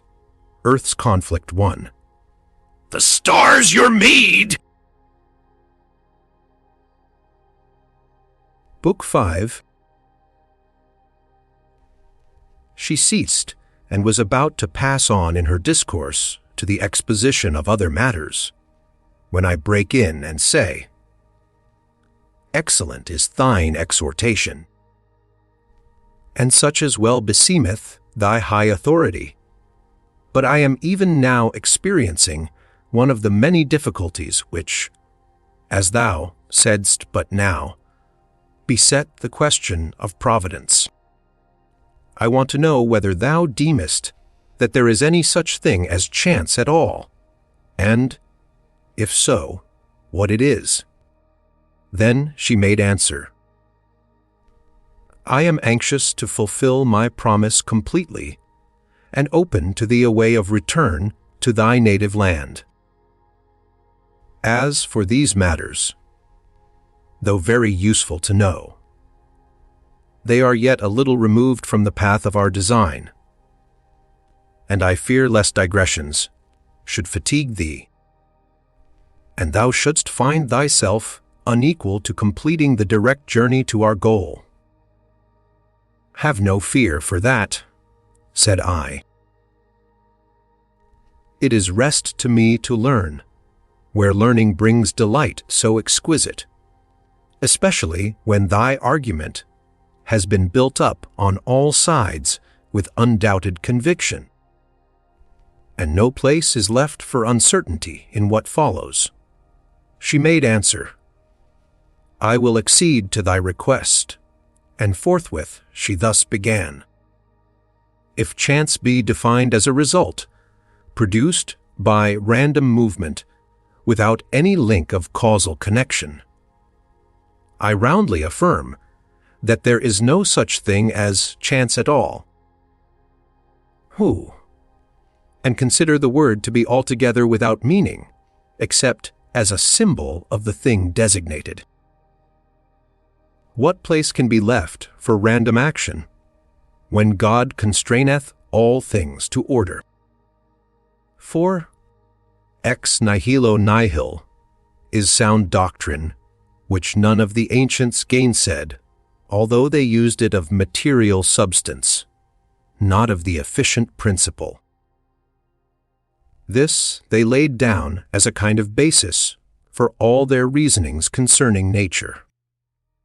Now, if a thing arise without causes, it will appear to have arisen from nothing.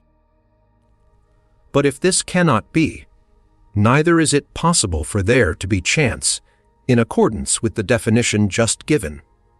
Well, said I, is there, then, nothing which can properly be called chance or accident? Or is there something to which these names are appropriate, though its nature is dark to the vulgar? Our good Aristotle, says she, has defined it concisely in his Physics, and closely in accordance with the truth. How, pray, said I. Thus, says she, whenever something is done for the sake of a particular end, and for certain reasons some other result than that designed ensues, this is called chance. For instance, if a man is digging the earth for tillage and finds a mass of buried gold. Now, such a find is regarded as accidental, yet it is not, ex nihilo, for it has its proper causes. The unforeseen and unexpected concurrence of which has brought the chance about.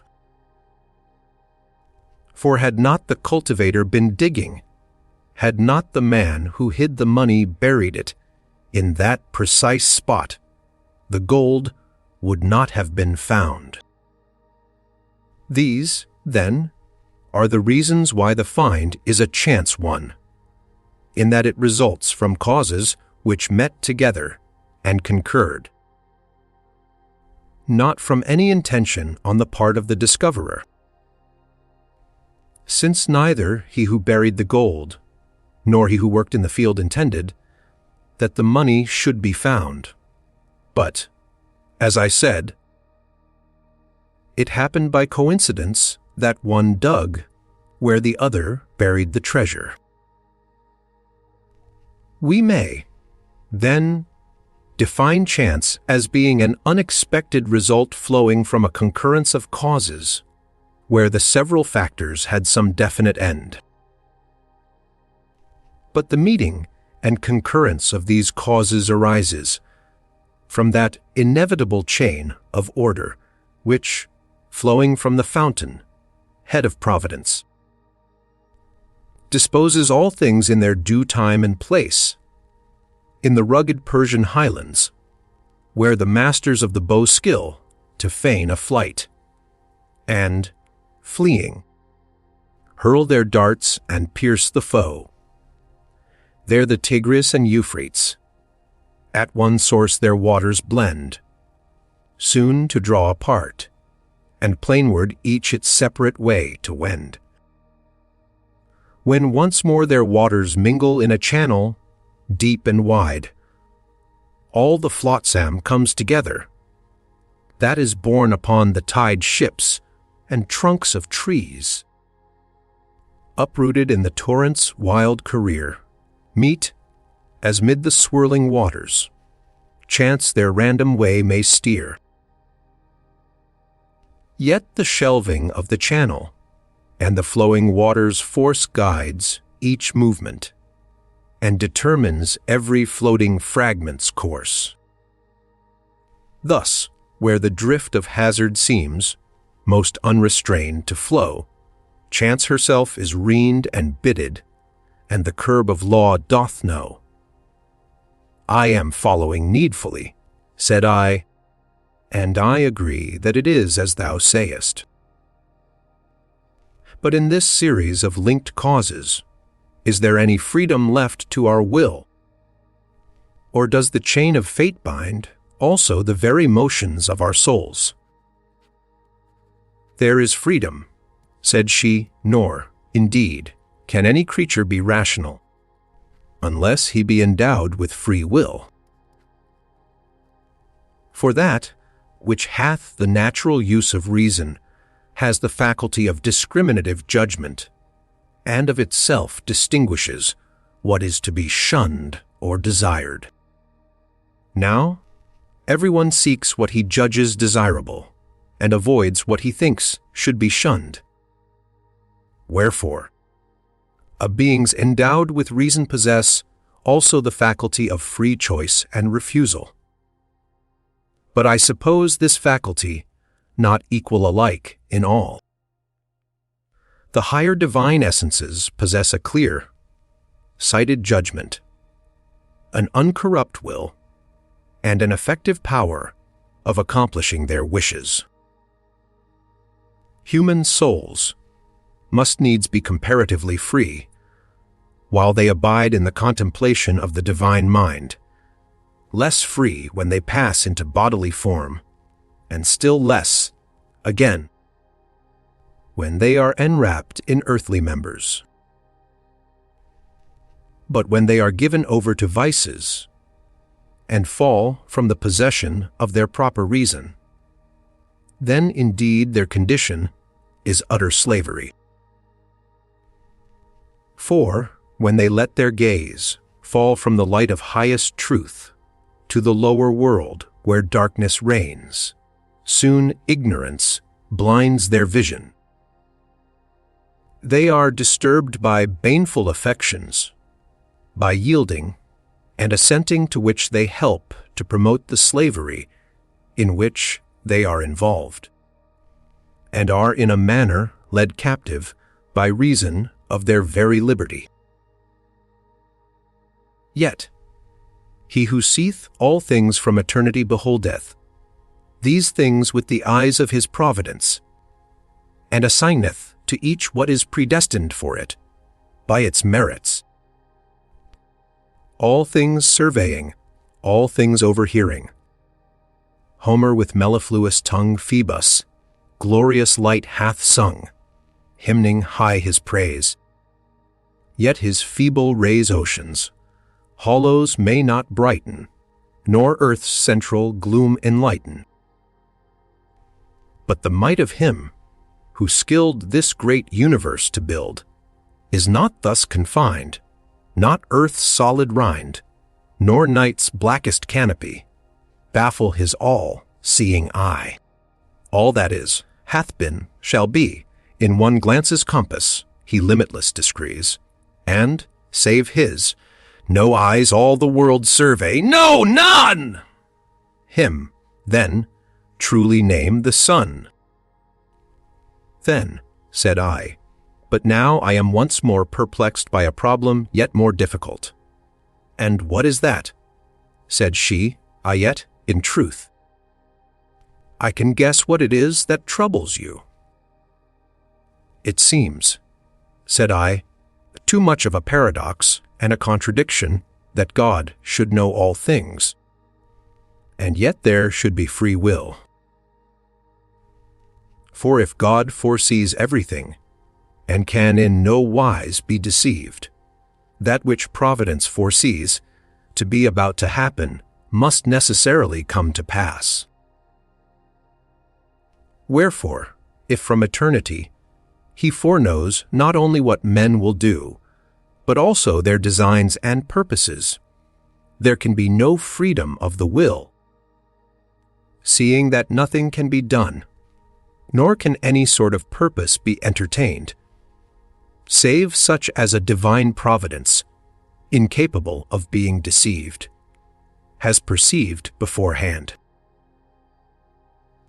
For, if the issues can be turned aside to some other end, than that foreseen by providence, there will not then be any sure foreknowledge of the future, but uncertain conjecture instead, and to think this of God I deem impiety. Moreover, I do not approve the reasoning by which some think to solve this puzzle.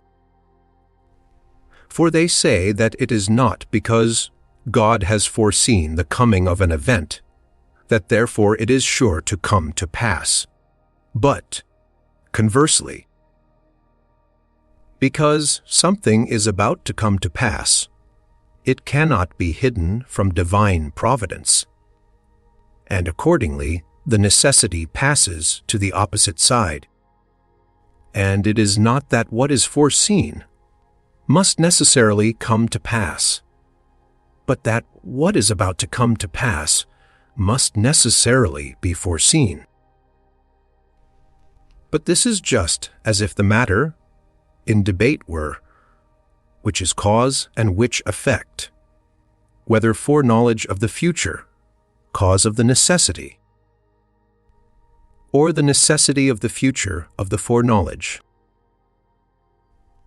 But we need not be at the pains of demonstrating that, whatsoever be the order of the causal sequence, the occurrence of things foreseen is necessary, even though the foreknowledge of future events does not in itself impose upon them the necessity of their occurrence. For example, if a man be seated, the supposition of his being seated is necessarily true, and, conversely, if the supposition of his being seated is true, because he is really seated, he must necessarily be sitting. So, in either case, there is some necessity involved. In this latter case, the necessity of the fact; in the former, of the truth of the statement. But in both cases the sitter is not therefore seated, because the opinion is true, but rather the opinion is true, because antecedently he was sitting as a matter of fact. Thus, though the cause of the truth of the opinion comes from the other side, yet there is a necessity on both sides alike. We can obviously reason similarly in the case of providence and the future. Even if future events are foreseen, because they are about to happen, and do not come to pass, because they are foreseen, still, all the same, there is a necessity, both that they should be foreseen by God as about to come to pass, and that when they are foreseen they should happen. And this is sufficient for the destruction of free will. However, it is preposterous to speak of the occurrence of events in time as the cause of eternal foreknowledge. And yet, if we believe that God foresees future events because they are about to come to pass, what is it but to think that the occurrence of events is the cause of his supreme providence? Further, just as when I know that anything is, that thing necessarily is, so when I know that anything will be, it will necessarily be. It follows, then, that things foreknown come to pass inevitably. Lastly, to think of a thing as being in any way other than what it is not only not knowledge, but it is false opinion widely different from the truth of knowledge. Consequently, if anything is about to be, and yet its occurrence is not certain and necessary, how can anyone foreknow that it will occur? For just as knowledge itself is free from all admixture of falsity, so any conception drawn from knowledge cannot be other than as it is conceived. For this, indeed, is the cause why knowledge is free from falsehood, because of necessity each thing must correspond exactly with the knowledge which grasps its nature. In what way, then, are we to suppose that God foreknows these uncertainties as about to come to pass? For if he thinks of events which possibly may not happen at all as inevitably destined to come to pass, he is deceived, and this it is not only impious to believe, but even so much as to express in words. If, on the other hand, he sees them in the future, as they are in such a sense as to know that they may equally come to pass or not, what sort of foreknowledge is this which comprehends nothing certain nor fixed? What better is this than the absurd vaticination of Tiresias? Whatever I say shall either come to pass or not. In that case, too, in what would divine providence surpass human opinion, if it holds for uncertain things, the occurrence of which is uncertain, even as men do? But if at that perfectly sure fountain, head of all things, no shadow of uncertainty can possibly be found, then the occurrence of those things which he has surely foreknown as coming is certain. Wherefore there can be no freedom in human actions and designs, but the divine mind, which foresees all things without possibility of mistake, ties and binds them down to one only issue. But this admission once made, what an upset of human affairs manifestly ensues. Vainly are rewards and punishments proposed for the good and bad, since no free and voluntary motion of the will has deserved either one or the other. Nay, the punishment of the wicked and the reward of the righteous, which is now esteemed the perfection of justice, will seem the most flagrant injustice, since men are determined either way not by their own proper volition, but by the necessity of what must surely be. And, therefore, neither virtue nor vice is anything, but rather good and ill desert are confounded together without distinction.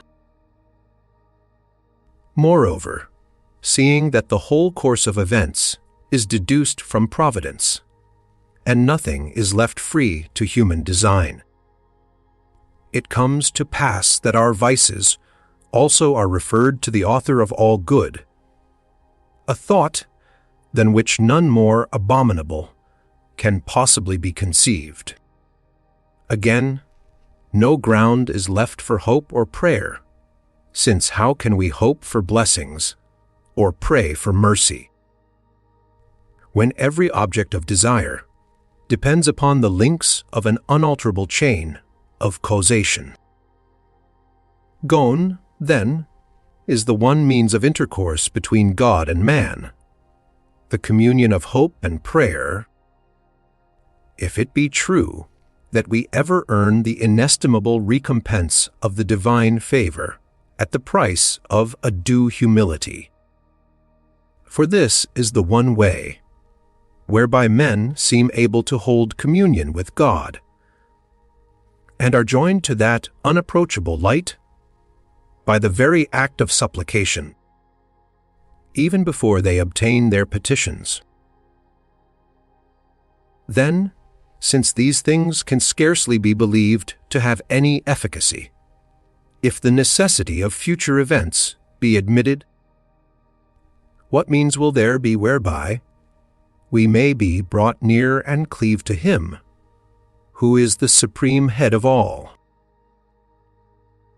Wherefore, it needs must be that the human race, even as thou didst erstwhile declare in song, parted and dissevered from its source, should fall to ruin. Why does a strange discordance break the ordered scheme's fair harmony? Hath God decreed 'twixt truth and truth there may such lasting warfare be, that truths, each severally plain, we strive to reconcile in vain? Or is the discord not in truth, since truth is self-consistent ever? But, close in fleshly wrappings held, the blinded mind of man can never discern, so faint her taper shines, the subtle chain that all combines. Ah! Then why burns man's restless mind truth's hidden portals to unclose? Knows he already what he seeks? Why toil to seek it if he knows? Yet, haply if he knoweth not, why blindly seek he knows not what? Who for a good he knows not size, who can an unknown end pursue? How find? How e'en when haply found hail that strange form he never knew? Or is it that man's inmost soul once knew each part and knew the whole? Now, though by fleshly vapors dimmed, not all forgot her visions past, for while the several parts are lost, to the one whole she cleaveth fast. Whence he who yearns the truth to find is neither sound of sight nor blind. For neither does he know in full, nor is he reft of knowledge quite, but, holding still to what is left, he gropes in the uncertain light, and by the part that still survives, to win back all he bravely strives. Then, said she, this debate about providence is an old one, and is vigorously discussed by Cicero in his Divination.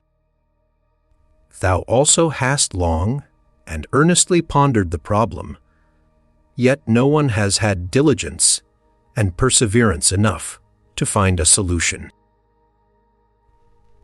And the reason of this obscurity is that the movement of human reasoning cannot cope with the simplicity of the divine foreknowledge.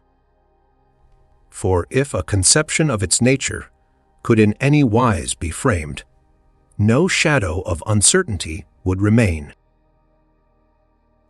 With a view of making this at last clear and plain, I will begin by considering the arguments by which thou art swayed.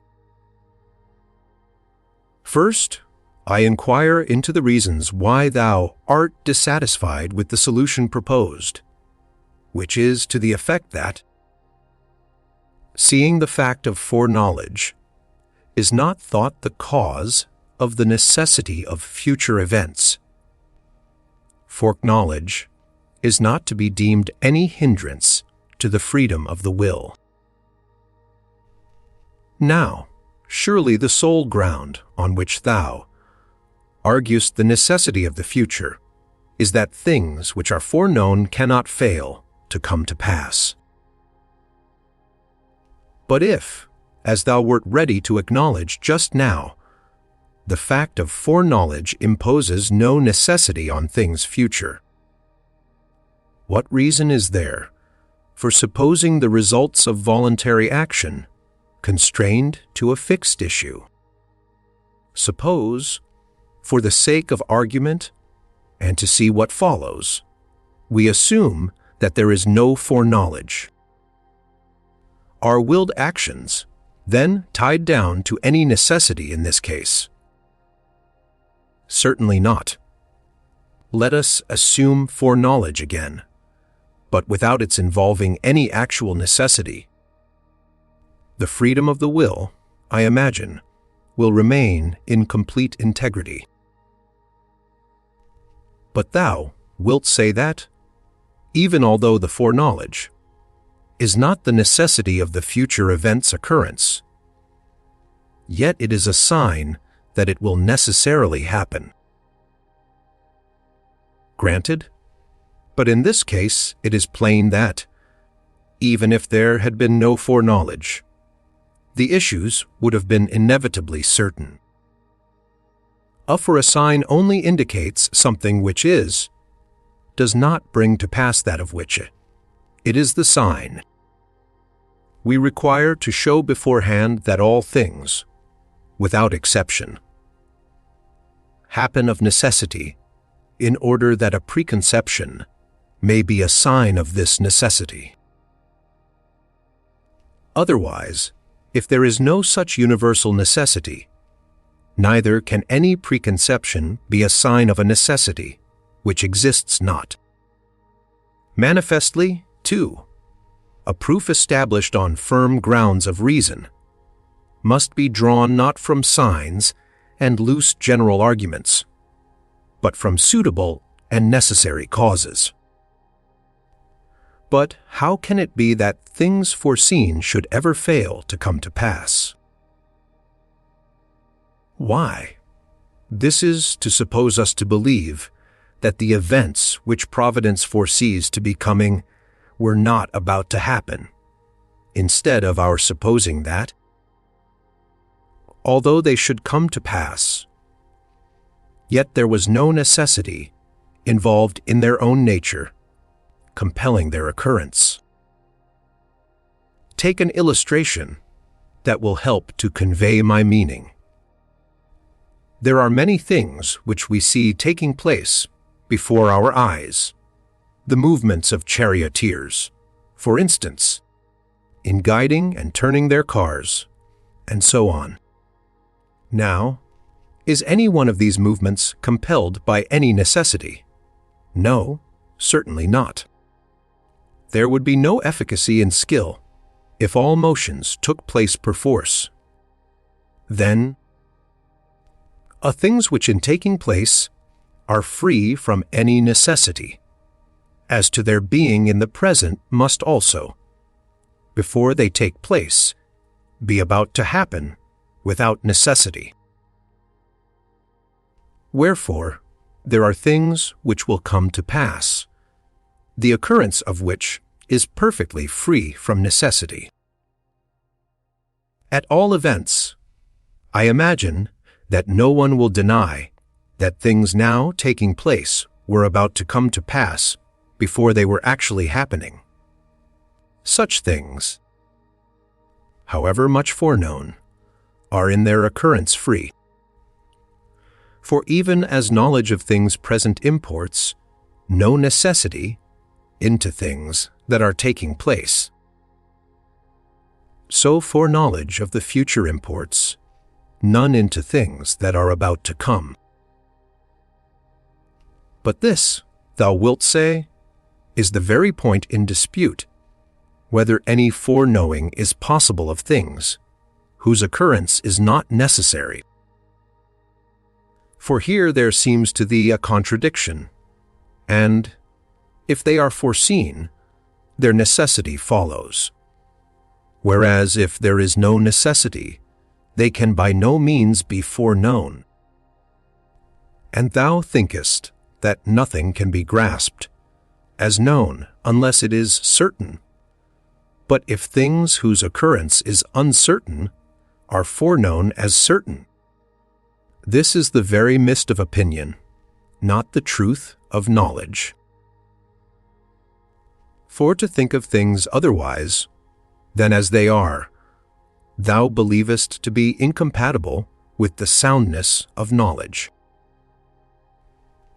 Now, the cause of the mistake is this, that men think that all knowledge is cognized purely by the nature and efficacy of the thing known, whereas the case is the very reverse. All that is known is grasped not conformably to its own efficacy, but rather conformably to the faculty of the knower. An example will make this clear. The roundness of a body is recognized in one way by sight, in another by touch. Sight looks upon it from a distance, as a whole by a simultaneous reflection of rays. Touch grasps the roundness piecemeal, by contact and attachment to the surface, and by actual movement round the periphery itself. Man himself, likewise, is viewed in one way by sense, in another by imagination, in another way, again, by thought, in another by pure intelligence. Sense judges figure clothed in material substance, imagination figure alone, without matter. Thought transcends this again, and by its contemplation of universals, considers the type itself, which is contained in the individual. The eye of intelligence is yet more exalted, for overpassing the sphere of the universal. It will behold absolute form itself by the pure force of the mind's vision.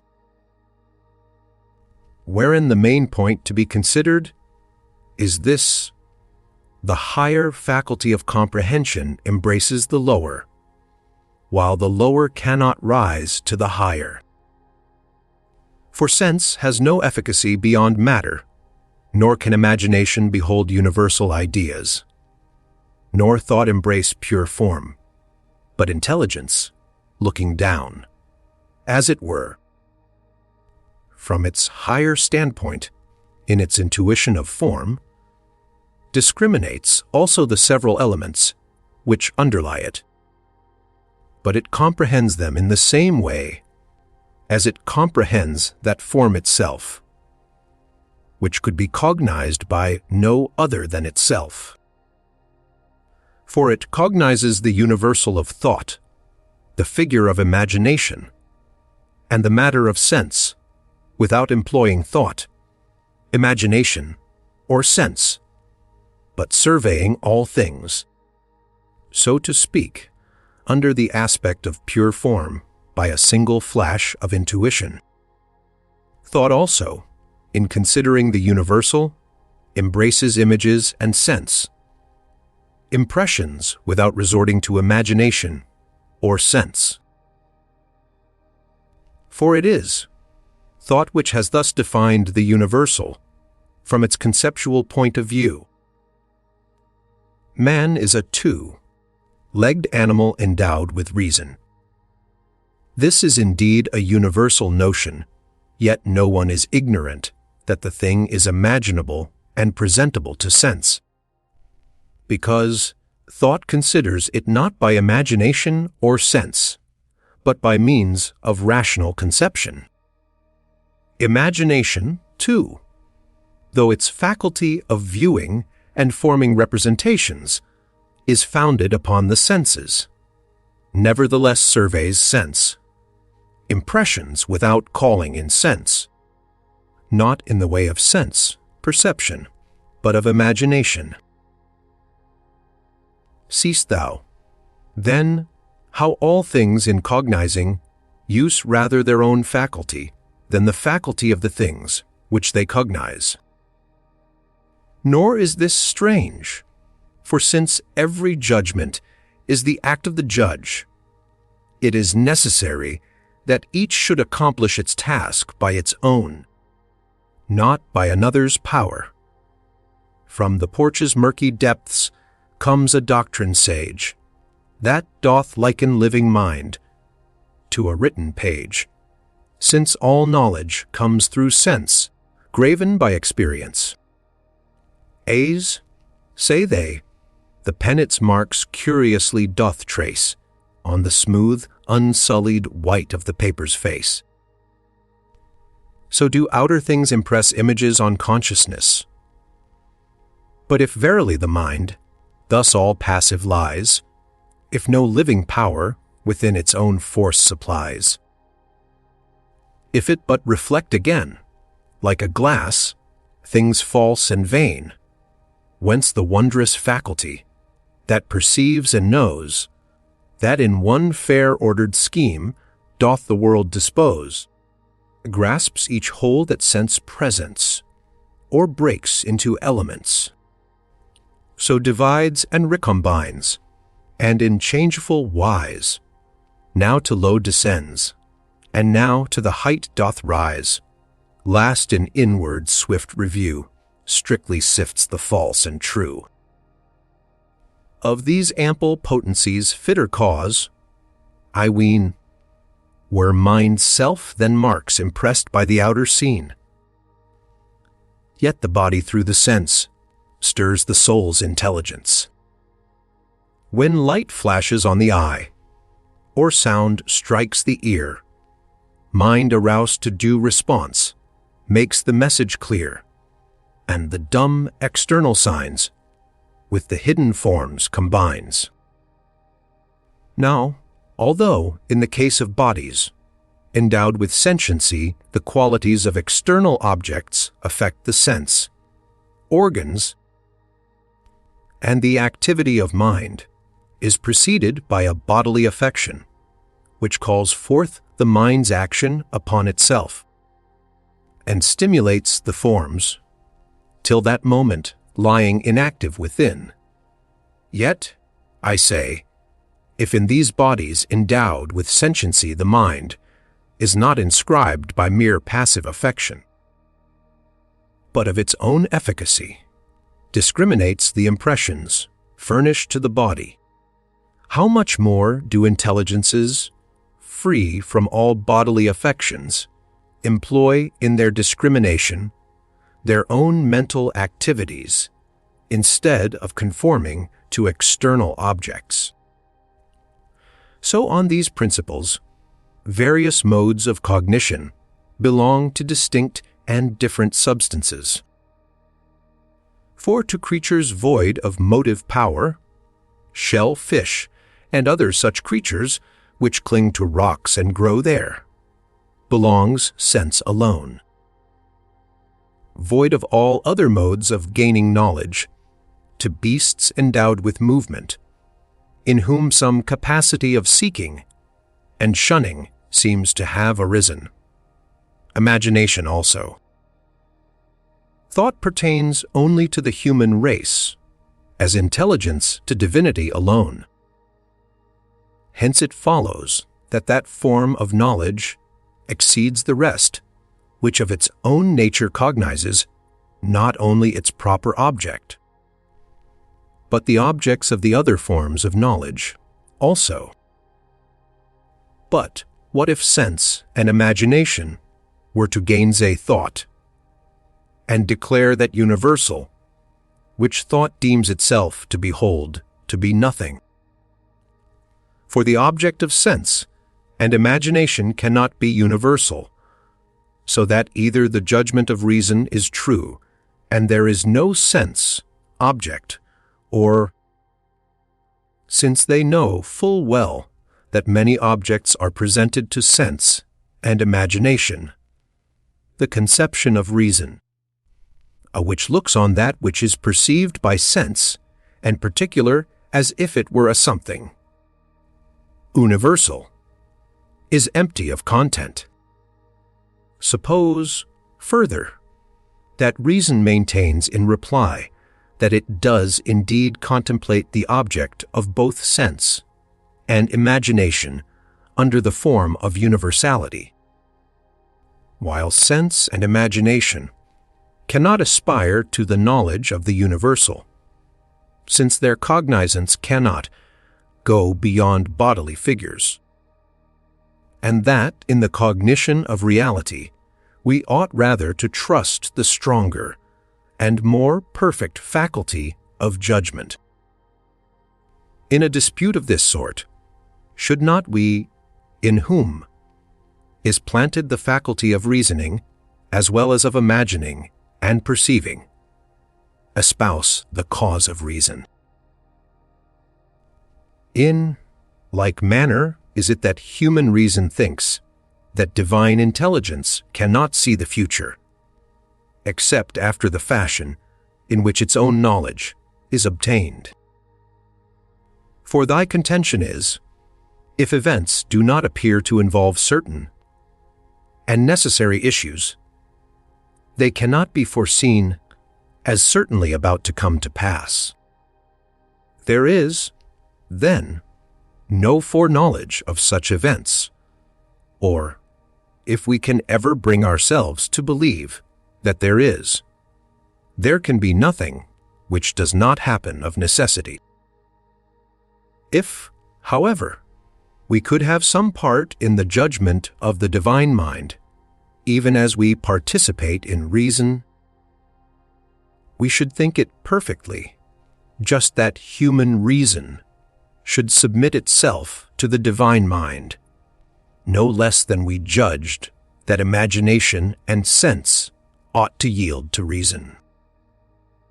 Wherefore let us soar, if we can, to the heights of that supreme intelligence, for their reason will see what in itself it cannot look upon. And that is in what way things whose occurrence is not certain may yet be seen in a sure and definite foreknowledge, and that this foreknowledge is not conjecture, but rather knowledge in its supreme simplicity, free of all limits and restrictions. In what divers shapes and fashions do the creatures great and small over wide earth's teeming surface skim, or scud, or walk, or crawl? Some with elongated bodies sweep the ground, and as they move, trail perforce with writhing belly in the dust a sinuous groove. Some, on light wing upward soaring, swiftly do the winds divide, and through heaven's ample spaces in free motion smoothly glide, these earth's solid surface pressing, with firm paces onward rove, ranging through the verdant meadows, crouching in the woodland grove. Great and wondrous is their variance! Yet in all the head low, bent dulls the soul and blunts the senses, though their forms be different. Man alone, erect, aspiring, lifts his forehead to the skies, and in upright posture steadfast seems earth's baseness to despise. If with earth not all besotted, to this parable give ear. Thou, whose gaze is fixed on heaven, who thy face on high dost rear, lift thy soul, too, heavenward. Haply lest it stain its heavenly worth, and thine eyes alone look upward, while thy mind cleaves to the earth. Since, then, as we lately proved, everything that is known is cognized not in accordance with its own nature, but in accordance with the nature of the faculty that comprehends it. Let us now contemplate, as far as lawful, the character of the divine essence, that we may be able to understand also the nature of its knowledge.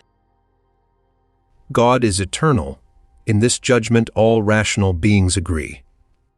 Let us, then, consider what eternity is. For this word carries with it a revelation alike of the divine nature and of the divine knowledge. Now, eternity is the possession of endless life, whole and perfect at a single moment. What this is becomes more clear and manifest from a comparison with things temporal. For whatever lives in time is a present proceeding from the past to the future, and there is nothing set in time which can embrace the whole space of its life together. 2. Morrow's state it grasps not yet, while it has already lost yesterday's, nay, even in the life of two. Day ye, live no longer than one brief transitory moment. Whatever, therefore, is subject to the condition of time, although, as Aristotle deemed of the world, it never have either beginning or end, and its life be stretched to the whole extent of time's infinity, it yet is not such as rightly to be thought eternal. For it does not include and embrace the whole space of infinite life at once, but has no present hold on things to come, not yet accomplished. Accordingly, that which includes and possesses the whole fullness of unending life at once, from which nothing future is absent, from which nothing past has escaped. This is rightly called eternal. This must of necessity be ever present to itself in full self-possession, and hold the infinity of movable time in an abiding present. Wherefore they deem not rightly who imagine that, on Plato's principles, the created world is made eternal with the Creator, because they are told that he believed the world to have had no beginning in time, and to be destined never to come to an end. For it is one thing for existence to be endlessly prolonged, which was what Plato ascribed to the world. Another for the whole of an endless life to be embraced in the present, which is manifestly a property peculiar to the divine mind. Nor need God appear earlier in mere duration of time to created things, but only prior in the unique simplicity of his nature. For the infinite progression of things in time copies this immediate existence in the present of the changeless life, and when it cannot succeed in equaling it, declines from movelessness into motion, and falls away from the simplicity of a perpetual present to the infinite duration of the future and the past, and since it cannot possess the whole fullness of its life together, for the very reason that in a manner it never ceases to be, it seems, up to a certain point, to rival that which it cannot complete, and express by attaching itself indifferently to any present moment of time, however swift and brief. And since this bears some resemblance to that ever-abiding present, it bestows on everything to which it is assigned the semblance of existence. But since it cannot abide, it hurries along the infinite path of time, and the result has been that it continues by ceaseless movement, the life, the completeness of which it could not embrace while it stood still. So, if we are minded to give things their right names, we shall follow Plato in saying that God indeed is eternal, but the world everlasting. Since, then, every mode of judgment comprehends its objects conformably to its own nature, and since God abides forever in an eternal present, his knowledge, also transcending all movement of time, dwells in the simplicity of its own changeless present, and, embracing the whole infinite sweep of the past and of the future, contemplates all that falls within its simple cognition as if it were now taking place. And therefore, if thou wilt carefully consider that immediate presentment whereby it discriminates all things, thou wilt more rightly deem it not foreknowledge as of something future, but knowledge of a moment that never passes. For this cause, the name chosen to describe it is not provision, but providence, because, since utterly removed in nature from things mean and trivial, its outlook embraces all things as from some lofty height. Why, then, dost thou insist that the things which are surveyed by the divine eye are involved in necessity, whereas clearly men impose no necessity on things which they see? Does the act of vision add any necessity to the things which thou seest before thy eyes? Assuredly not. And yet, if we may without unfitness compare God's present and man's, just as ye see certain things in this your temporary present, so does he see all things in his eternal present.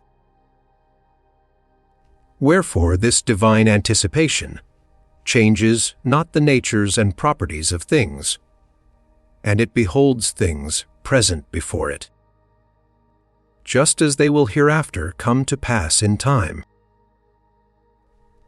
Nor does it confound things in its judgment, but in the one mental view distinguishes alike what will come necessarily and what without necessity.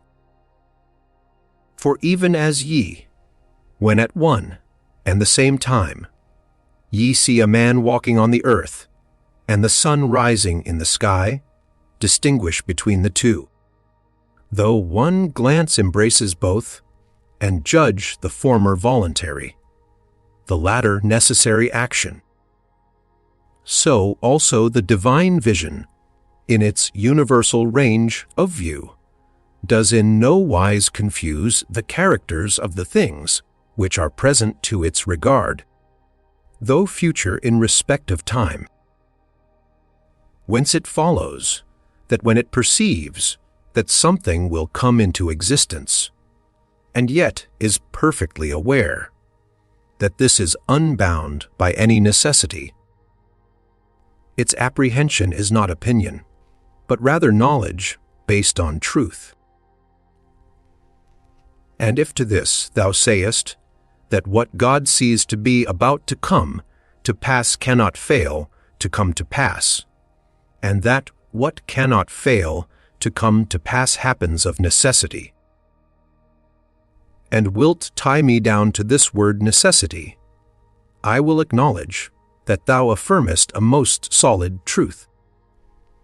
but one which scarcely anyone can approach, to who has not made the divine his special study. For my answer would be that the same future event is necessary from the standpoint of divine knowledge. But when considered in its own nature, it seems absolutely free and unfettered.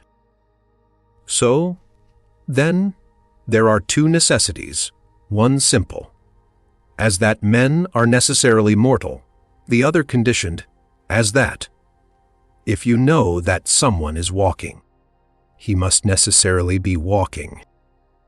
For that which is known cannot, indeed, be otherwise than as it is known to be, and yet this fact by no means carries with it that other simple necessity.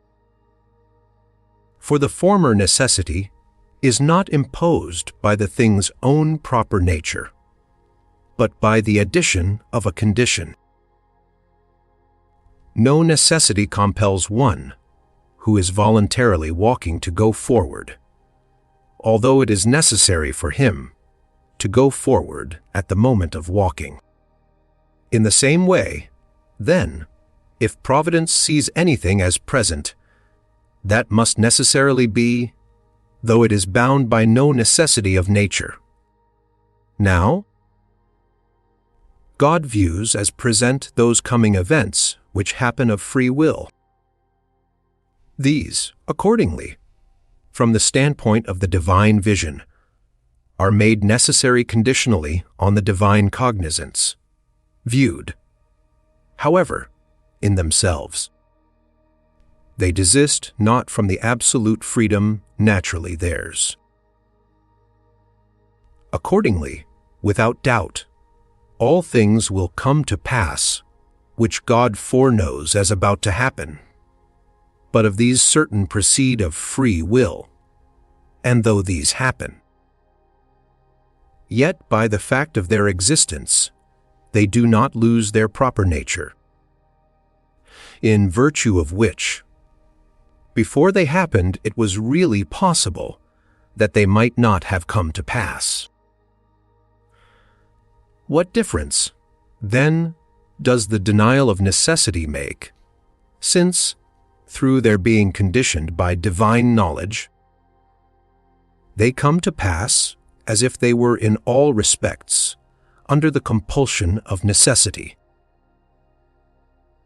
This difference, surely, which we saw in the case of the instances I formerly took, the sun's rising and the man's walking, which at the moment of their occurrence could not but be taking place, and yet one of them, before it took place, was necessarily obliged to be, while the other was not so at all.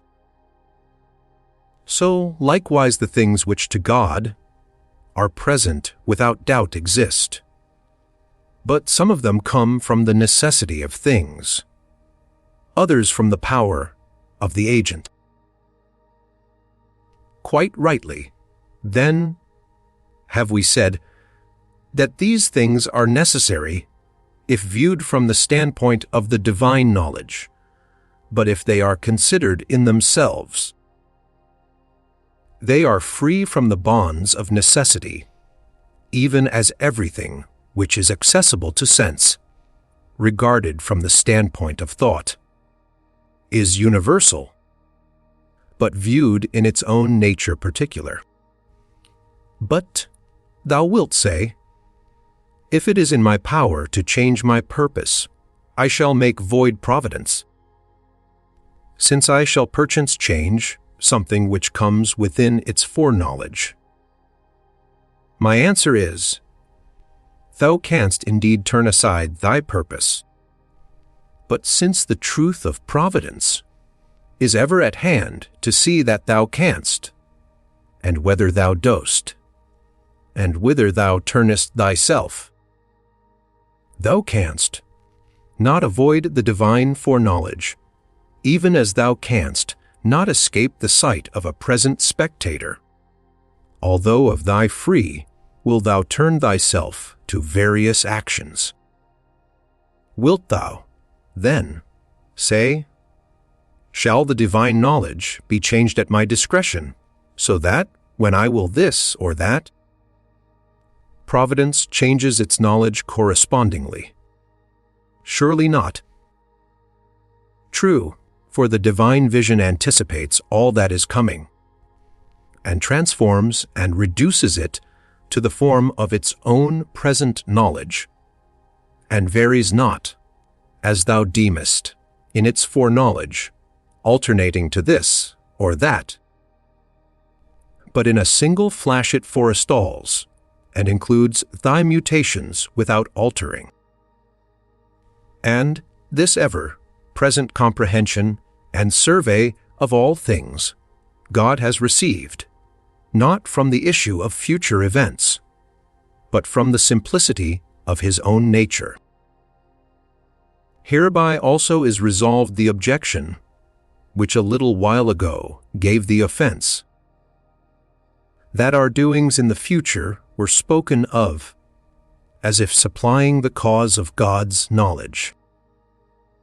For this faculty of knowledge, embracing all things in its immediate cognizance, has itself fixed the bounds of all things, yet itself owes nothing to what comes after. And all this being so, the freedom of man's will stands unshaken, and laws are not unrighteous, since their rewards and punishments are held forth to wills unbound by any necessity.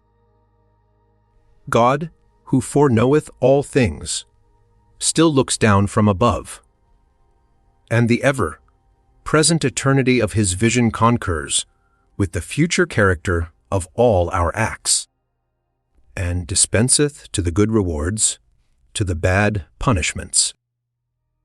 Our hopes and prayers also are not fixed on God in vain, and when they are rightly directed cannot fail of effect. Therefore, withstand vice, practice virtue. Lift up your souls to right hopes, offer humble prayers to heaven. Great is the necessity of righteousness laid upon you, if ye will not hide it from yourselves, seeing that all your actions are done before the eyes of a judge who seeth all things.